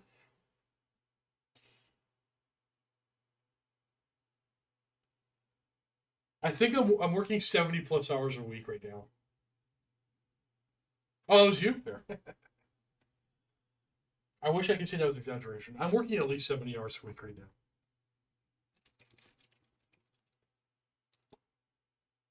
Fair, Dr. V. I don't really work when I work, though. So when I work that many hours, it ain't that bad. That's the best kind of work.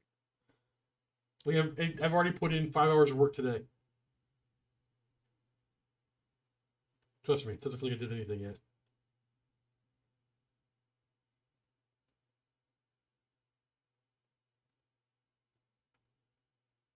But I have fun hanging out and talking Warhammer.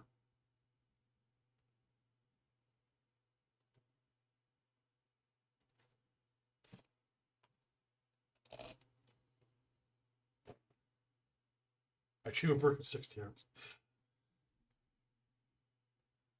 I used to work like that. I used to work 2 or 3 jobs when I was in my 20s. Work. Yeah, it paid off.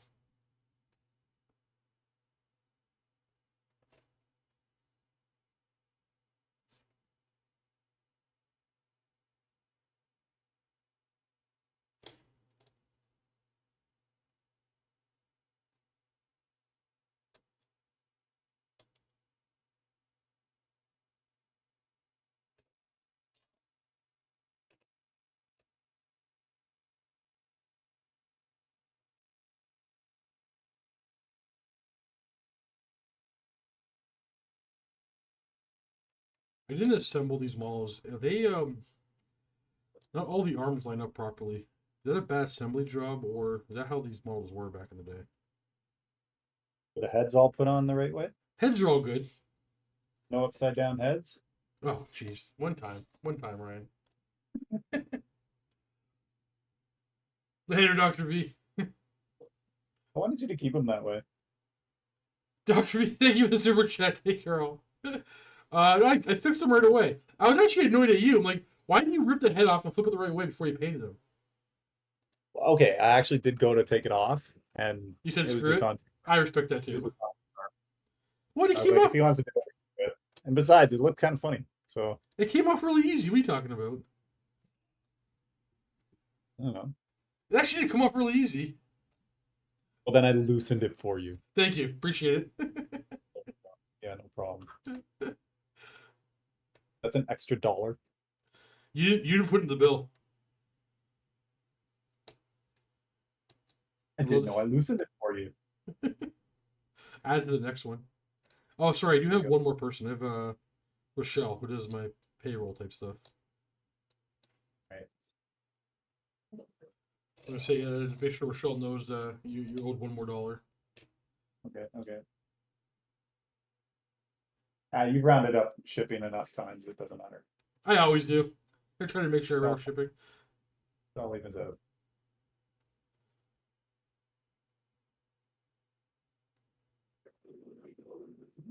The reason why I do it is when I have to like calculate like all my expenses and everything and hand it off to the accountant, is it's like easier to give one flat number and then I just round everything up to the closest dollar. It's faster accounting. That works.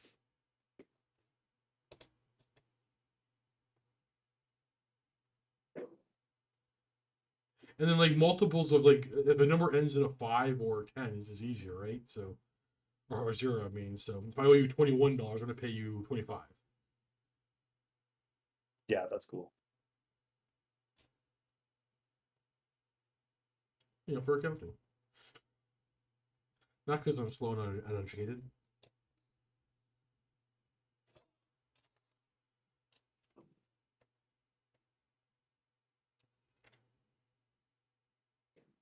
I really do love these old dwarf models, though. This is classic Warhammer right here for me.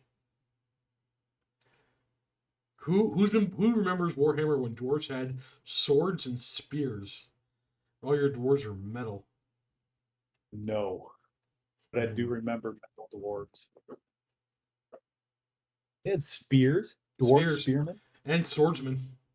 Man.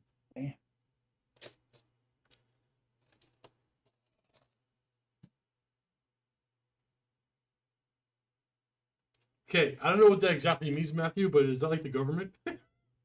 Her Majesty's Royal something. Okay, you know what? Now I'm all kinds of nervous that I still want to get audited. And if anybody at the CRA is listening to me, I have done nothing illegal to the best of my knowledge. I'm not trying to screw with you guys. I was gonna say, you're telling them I'm doing work for you? Come on. Oh, I claim everything you do. I told you this. I handed the receipts. You do whatever you want your end for taxes. But I tell the government everything. I am a snitch. No, that's. I report everything. I'm not. I am genuinely worried about. I have so many of you guys on like, not payroll, but I pay so many different people that I'm gonna screw something up. It's to like risk the business or the channel. I don't want to screw anything up because I did something wrong for taxes, and that's why I make sure Rochelle checks everything, does everything.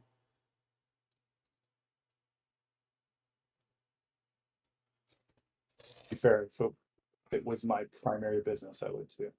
Yeah, like I got it too good and I know it. I'm just waiting for the bubble to burst on this whole internet thing. Like, look at dude, I play Warhammer for a living.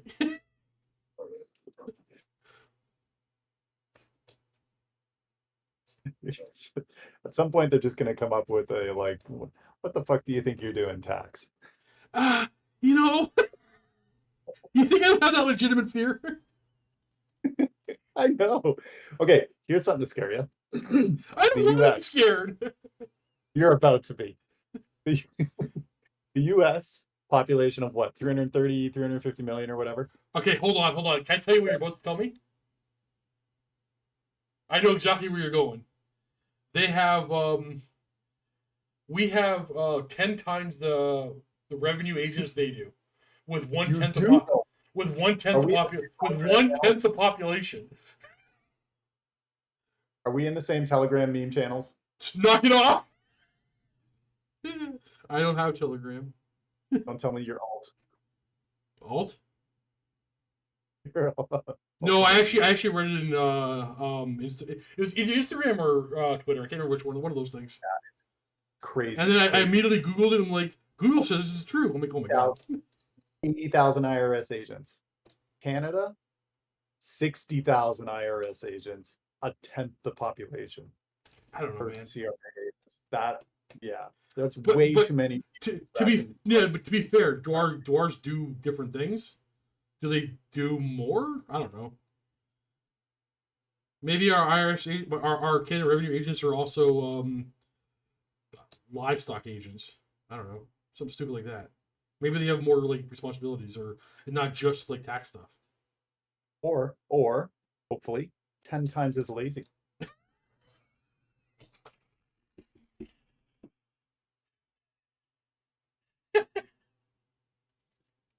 Which Warhammer fantasy race pays the most taxes?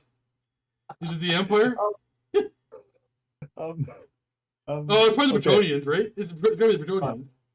No, Skaven. I don't think they pay any taxes. That's how you know they pay the most taxes. They're the most dysfunctional society.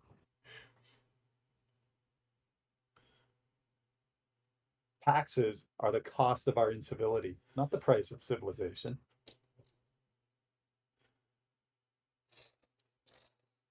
High elves. Oh, actually, it might be the high elves. The high elves are the Canadian/Europeans of the world, of the old world.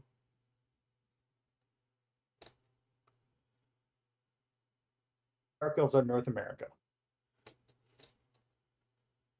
I don't think the Dark Elves pay much in tax.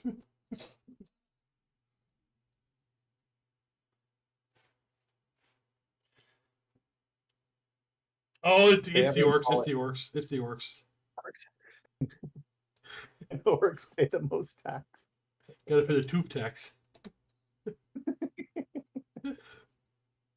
Tooth. Look at, not to get all political again. I'm getting really tired of this, the way we're handling things around here. I'm okay with paying a bunch of taxes if I get access to services.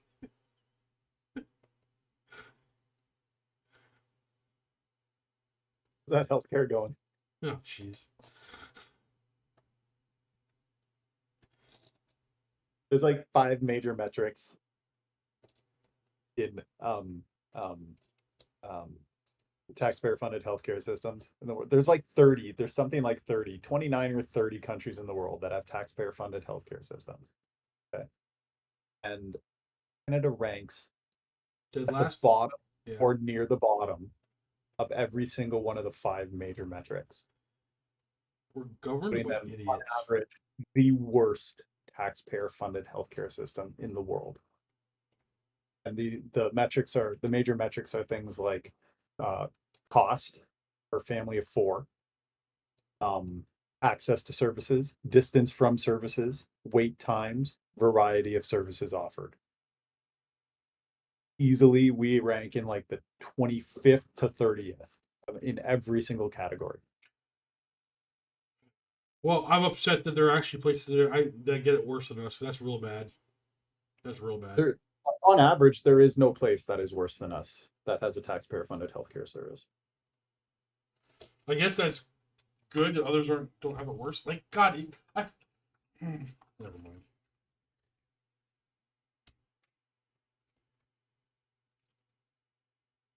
When I take over, no swoop. That's kind of the thing. We don't get services. That's kind of the problem.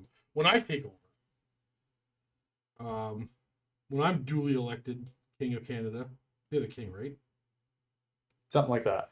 When I am King of Canada, first thing we do, we're gonna march on the states, take over, and then no, then we'll take Mexico, implement the one continent, one country rule, and then I'll probably just make a bunch of rulings about Warhammer. Like I won't allow too many Pegasus Knights in a Canadian Warhammer tournament or table. I'll force Games Workshop to, if they're going to sell their product over here, that I'm going to, pre approve all rules and updates, stuff like that. Reasonable things.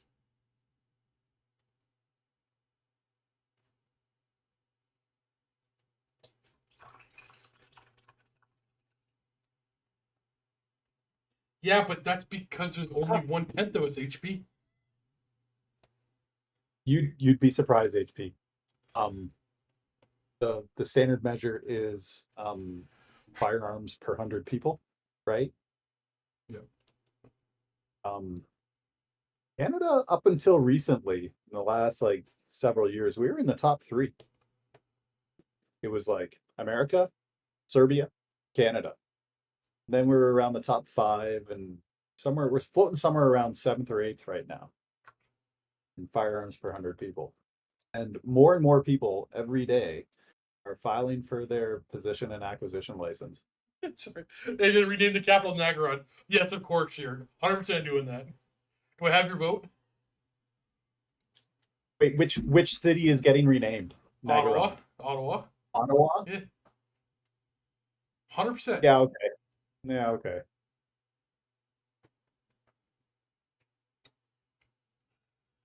Hey, it's a bright looking future. I need to go and buy a gun. I can give you one. I have 125. Oh, and then obviously these ones, but What? I'm just broke right now. Oh.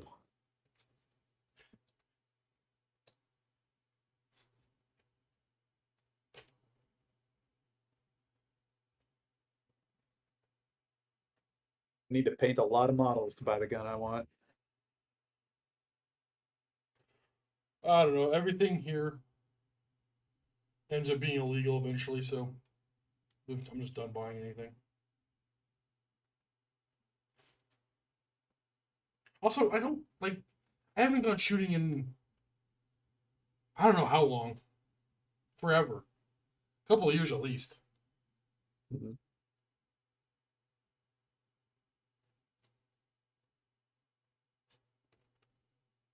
Yeah, right? Easy. I hear you got to machine a firing pin if you want it to be long-term recurring use. All joking aside though, what's the legality of that? Like in That's Canada. apparently my guess is it's illegal. Right. You can get a crossbow without a license, yeah. Like I'm assuming even the States has some weird 3D printing laws about guns, but Maybe. I mean maybe. God. Well, it depends. It would vary on state by state, right? Oh, fair. I have no idea what ours are. I don't want my brother-in-law to be able to 3D print anything he wants. Don't get me wrong, I love the guy. But I don't want him 3D printing whatever he wants. He's kind of like an orc.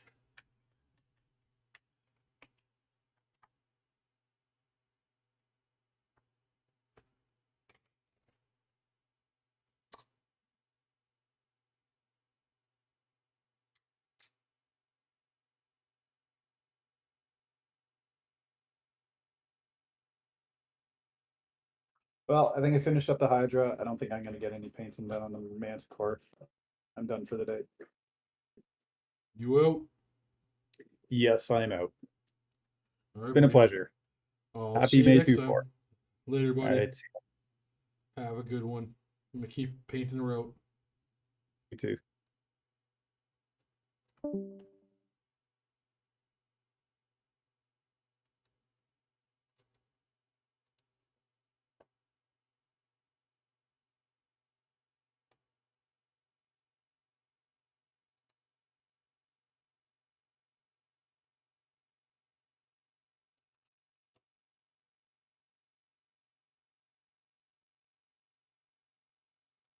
Why not just do them, Davey? Why not just...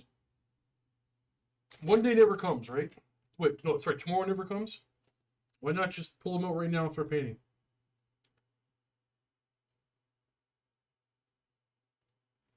Nothing will ever get done unless you sit down and do it. That was very profound, right? Can't get done if you don't do it.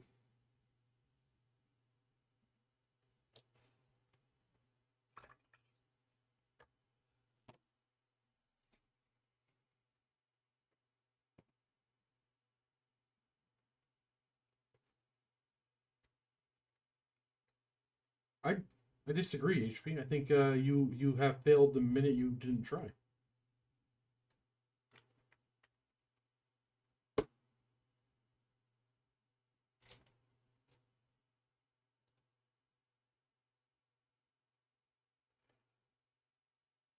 Or you can just sell your stuff to me. What do you got?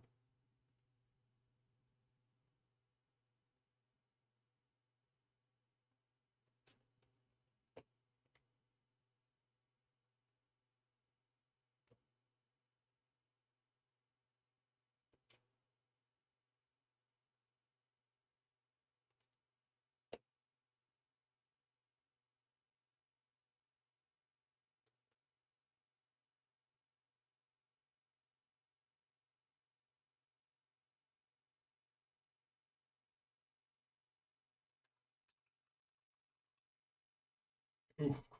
What are they armed with, Davey? If they're armed with hand bows, hand crossbows, you're golden. Paint them up. It's a damn good squad.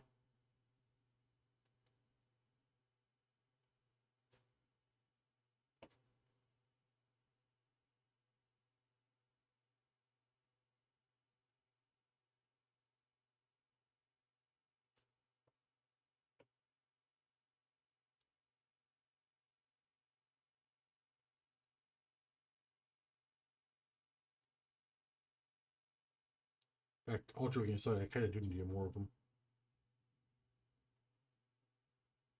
I have 30 Corsairs, 20 with double hand weapon, useless, and 10 with additional the hand crossbows. So good.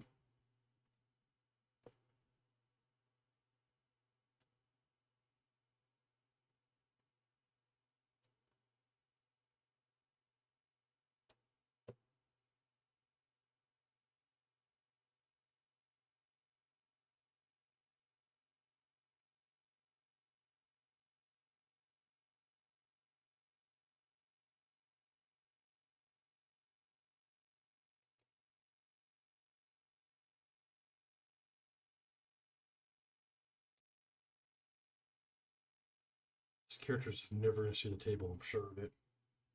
Half 20 with swords, 20 with the crossbows are so good, my dude. If they had skirmish, they'd be probably busted.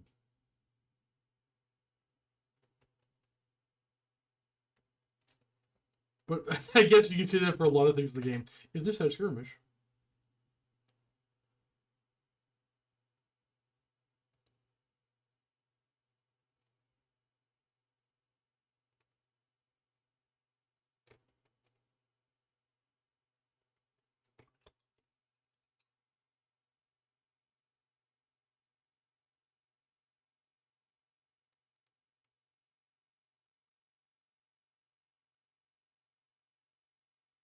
we're thinking.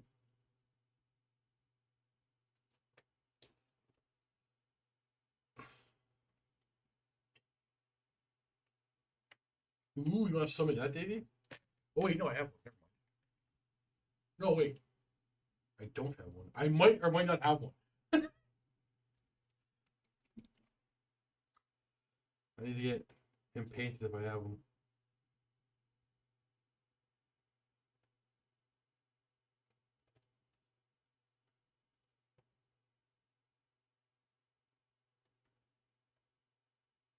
Oh no, I have parts of him in my bitch box. That's why. Want some of yours?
I don't know if I like dwarves having the ability to put runes on great weapons.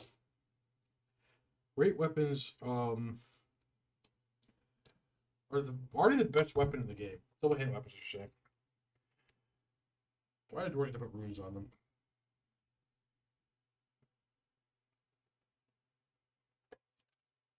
Remember the good old days? They used to make them. Used to make them a mundane weapon when you did that.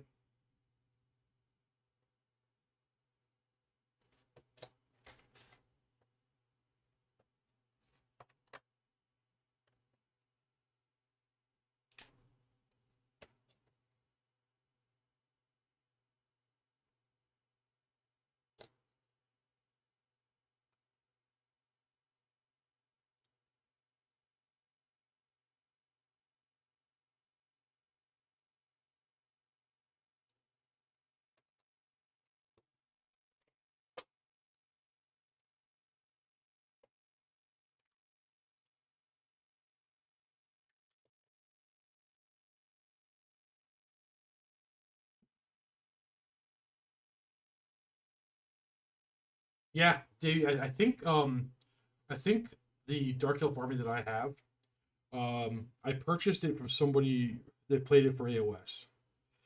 It was a, I think, a 2,000 point army, and I think that was the same mindset he had. Because I bought it right after the Dark, oh, sorry, the Morathi stuff came out.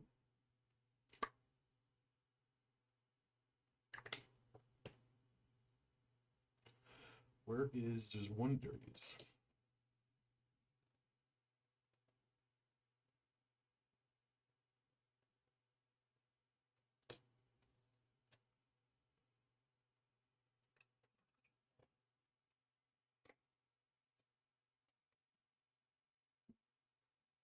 If I lived nearby, I'd drop you a nice clean green mat so you can see your minis. Is this mat too dirty for visual? I actually ordered one already, my dude. I have a new one coming in Wednesday. I already did buy a new one.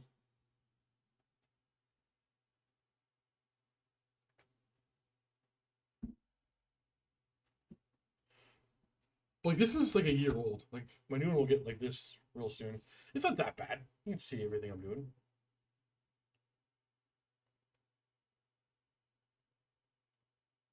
I don't really know.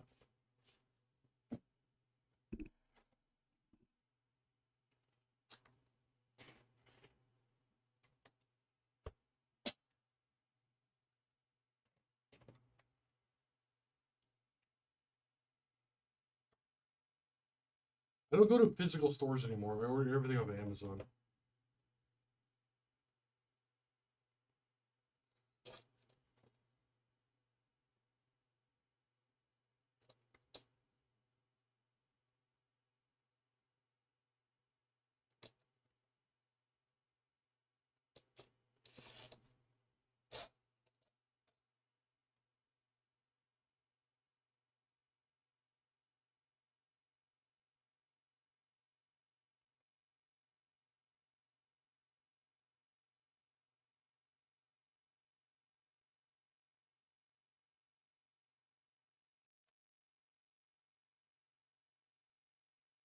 Actually, Swoop, yeah, same. Only because it's in the same building I work in. I don't play in stores though, so I guess I got that.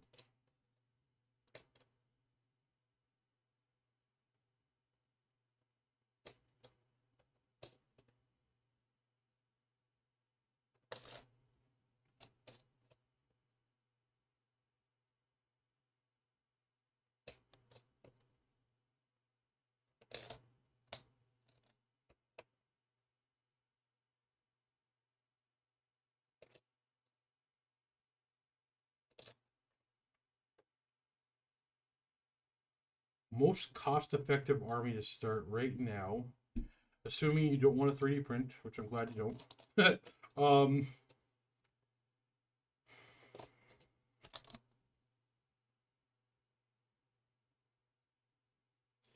Probably Lizardman. But if you want to stick to core factions, Chaos. Warriors of Chaos. Yeah, so I think if you want to stick to the core factions is Warriors of Chaos, otherwise it's Lizardmen. But you can put your Lizardmen on the base conversion, play 2 game systems. So that is most cost effective. Oh no, you did the same thing with Warriors of Chaos.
So basically, yeah, so saying basically anything low model count. But I'm trying to think who has the lowest model count. So Chaos doesn't have anything that's required to be core. Their warriors are kind of expensive. Their knights can't be core, right? No, their knights can be core. Yeah, you can buy a couple of boxes of knights for Age of Sigmar. There's your core.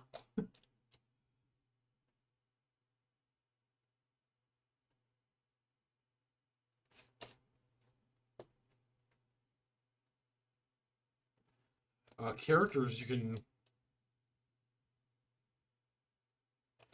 Geez, I think you know what. The more I think about this, I bet you can make a real well inexpensive is I guess relative I guess, but you can make a Warriors of Chaos army probably the cheapest. Spend your minimum on core with like knights. Then you spend the rest of your points on characters and chosen.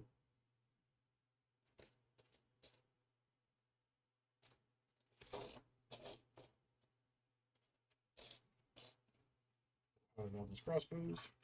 Ogres. Chaos is probably cheaper.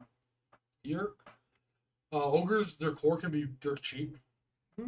Yeah, their core can be pretty cheap. But their characters can be really expensive. Ogres are up there. You're right. Ogres are definitely up there.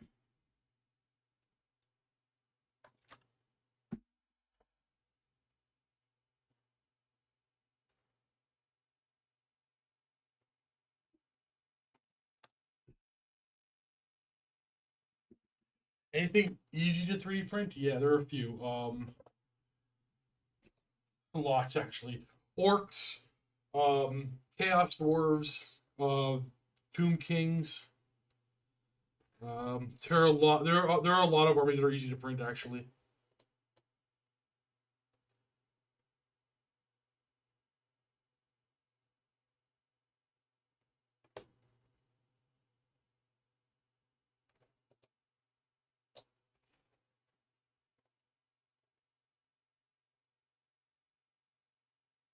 Oh, dwarves.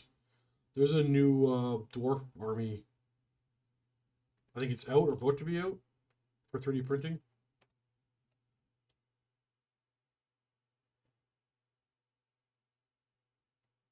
It is safe to assume that the next little bit, every time an Arcane Journal comes out, the 3D printer guys will have an army, the 3D print matching the timeline of the next Arcane Journal.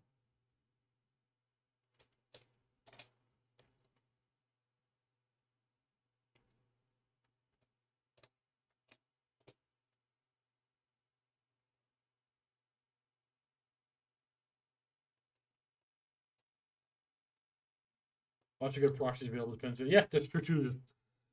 There's a few companies that make they'll sell you actual physical models. That's the thing. Like it's good and bad for the old world right now because um, everything is not available, so everybody else can make money.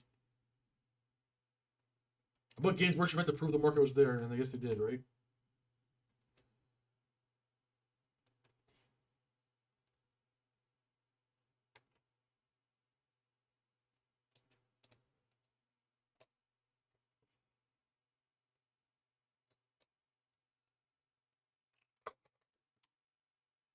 Best value way in the old world. How what's the secondhand market looking like right now, though? Is there much out there for sale?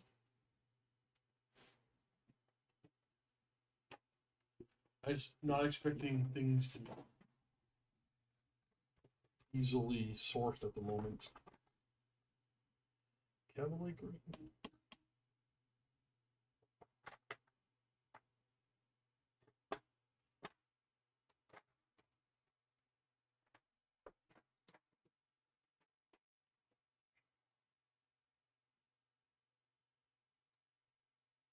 There's a lot of price to it. Yeah, makes sense. I've spent way more money on things lately than I should have been.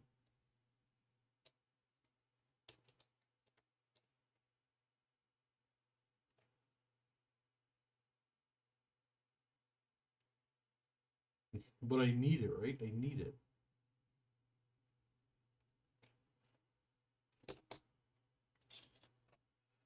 It's for the business.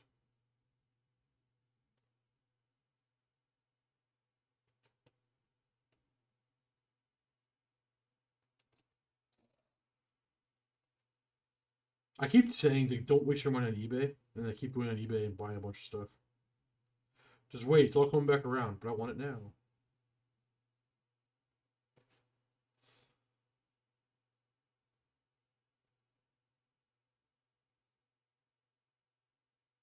And I get a lot of, I don't care, I'll say this. I get a lot of emails saying, hey, I have this for sale, want to buy it? It'd be like an Island of Blood, High Elf, and Skaven. Uh, I'll sell it to you right now for $700. Like, no, it's coming back around. Like, it's available. Well, it will be very soon.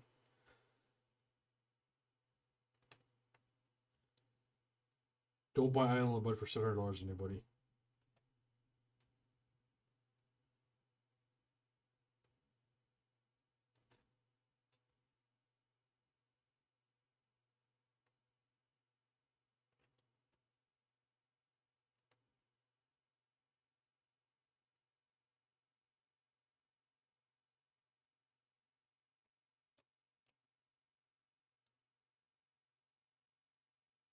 Yeah, Trey, that's everywhere though.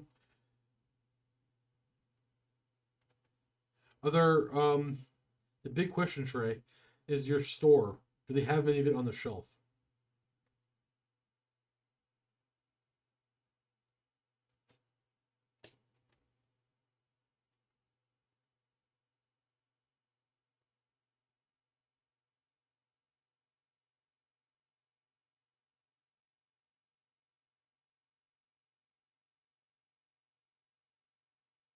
Well, Titleman, the thing about that is it will not be an accurate report because like we saw a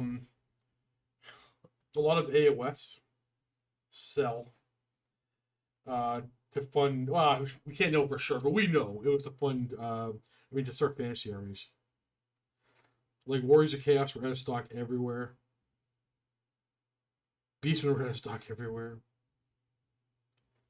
So the numbers are going to be a little skewed. It's going to look good for AOS. Which is funny because AOS is actually coming out this year as well. So all of the sales all the malls we bought for Warhammer Fantasy or for the old world, in the first quarter of the year, they're going to count towards the sales for Age of Sigmar.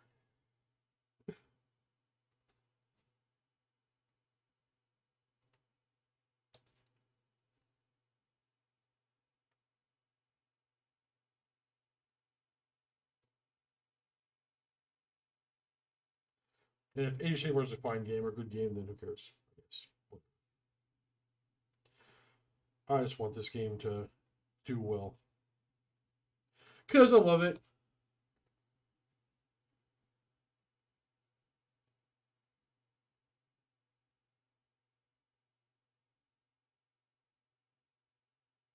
Stargazing, that's actually not a terrible spread.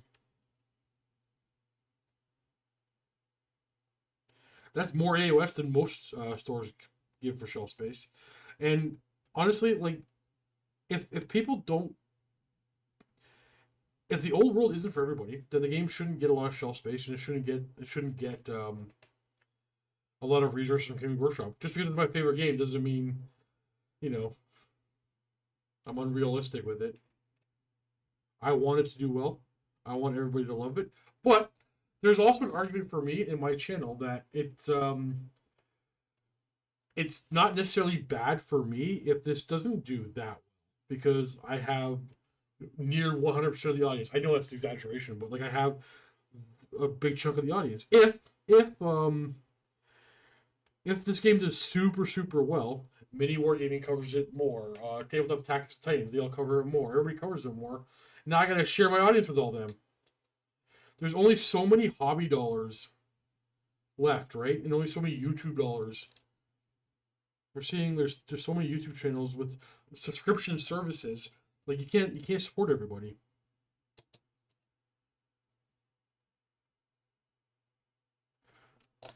So if the old world is my bread and butter and nobody else really covers it like in a big way, probably more money for me. Or I'm thinking backwards, and the bigger channels cover it, audience grows, rising tide. What's the phrase? Rising tide raises all ships, or whatever it is. These are the things that are always in my head. I don't know. I'm just having fun. I paint Warhammer and I play Warhammer. I try to make the right decisions.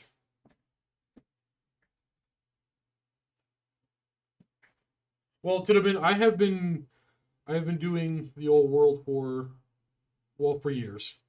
It's been my favorite game. I mean, I've covered AOS, Heresy, 40K, all that stuff on this channel.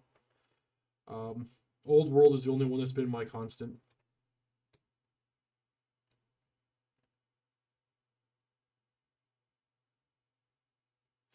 Even if the game stopped making any kind of money, I would go back to work for Mini Wargaming and continue doing the old world because I love it.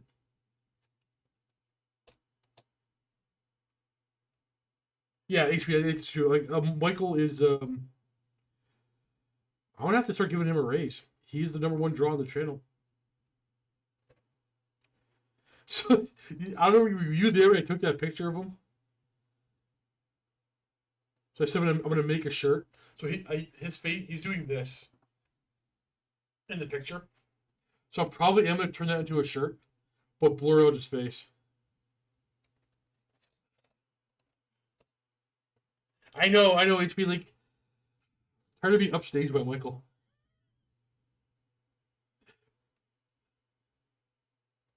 And the weird thing is, and I don't know if he's gonna get mad if I even say this, but I'm gonna say it anyway. The weird thing is he has his own YouTube channel that nobody else at work knows about. He doesn't do anything on it anymore. So if you guys can get him in the next live stream to share his YouTube channel, maybe you get him to do that. I'll just say you heard about it. Don't say I told him. That's great. Yeah, I'll tell him I told him. I'll tell him I told you guys.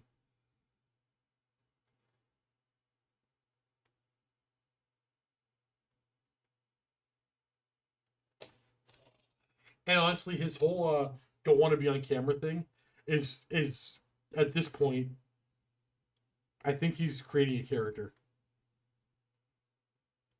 I don't think he cares one bit about being on camera.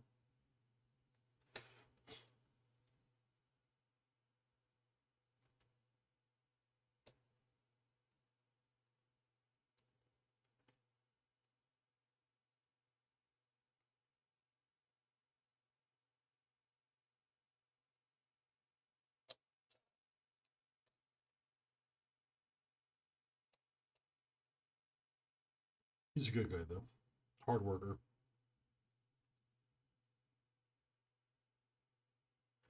And the oldest guy in the office. 27 years old, going on 60.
Someone did the joke, you misspelled something on the internet.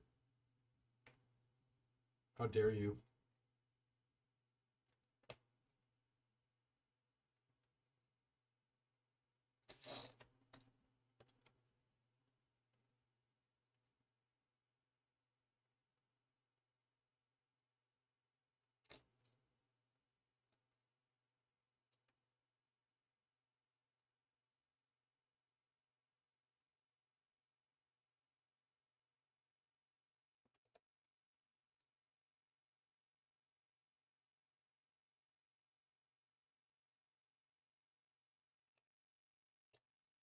We are almost done these rangers.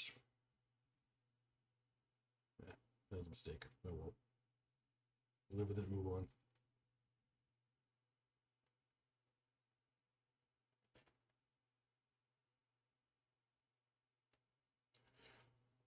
See that flaw right there?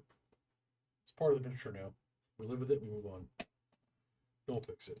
We'll just get the time.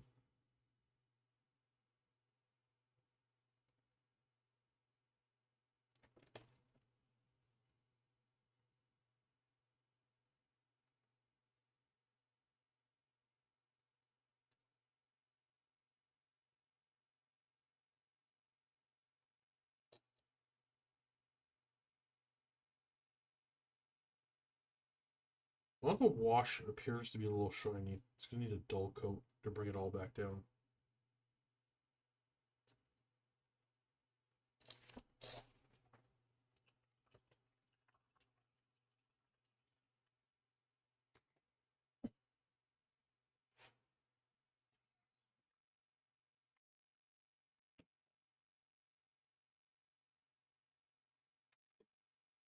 Oh, it affected the flesh.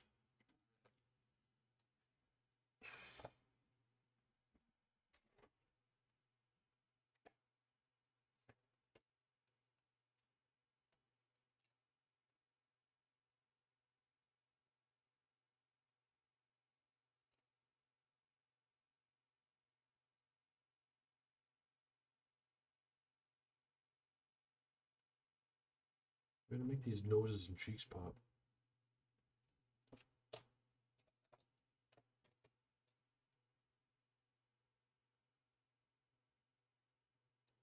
I always feel like the dwarf rangers never really fit the aesthetic of dwarves or the lore of dwarves. Is living above ground. Come on now.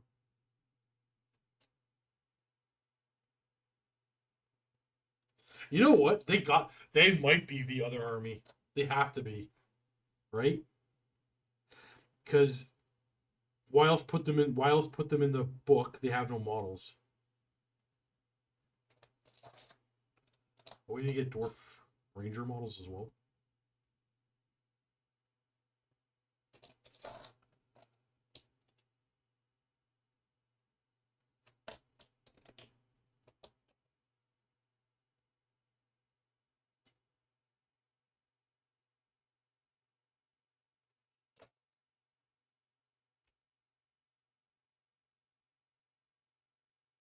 They have a goatee right now.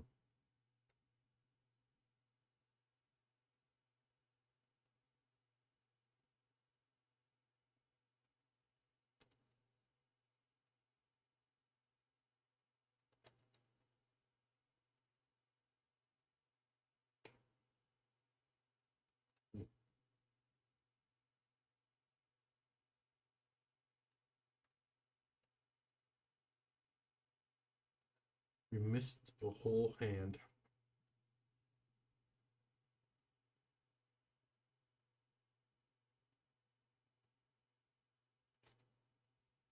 Fix that a second.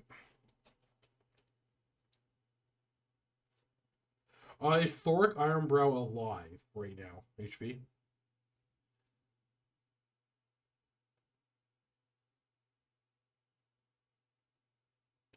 Honestly, probably. Wait, I don't know. I'm not 100% positive of the timeline. Or the,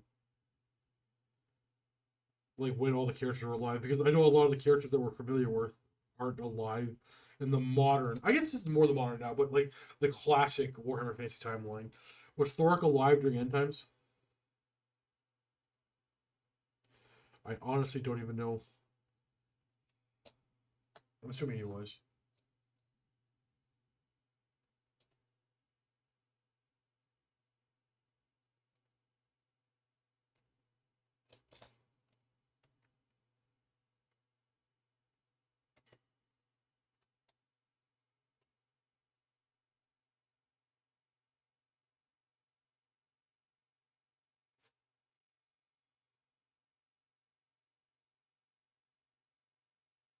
I don't know if I want a ranger themed army.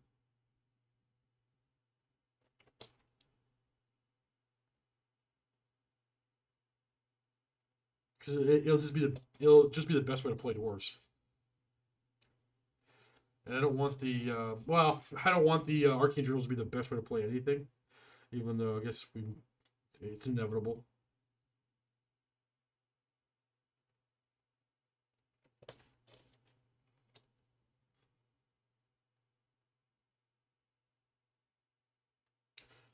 I want the Slayer army to be the best. Actually, no, I'm lying. I want the Slayer army to be the best way to play dwarves.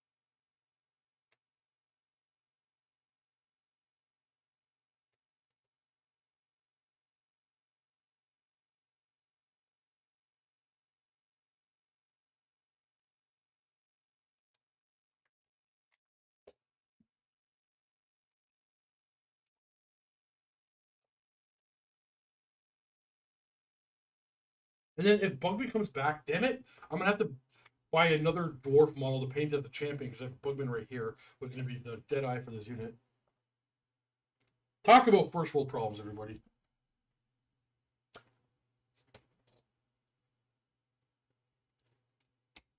Oops.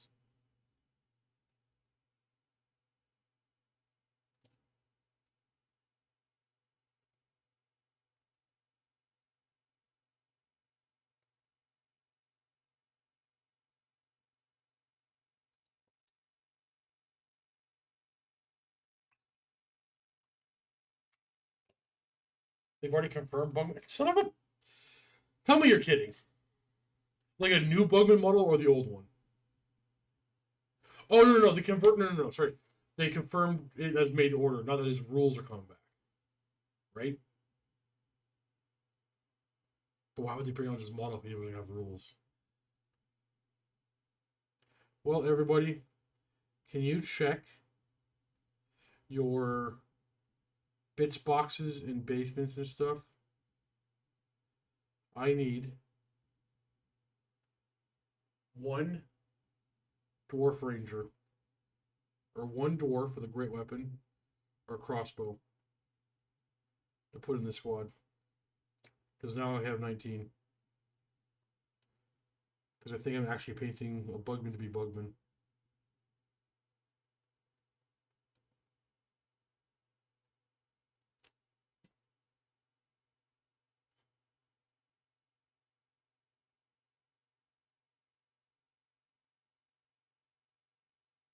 Do I have an extra one right here?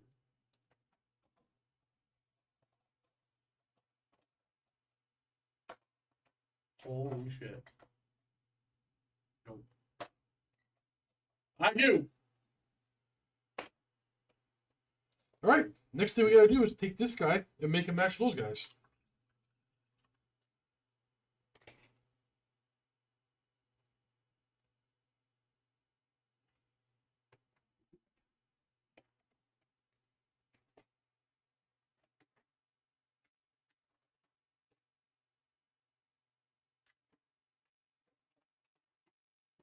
Yeah, where are these? Nobody's in the chat.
This is gonna be too much work.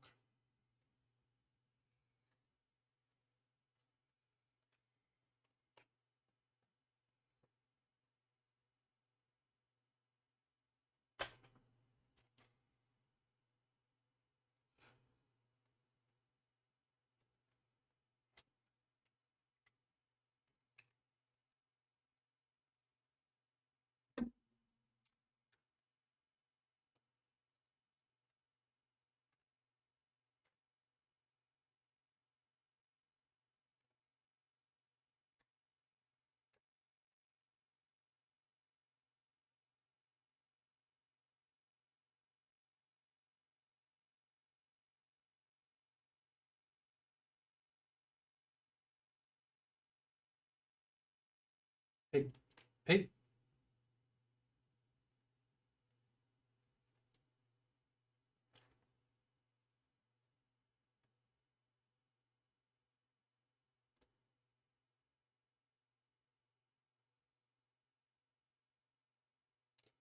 All right. You know what? Let's stop trying to rush everything. Taking a break, hanging out in chat.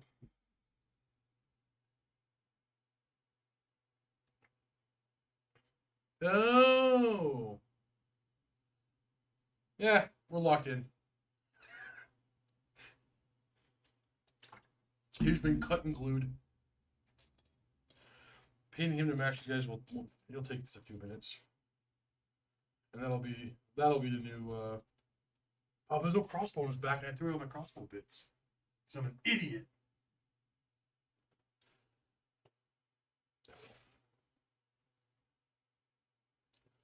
We almost got these 20 rangers to deal with. What's your least used lore in the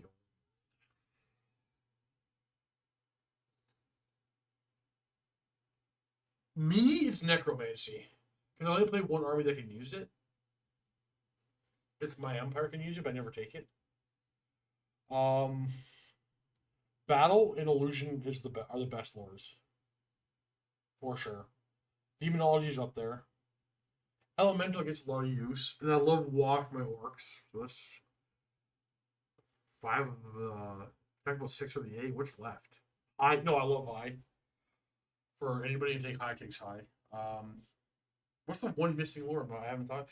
I think they're all good. The least used lore for me is necromancy, because my one army can take it, and that army is better off using battle magic.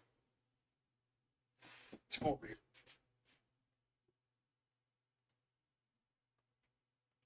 Oh, this is closed. Ah, how's it going, everyone? Maybe we have to order dinner. Because I said I can't get up until I finish this.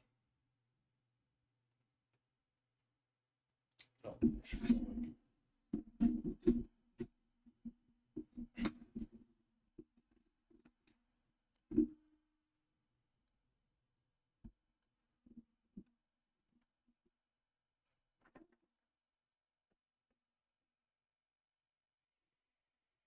oh, tomorrow I'm going into the studio to mount new cameras in the live studio on the ceiling. So Wednesday's live stream should have some cool new camera angles. Elemental, yeah, I talked about Elemental. It's one of the most commonly used lores. Probably just for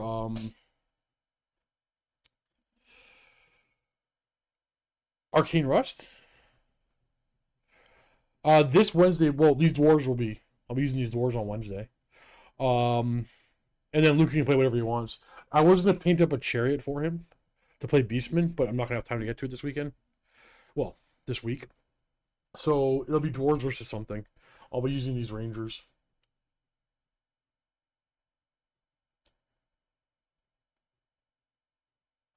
And I'll probably bring this character as well. If you can't see it anymore, I'm gonna find a reason to bring this Slayer character because I love the model so much.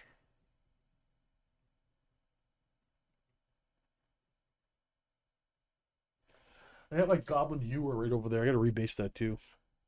Dark, yeah, and Dark's good too, Matthew. Dark's another good one. I got no beef with Dark. Um, Battle Lust is good.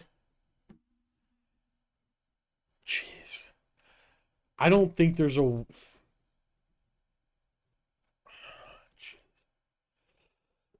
Depending on how you build your army, is what lore you want to take. Yeah, I know, Swoop. That's why. Well, the reason why I dug these out is because when they put out that announcement, like these are coming back to made to order or whatever it was, or being re-released, I'm like, oh, I have those. I should pull them out and paint them. Oh no, HP. I wouldn't. I don't think. Luke and I would ever do that. More importantly, I think most of you don't want to see that either.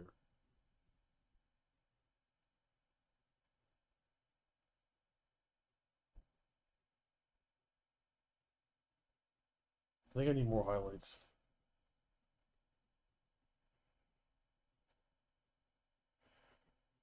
Yeah, good enough. That would be cancerous. Who wants to do me a favor and pick dinner?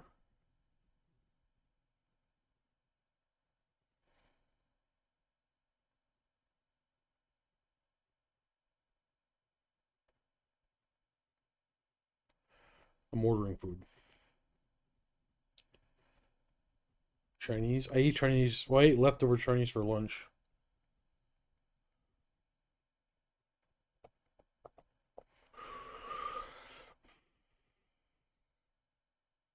We don't have Japanese here.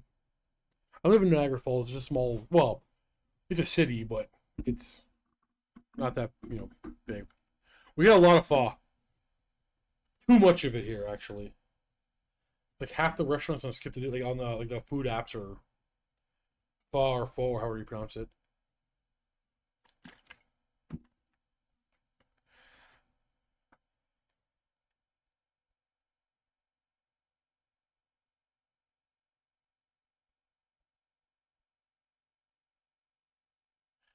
Matthew, this is maybe a dumb question. Can you take Lady Elise in Exiles?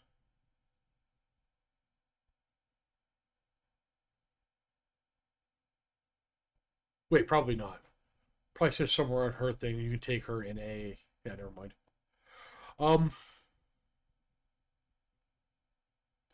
what spells are you hoping for the demonology wizard in your Exiles?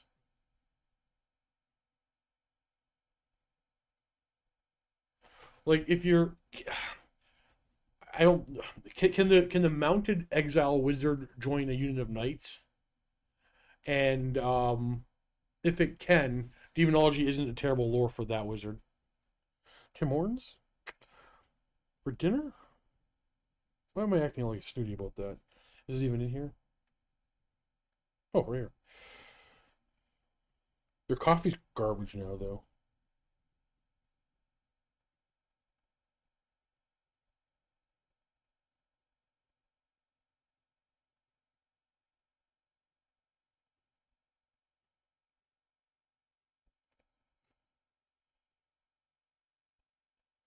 I was thinking demonology amount with familiarity at 4 and 6, and then no.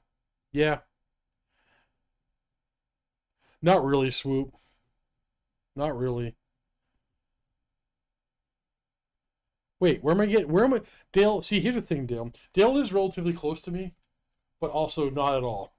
So Dale lives close to the big city, where you can get anything he wants. When I open up this app, it's 6 Burger Kings, 12 McDonald's, 14 pizza places, and then 32 pho restaurants. I don't think I'm exaggerating those numbers.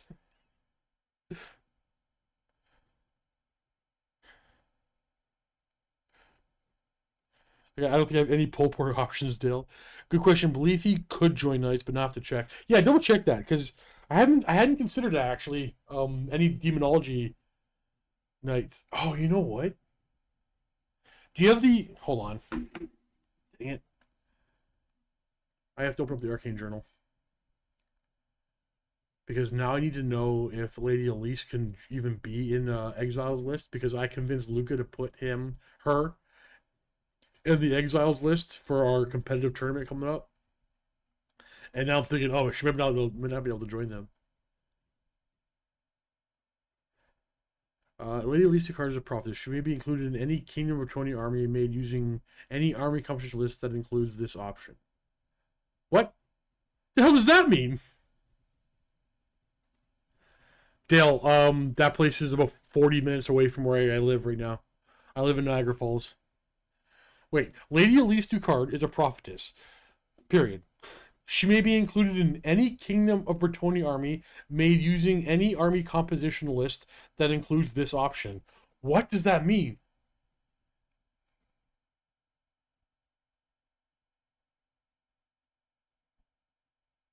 Oh, it's a period, but it should be a comma. I think is what they're trying to say. Lady Elise is a prophetess, comma. She may be included in any. That's what I think they. I think they mean to put a comma, not a period.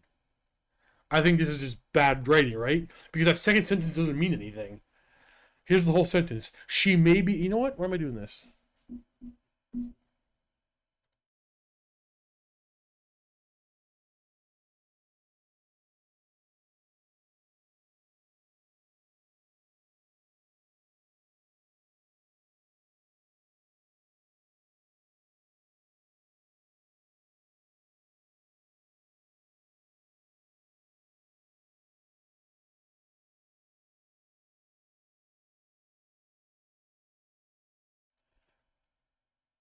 I'm back.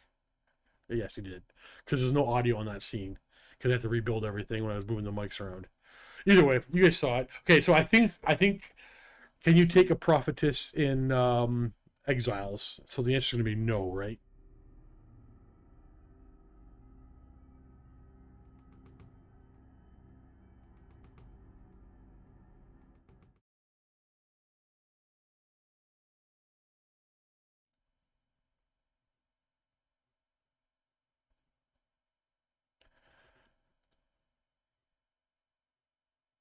So what happened there was I pushed buttons that switched scenes that I did not know was set to switch scenes. Well, if I'll message Luke in the Discord and tell him that that's not a legal option.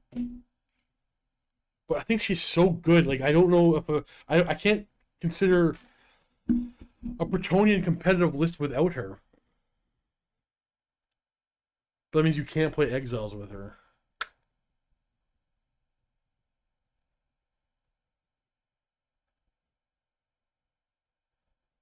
Well, Techless doesn't have any rules yet. I very much hope when Techless comes out, and he should, Techless will likely and should have the best Magic rules that we've seen or ever. Like, there's nobody else more powerful, Magic-wise, in the old world at this time, right? No, like Techless is the most powerful wielder of the 8 winds currently in this timeline that we're living in. So I'm expecting to see him as like a level 5 or a lore master or something like that. Lord Croak isn't alive though, right, Swoop? Well, unalive. And he doesn't count. He's not part of the narrative. But even Mazzamundi would be up there too, but they don't count.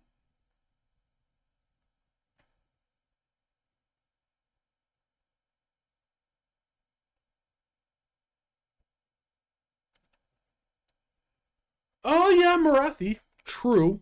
Well, Techless is more powerful than Marathi, but she's up there.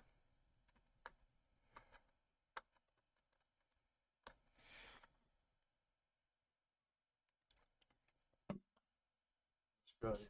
Solid yet? He is. All right, let's go back to painting.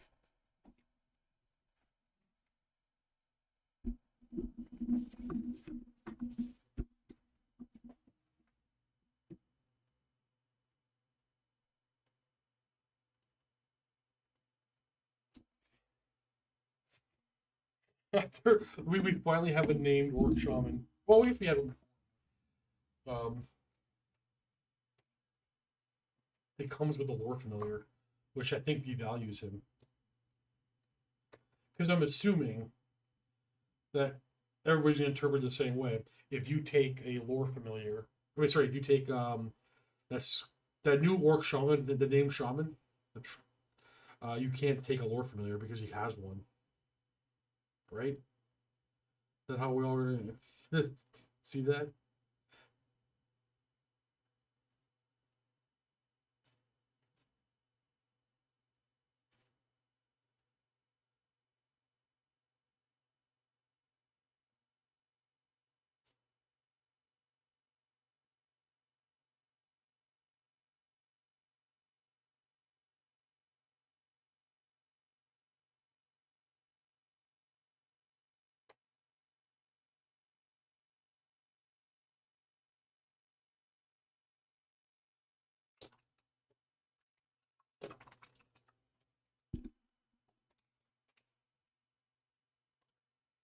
Wurzag isn't alive currently.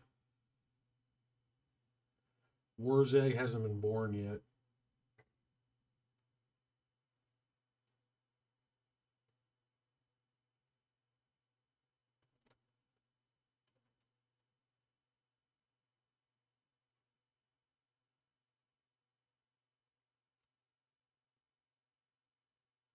And I don't think Wurzag will ever be a contender for a top wizard, top mage.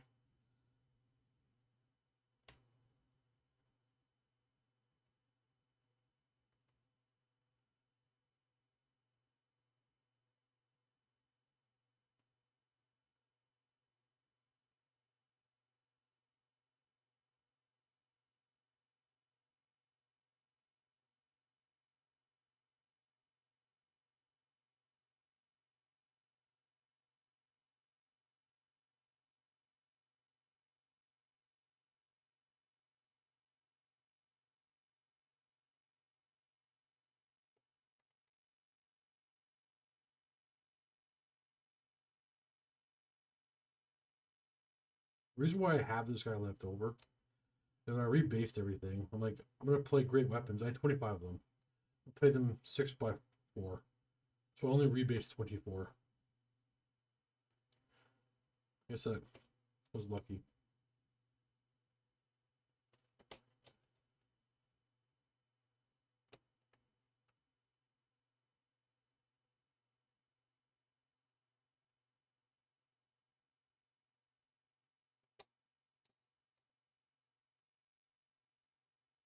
It should be. It's staying alive.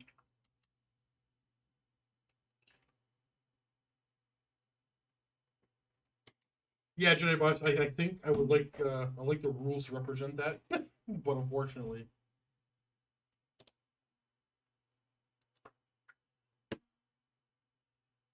every table I've ever seen either has 1, 2, or 0 level 4s.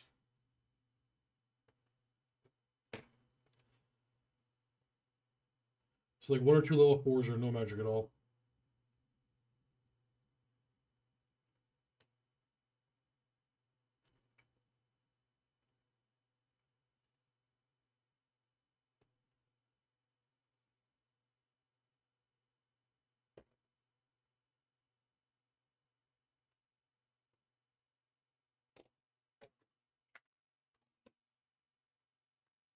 I was told ground the paunch for the kickoff in the timeline. I don't know.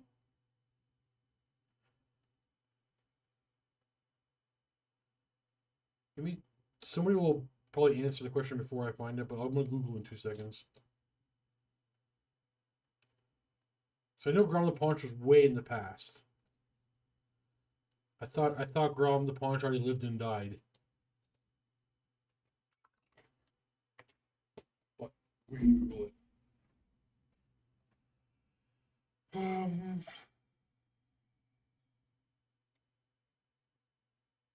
When did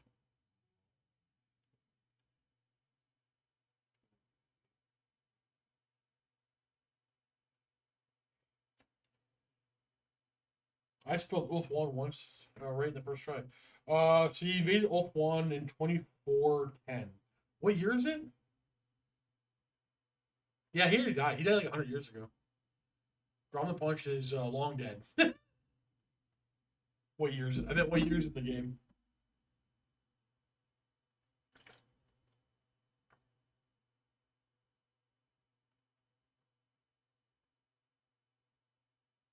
Yeah, Grom the Punch died like 100, about 100 years ago in the current timeline. Yeah, Matthew, Luke and I were talking about that too recently. It seems that we're always bringing about 700 points to 1,000 points in characters. Um, yeah, I don't think it's not necessarily bad if you bring a bunch of like characters, but the problem is when you bring a couple of big, we haven't really done it, but a couple of big dragon type characters.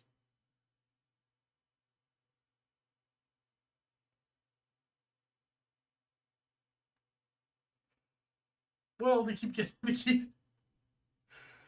I guess technologically, if you're constantly at war, their war machines would evolve. Um,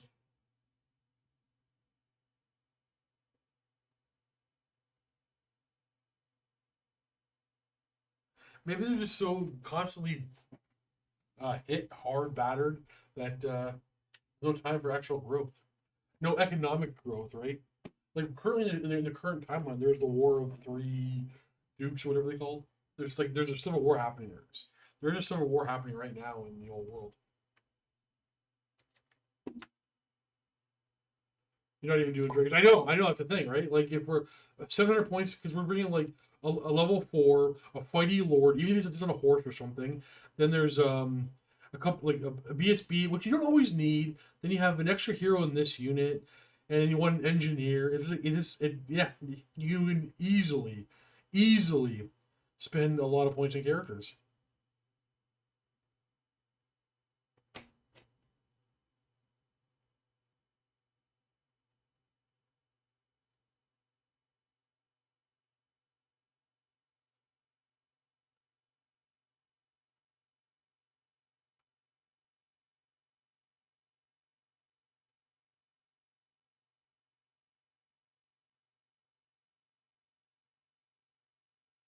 Arguably too many. It definitely doesn't. The way Luke and I are playing, it doesn't feel like Hero Hammer. But like we're both noticing that we're spending more points on characters than we kind of intend to. I was supposed to do something.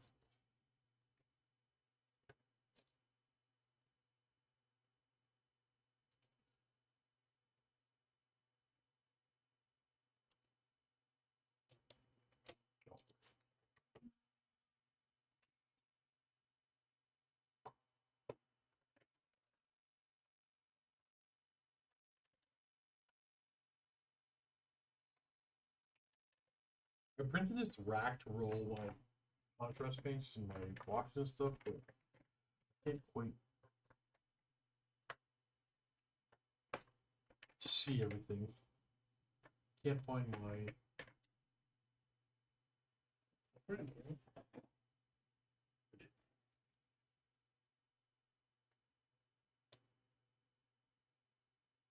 So Matthew, we're thinking 35 points, not 25.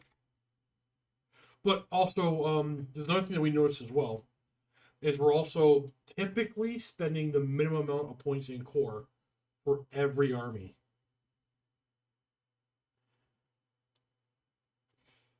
So we were gonna test, see if anybody even noticed it. We were gonna tell you guys, but we just started playing our lists with 35-point character cap and 35% 35% character cap instead of 50%, and then 35% core minimum. Without telling you guys to see if anybody noticed.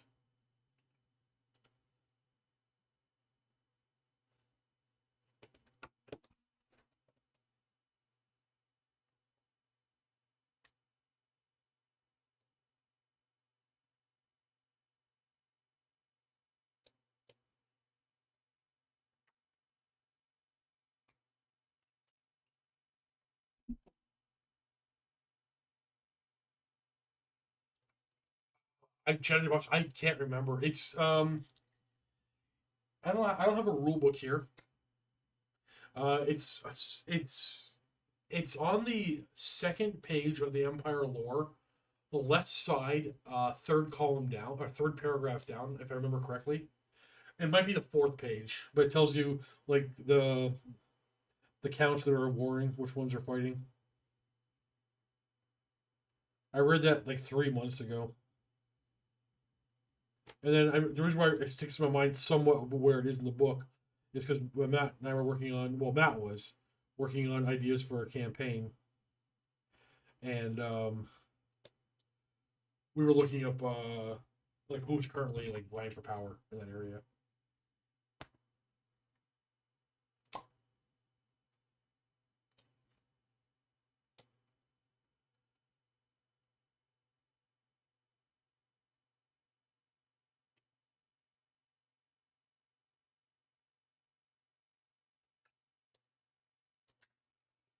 Did not like that turquoise.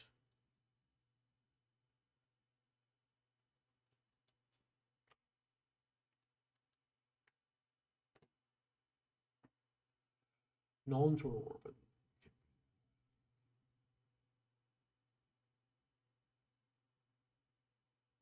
I would expect we're going to see um, a higher level of technology come from Cathay when they drop.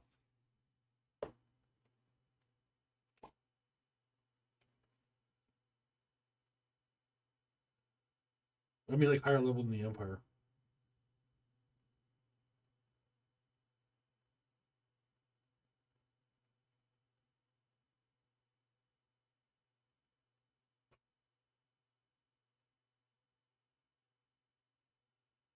Maybe they're saving all the cooler sculpts for that. But I wouldn't even want Empire to really to evolve. I want them to stay what they are. I already feel like they're too technologically advanced for the universe as it is.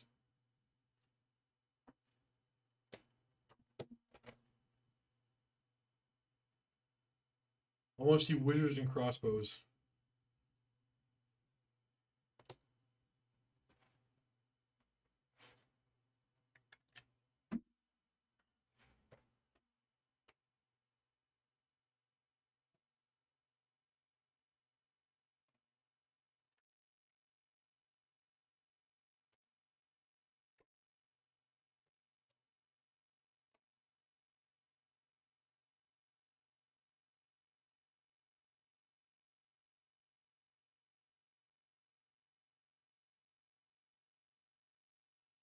Which kind of return are you playing though, Matthew? Are you playing Exiles? Are you playing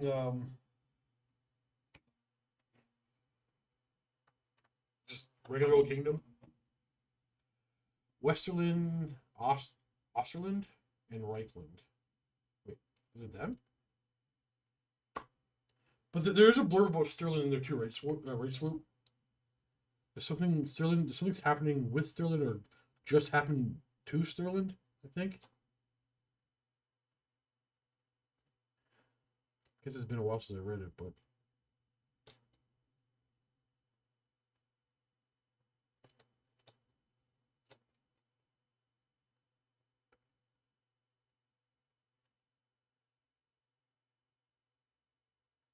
this is why I like to buy painted armies and then repaint them. It just takes 2 seconds to change up an army completely.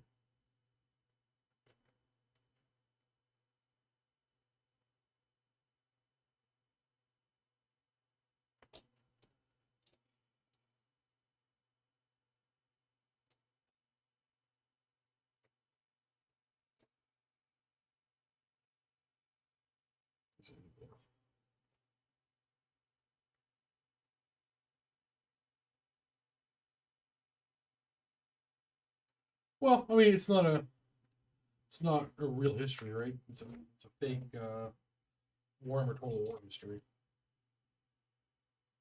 or Warhammer Fantasy history.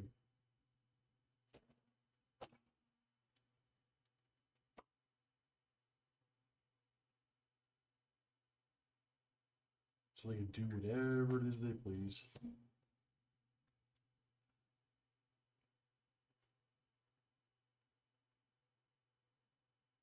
There. How many Bretonian players we're watching right now are playing actual Kingdom of... Is everybody playing Exiles?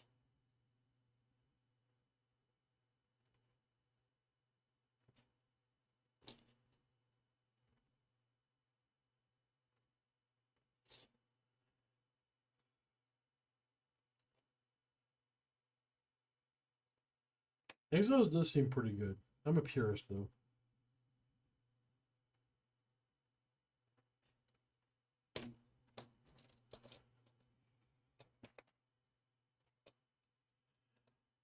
No freaking shield. Hope I didn't throw the bits away. I'm right back. I gotta make sure I didn't throw my bits away.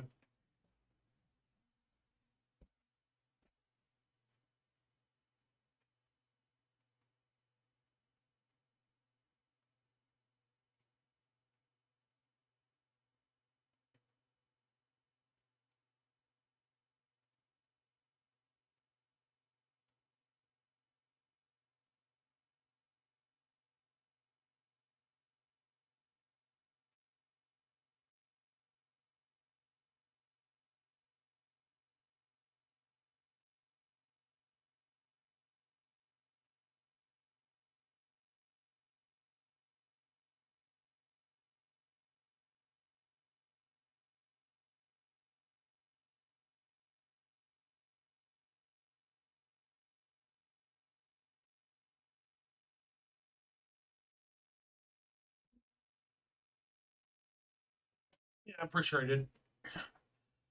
When these guys come back around, I'll have to pick up someone just to get a crossbow and a shield built for that guy. Oh, the modern shields aren't that big though. Sorry, like the modern dwarf shields. They're very small. Damn. Anybody have any of these shield bits left over in their bits box? They could sell me.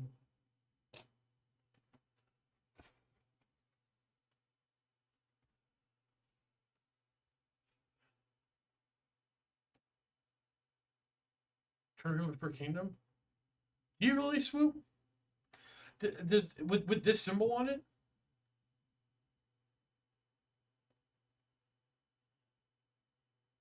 If you want to send one in an envelope to me and tell me how much. If you want to sell that to me, I would love stuff. Yuck, Bretonia.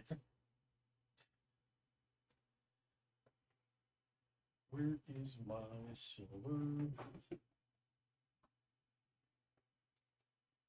Just one, yeah, I need one.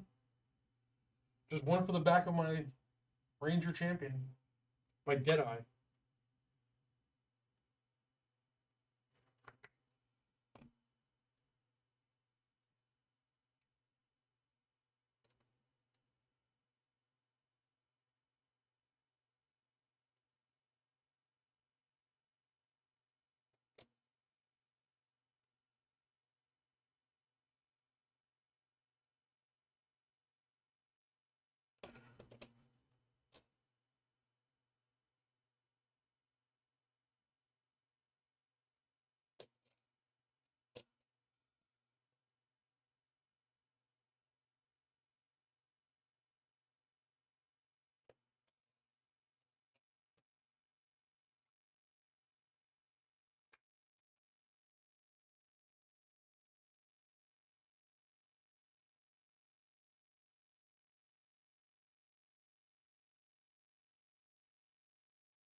a little bit.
$500 per shield.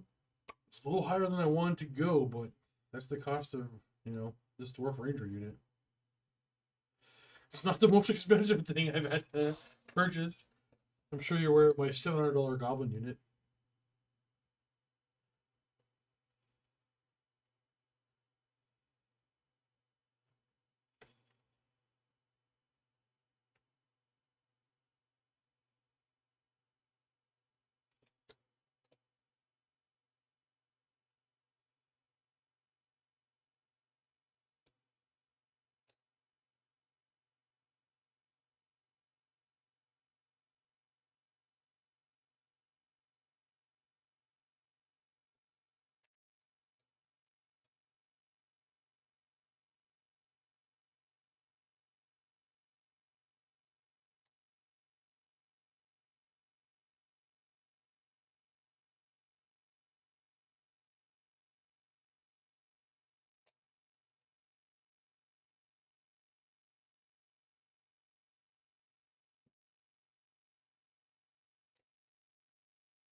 Nice throw them on foot. I love them. I have 40 of them. And I will eventually get them painted.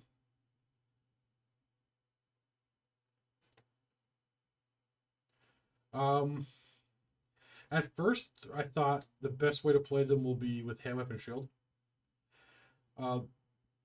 They look awesome with hand weapon shield, but I think the best way is going to be great weapons. This offense is more valuable than defense, and they already have their ward save. +1 armor save to, is not worth, +2 strength AP2. Rare weapons are just too good.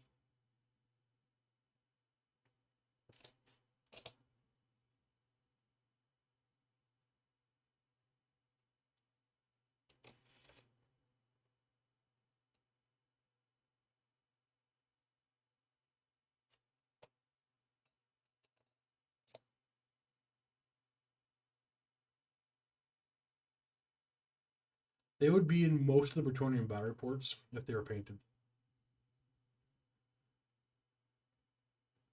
They're a damn good unit. But you don't need them. Yeah, they feel more Age of Sigmar-esque style and size, Peasant Bowman. Almost as if they were deciding to do to bring Bretonia back for AOS. They decided now we'll put them in the old world. Yeah, because they don't fit the scale, the aesthetic. Like they're out of place.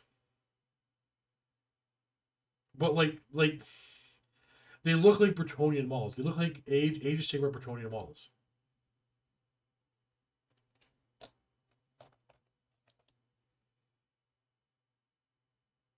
Well, that and their double-headed axe things are comically large. Like I said, like the hand weapon shield ones look way better. But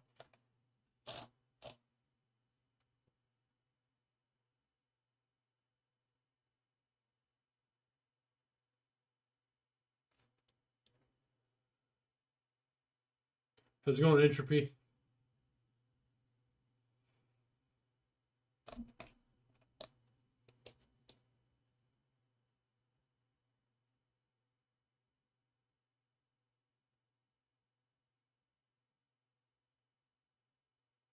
Wait, can you take?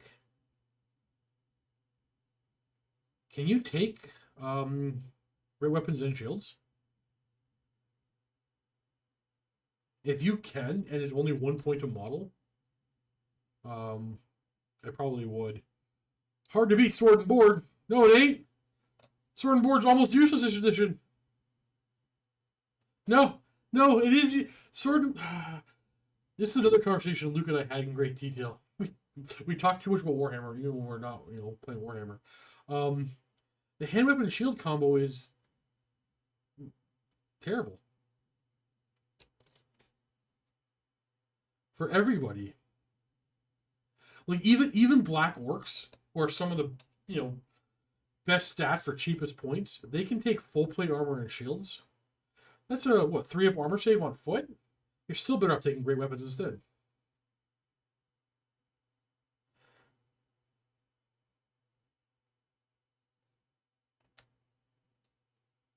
I meant look-wise. Okay, fine. You win. You're not wrong. They actually do look awesome.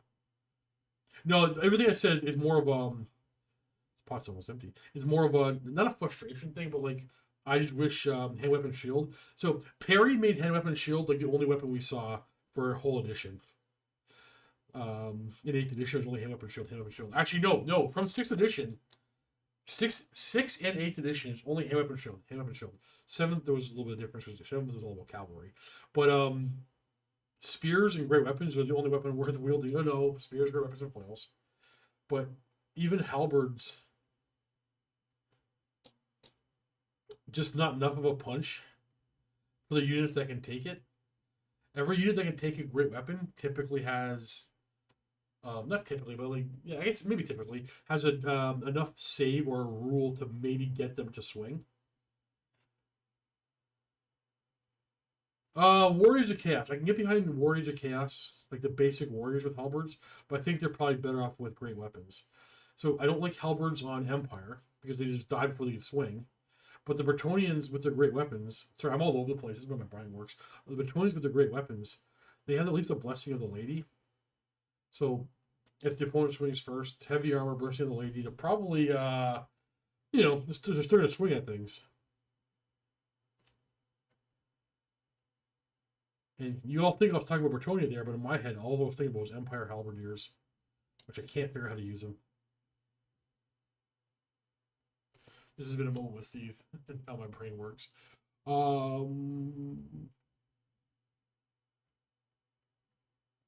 Defense, Asher, 100% dead on right. Well, it's more than just overcosted, though. It's not a defense edition. It's all about offense. Like you can make shields free for a unit and have them an option. Okay, so like I don't know how to word this. You can have a unit have an option to have. They come with light armor. You can either buy spears for 2 points or get a shield for free, but you can't have a spear and a shield. You're going to pay 2 points to take the spear every time. Because the defense, even though it was cheaper in that fake made up scenario I made up, it still isn't worth not having the offense. So you can make defense free for the infantry. You're still not going to take it. Well, like the way I play it works, how I'm playing. Okay. How long was this stream? It was 6 hours. This was going to take me 4 hours. But I got 1 character kind of done and 3 more mostly done. So, all right, it took me about 50% longer than I expected, and they're not sealed. That's not a big deal.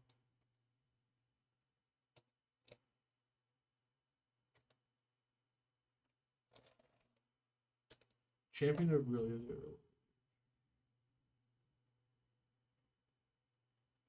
I didn't assemble mine Champion of Grill. I had a buddy assemble all mine for me, so I didn't have to deal with that. So I'm glad I didn't. I'm glad it.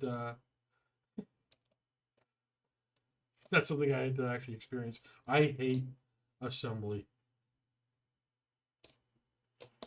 Do I have enough to stagger these models?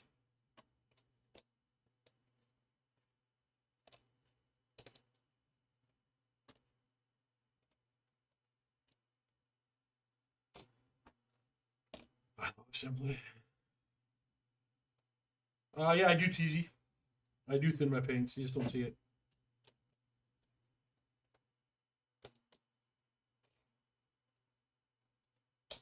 Boom. Rangers.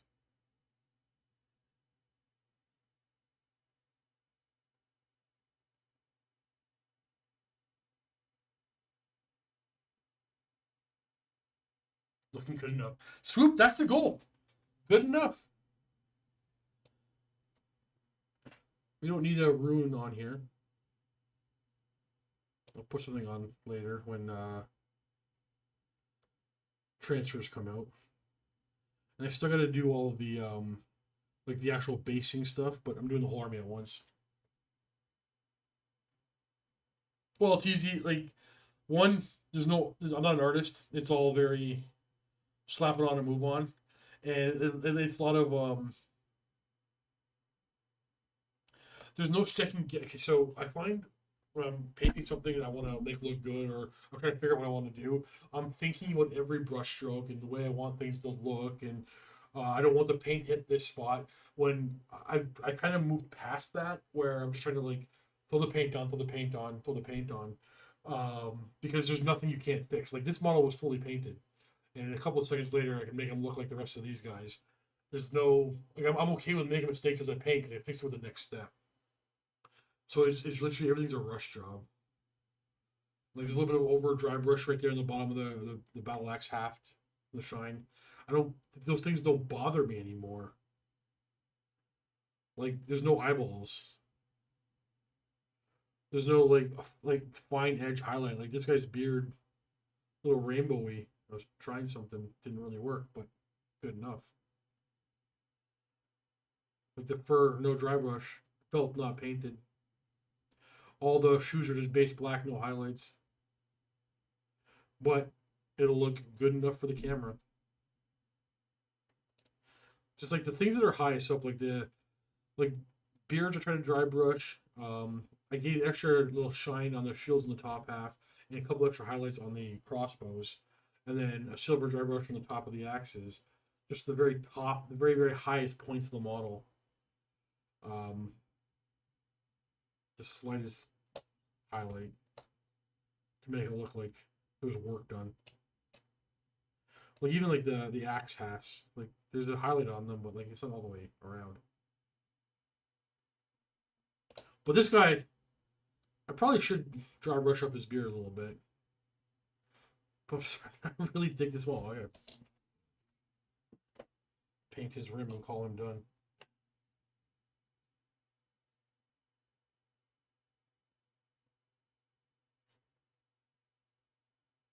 Anybody got a good build for a lone Slayer character?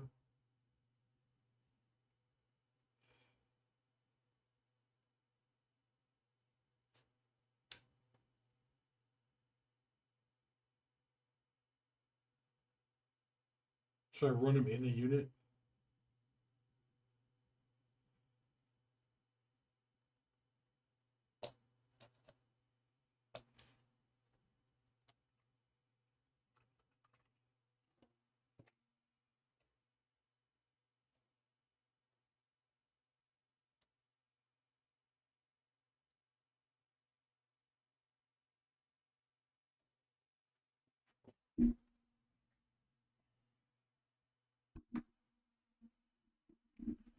Solo if against flying monsters in a unit, if not.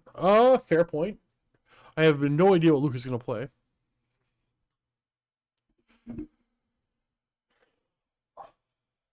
I don't know how many Slayer characters I have. Maybe I'll bring an army of Slayer characters and Rangers.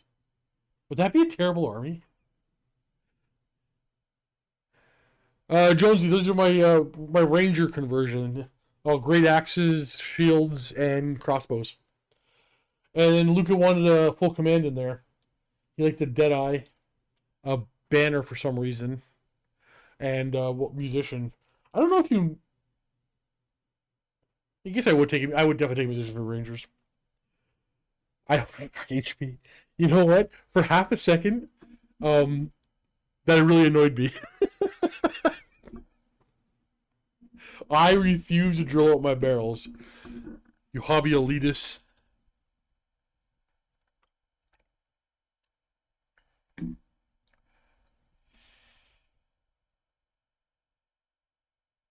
No, I opened up this bottle of water 6 hours ago. And I always sound hoarse.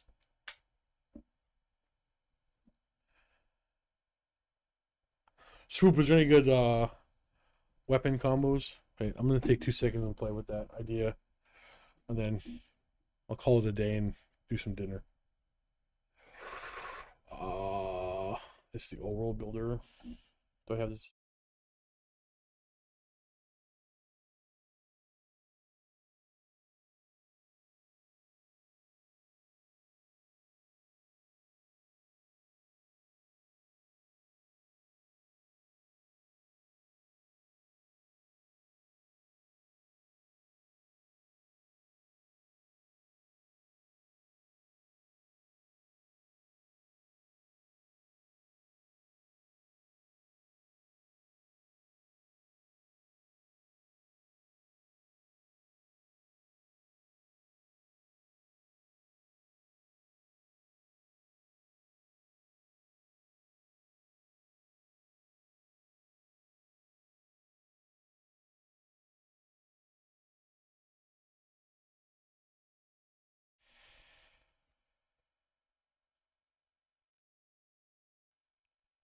There you go. My bad. Still building all the new setup here. I had to like change all my mics and everything. So I did not know you could do the rune of speed on a great weapon.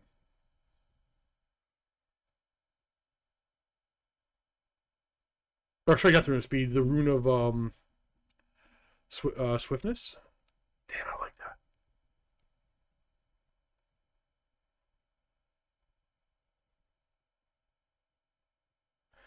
Take a rune of passage, and if it's a demon slayer, just they don't get. What's the rune of passage? Is it talisman? It's gotta be talisman, right?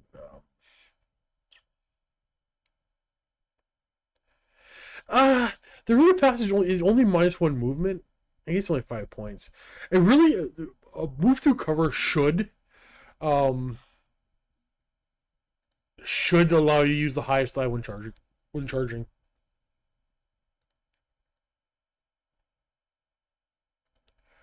All right, Demon Slayer. Demon, not Damon. Demon Slayer. It drives me nuts when people say Damon.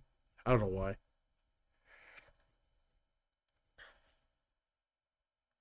Old English. A-E.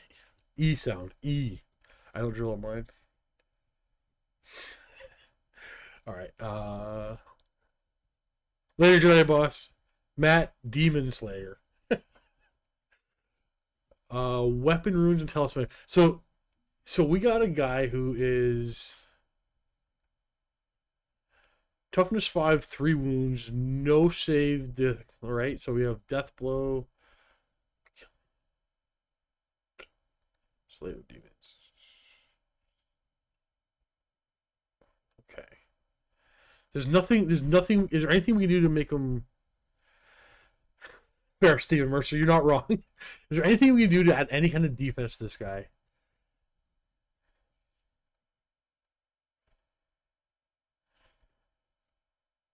All right, let's make him killy first. So we are using Rune of Parrying.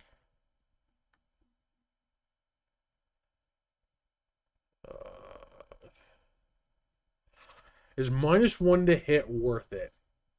What's his weapon skill? Is he a 7? He's a 7. Can he take Rune of Warding? Ooh. I played a game yesterday. I failed my Rune of Warding, 2 ward save. It was not Rune of Warding, it was the high elf version of it.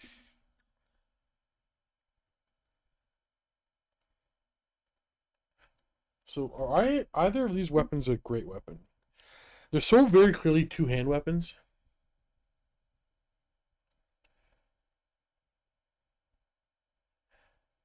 Is there any way to make a whoops, hitting the mic. An additional hand weapon, Demon Slayer. That's not stupid.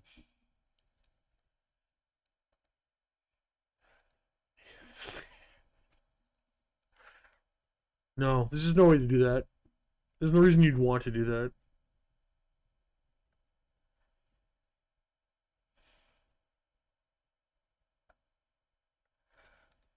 Alright, great weapon.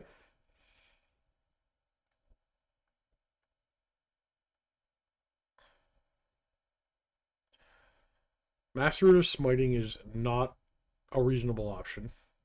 Matt, shut up, XP. Sculpt Blackhammer is not really a viable option for a Slayer. No armor saves.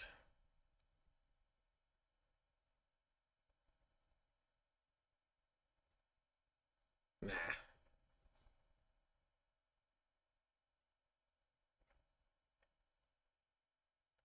Yeah, Asher, I know. You're not wrong. It's just a cool model, and yeah, I have no great weapon on him.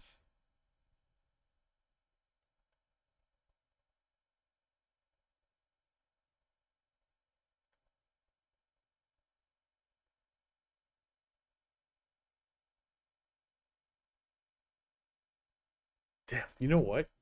A great weapon with a Master of Swiftness is it's just too good to pass up.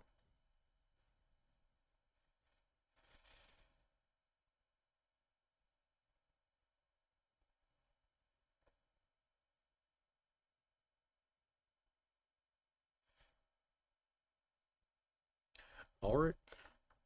Wait.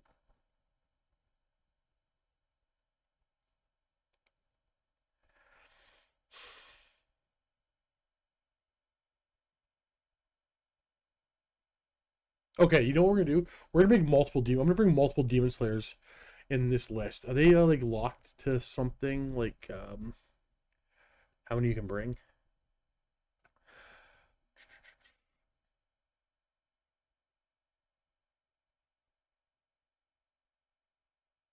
Demon slayers have no restriction. Okay.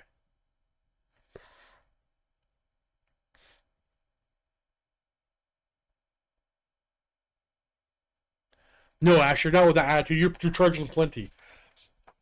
He flanks things. He's gonna charge every turn, and he's gonna break the enemy and charge again.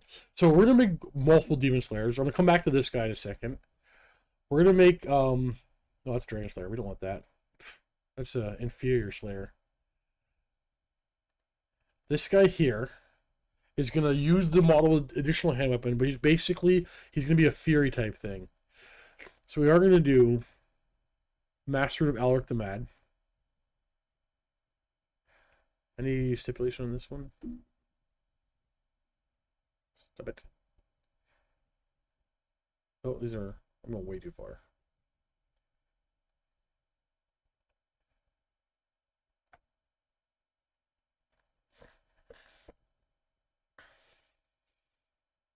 So distracting.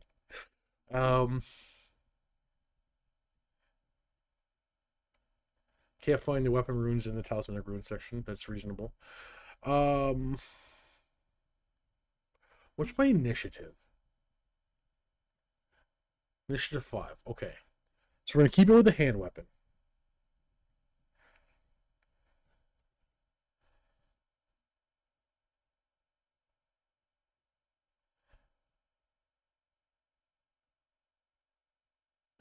I already know this is all a bad idea.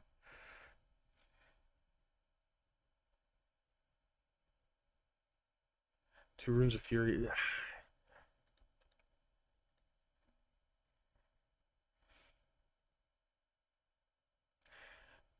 It's not good. To represent this model. Like, the job can be better done by turning... What the hell are you guys talking about? Like, this guy can do the exact same thing for better with a great weapon, Master Rune of Swiftness, and 2 Runes of Fury. Like, it's just better. And it's cheaper. We're doing it anyway.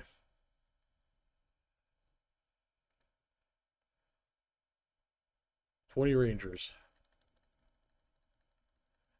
We just painted them.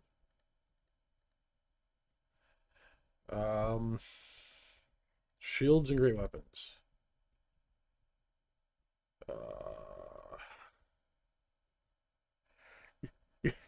I will. Okay. What do you want me to name the one with the great weapon?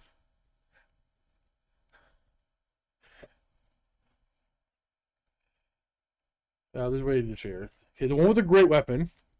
This will be Matt Demon. All right, that's it. I have you Matt Demon. Not name the other one Timmy.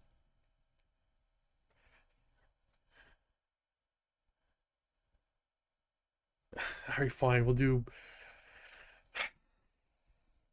Ben Elf Slayer. No. It's Ben Elflick. No. Ben Elflick.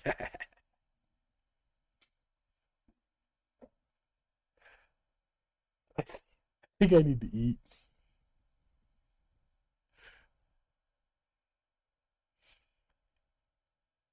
We got Matt Demon and Ben Elflick.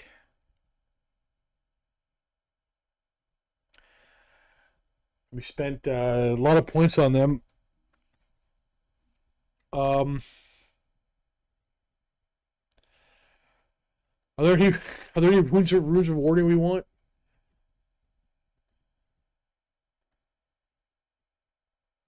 I know, HP. I know. This is. I have to narrate that later. It's true, Steven. You're not. It's true. Oh my god, that's how we took up the orange hair. We're gonna give each of them a rune of warding. Why not? Oh, I can't do that. Elflick also gets a rune of passage. He's the more spent. No, we're gonna spread these points about. He can have the passage. A good hunting. Stop! This is dumb. This is serious Warhammer, buddy. Here I got the Rangers and Bane. I got the Rangers done. One of the characters done, and then 3 more of the characters like about halfway done.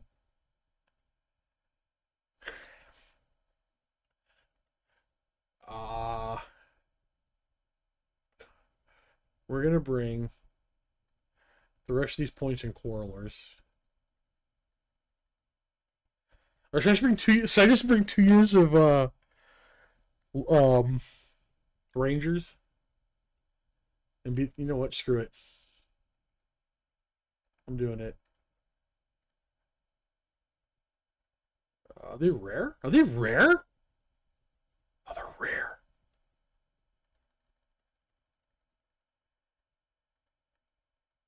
Bane, you could have been in chat with me. What are you doing? I've been here the whole time. Okay, we have to finish up these core then. What can I spend the rest of my core on?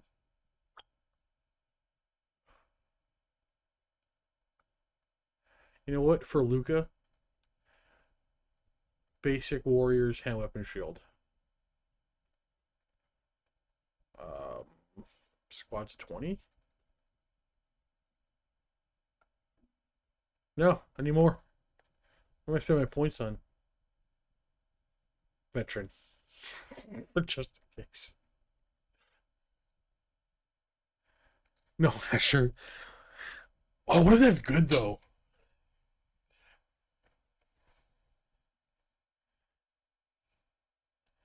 No, I'm about to jump off, Bane. I'm gonna finish up this real quick and jump off. I have to eat. I'm getting real hungry. I need a general. Oh, you know, screw it. Let's go all the way here. General, shield bearers. He's gonna have 2 runes of fury. You know what? Screw it. He'll have 3 runes of fury on a great weapon.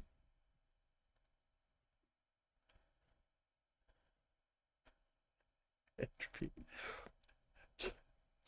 So it's all some of you care about. Where's the rest of my rooms? Oh, over here. What else are you gonna want? Is it drum roll?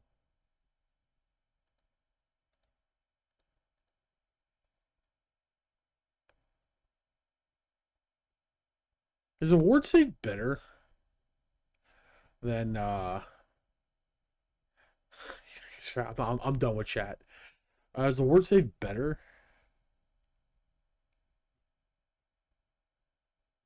Preservation. Oh no, that one's good.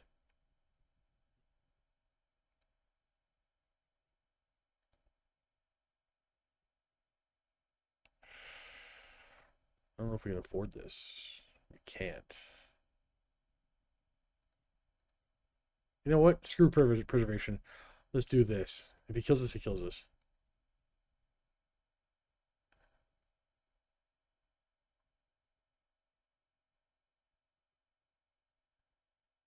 Bane African.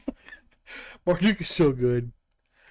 Yeah, swoop. If Luca has killing blow on Wednesday and he kills that guy, so be it.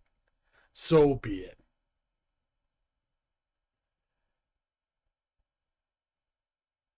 Because like, what do I shave if I don't do it?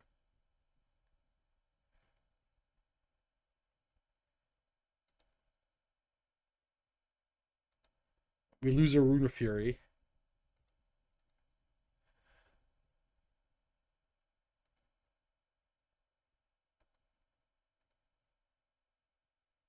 Weapon skill is not going to matter.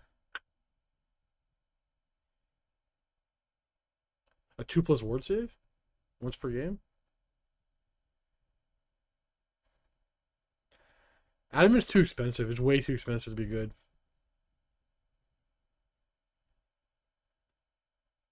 Everything moves at 6 swoop.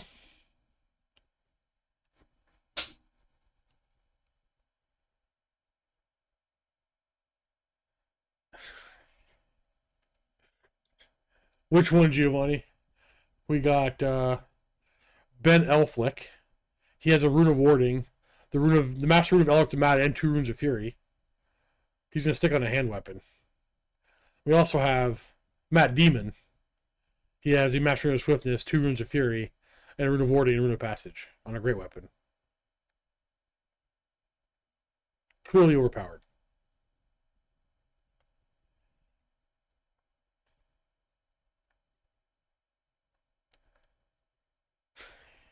This list is oh.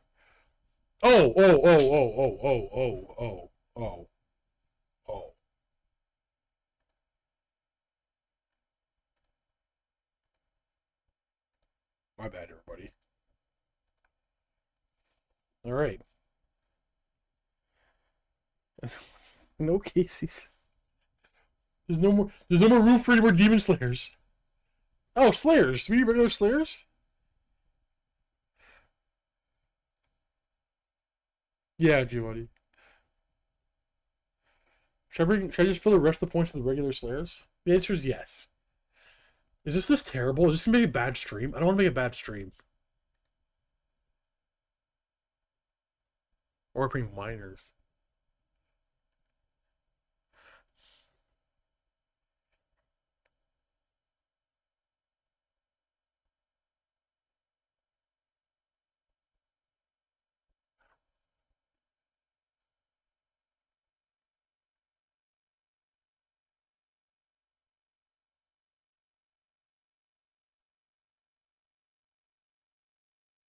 I gotta shave 4 points out of this list.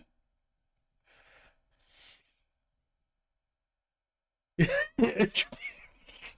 thing is, Entropy, you may be setting me up to fail, but I got 2 units of Rangers. Like, they can't fail. Where do I shave 4 points, though? Wait. They're no longer a veteran. I have to add 7 points to the squad.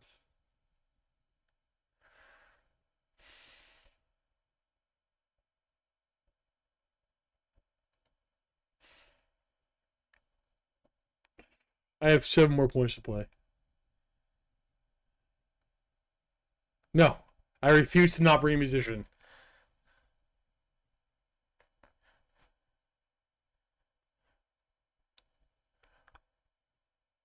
Where can one spend 7 points? How many points are these guys?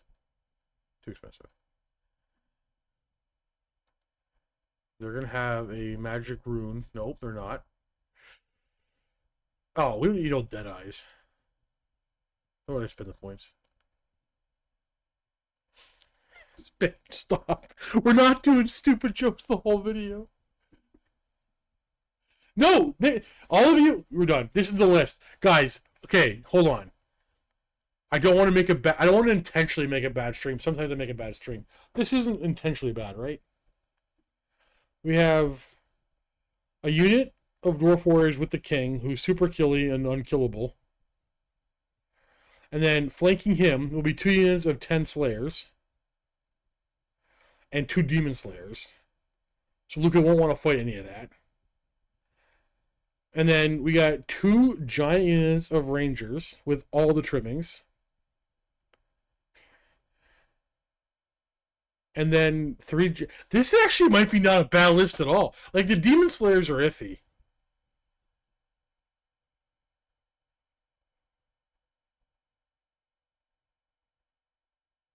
Wait, did I just create the greatest dwarf army ever created? I have Giovanni, no idea. We have no idea. We go in blind. It's probably gonna be Beastman if I were to guess. No, I should say probably. If I were to guess, it's Beastman, but we have no idea.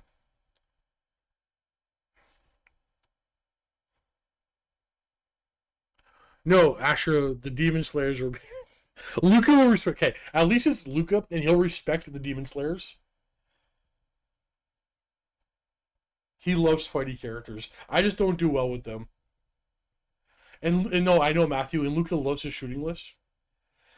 So long as Luca doesn't play Bretonia, I'll be fine. If he plays Ambushing Beastman, I already won without even trying. It's an Oscar winning list. Nicholas, you crossed the line. Alright, we need a name for the king. Give me a name for the king.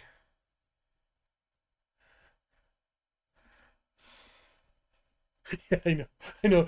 There's always a possibility.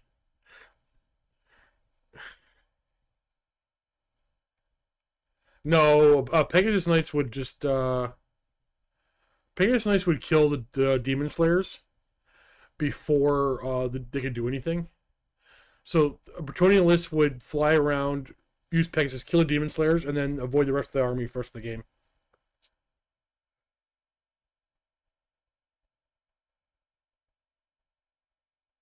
Can't just call him J Lo.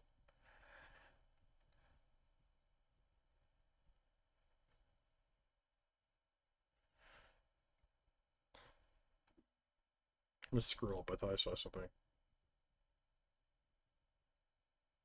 Oh, swoop! I actually forgot about that. You're right. I kept thinking everything wins on the 6s. I just scrolled up and saw your comment about Strength 4 not winning T10. Completely forgot. You're right. But I'm not worried about a Strength 4 anyway.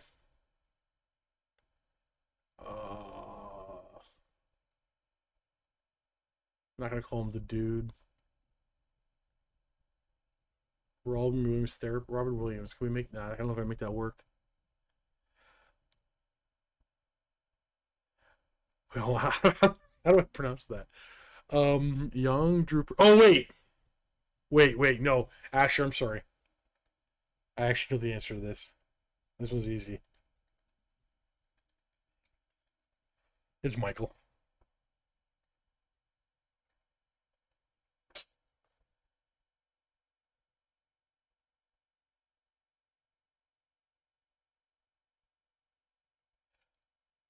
If this is a bad stream, it's on you guys. All you green names are paying for this nonsense, so. Hey, look at this right here. Mini Wargaming, shop now. Buy your bases from this place right here on the screen.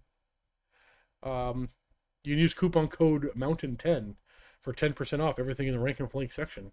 Actually, that coupon code might work for everything now. Oh, they even have Wargamer resin now if you do 3D printing. I just bought a bottle from them.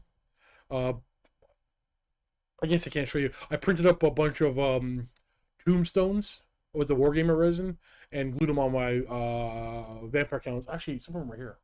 No, they're not.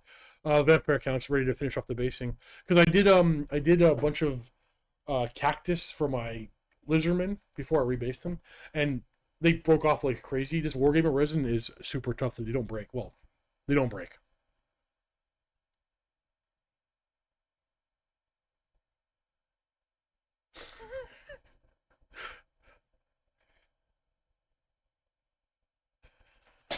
Ozzy.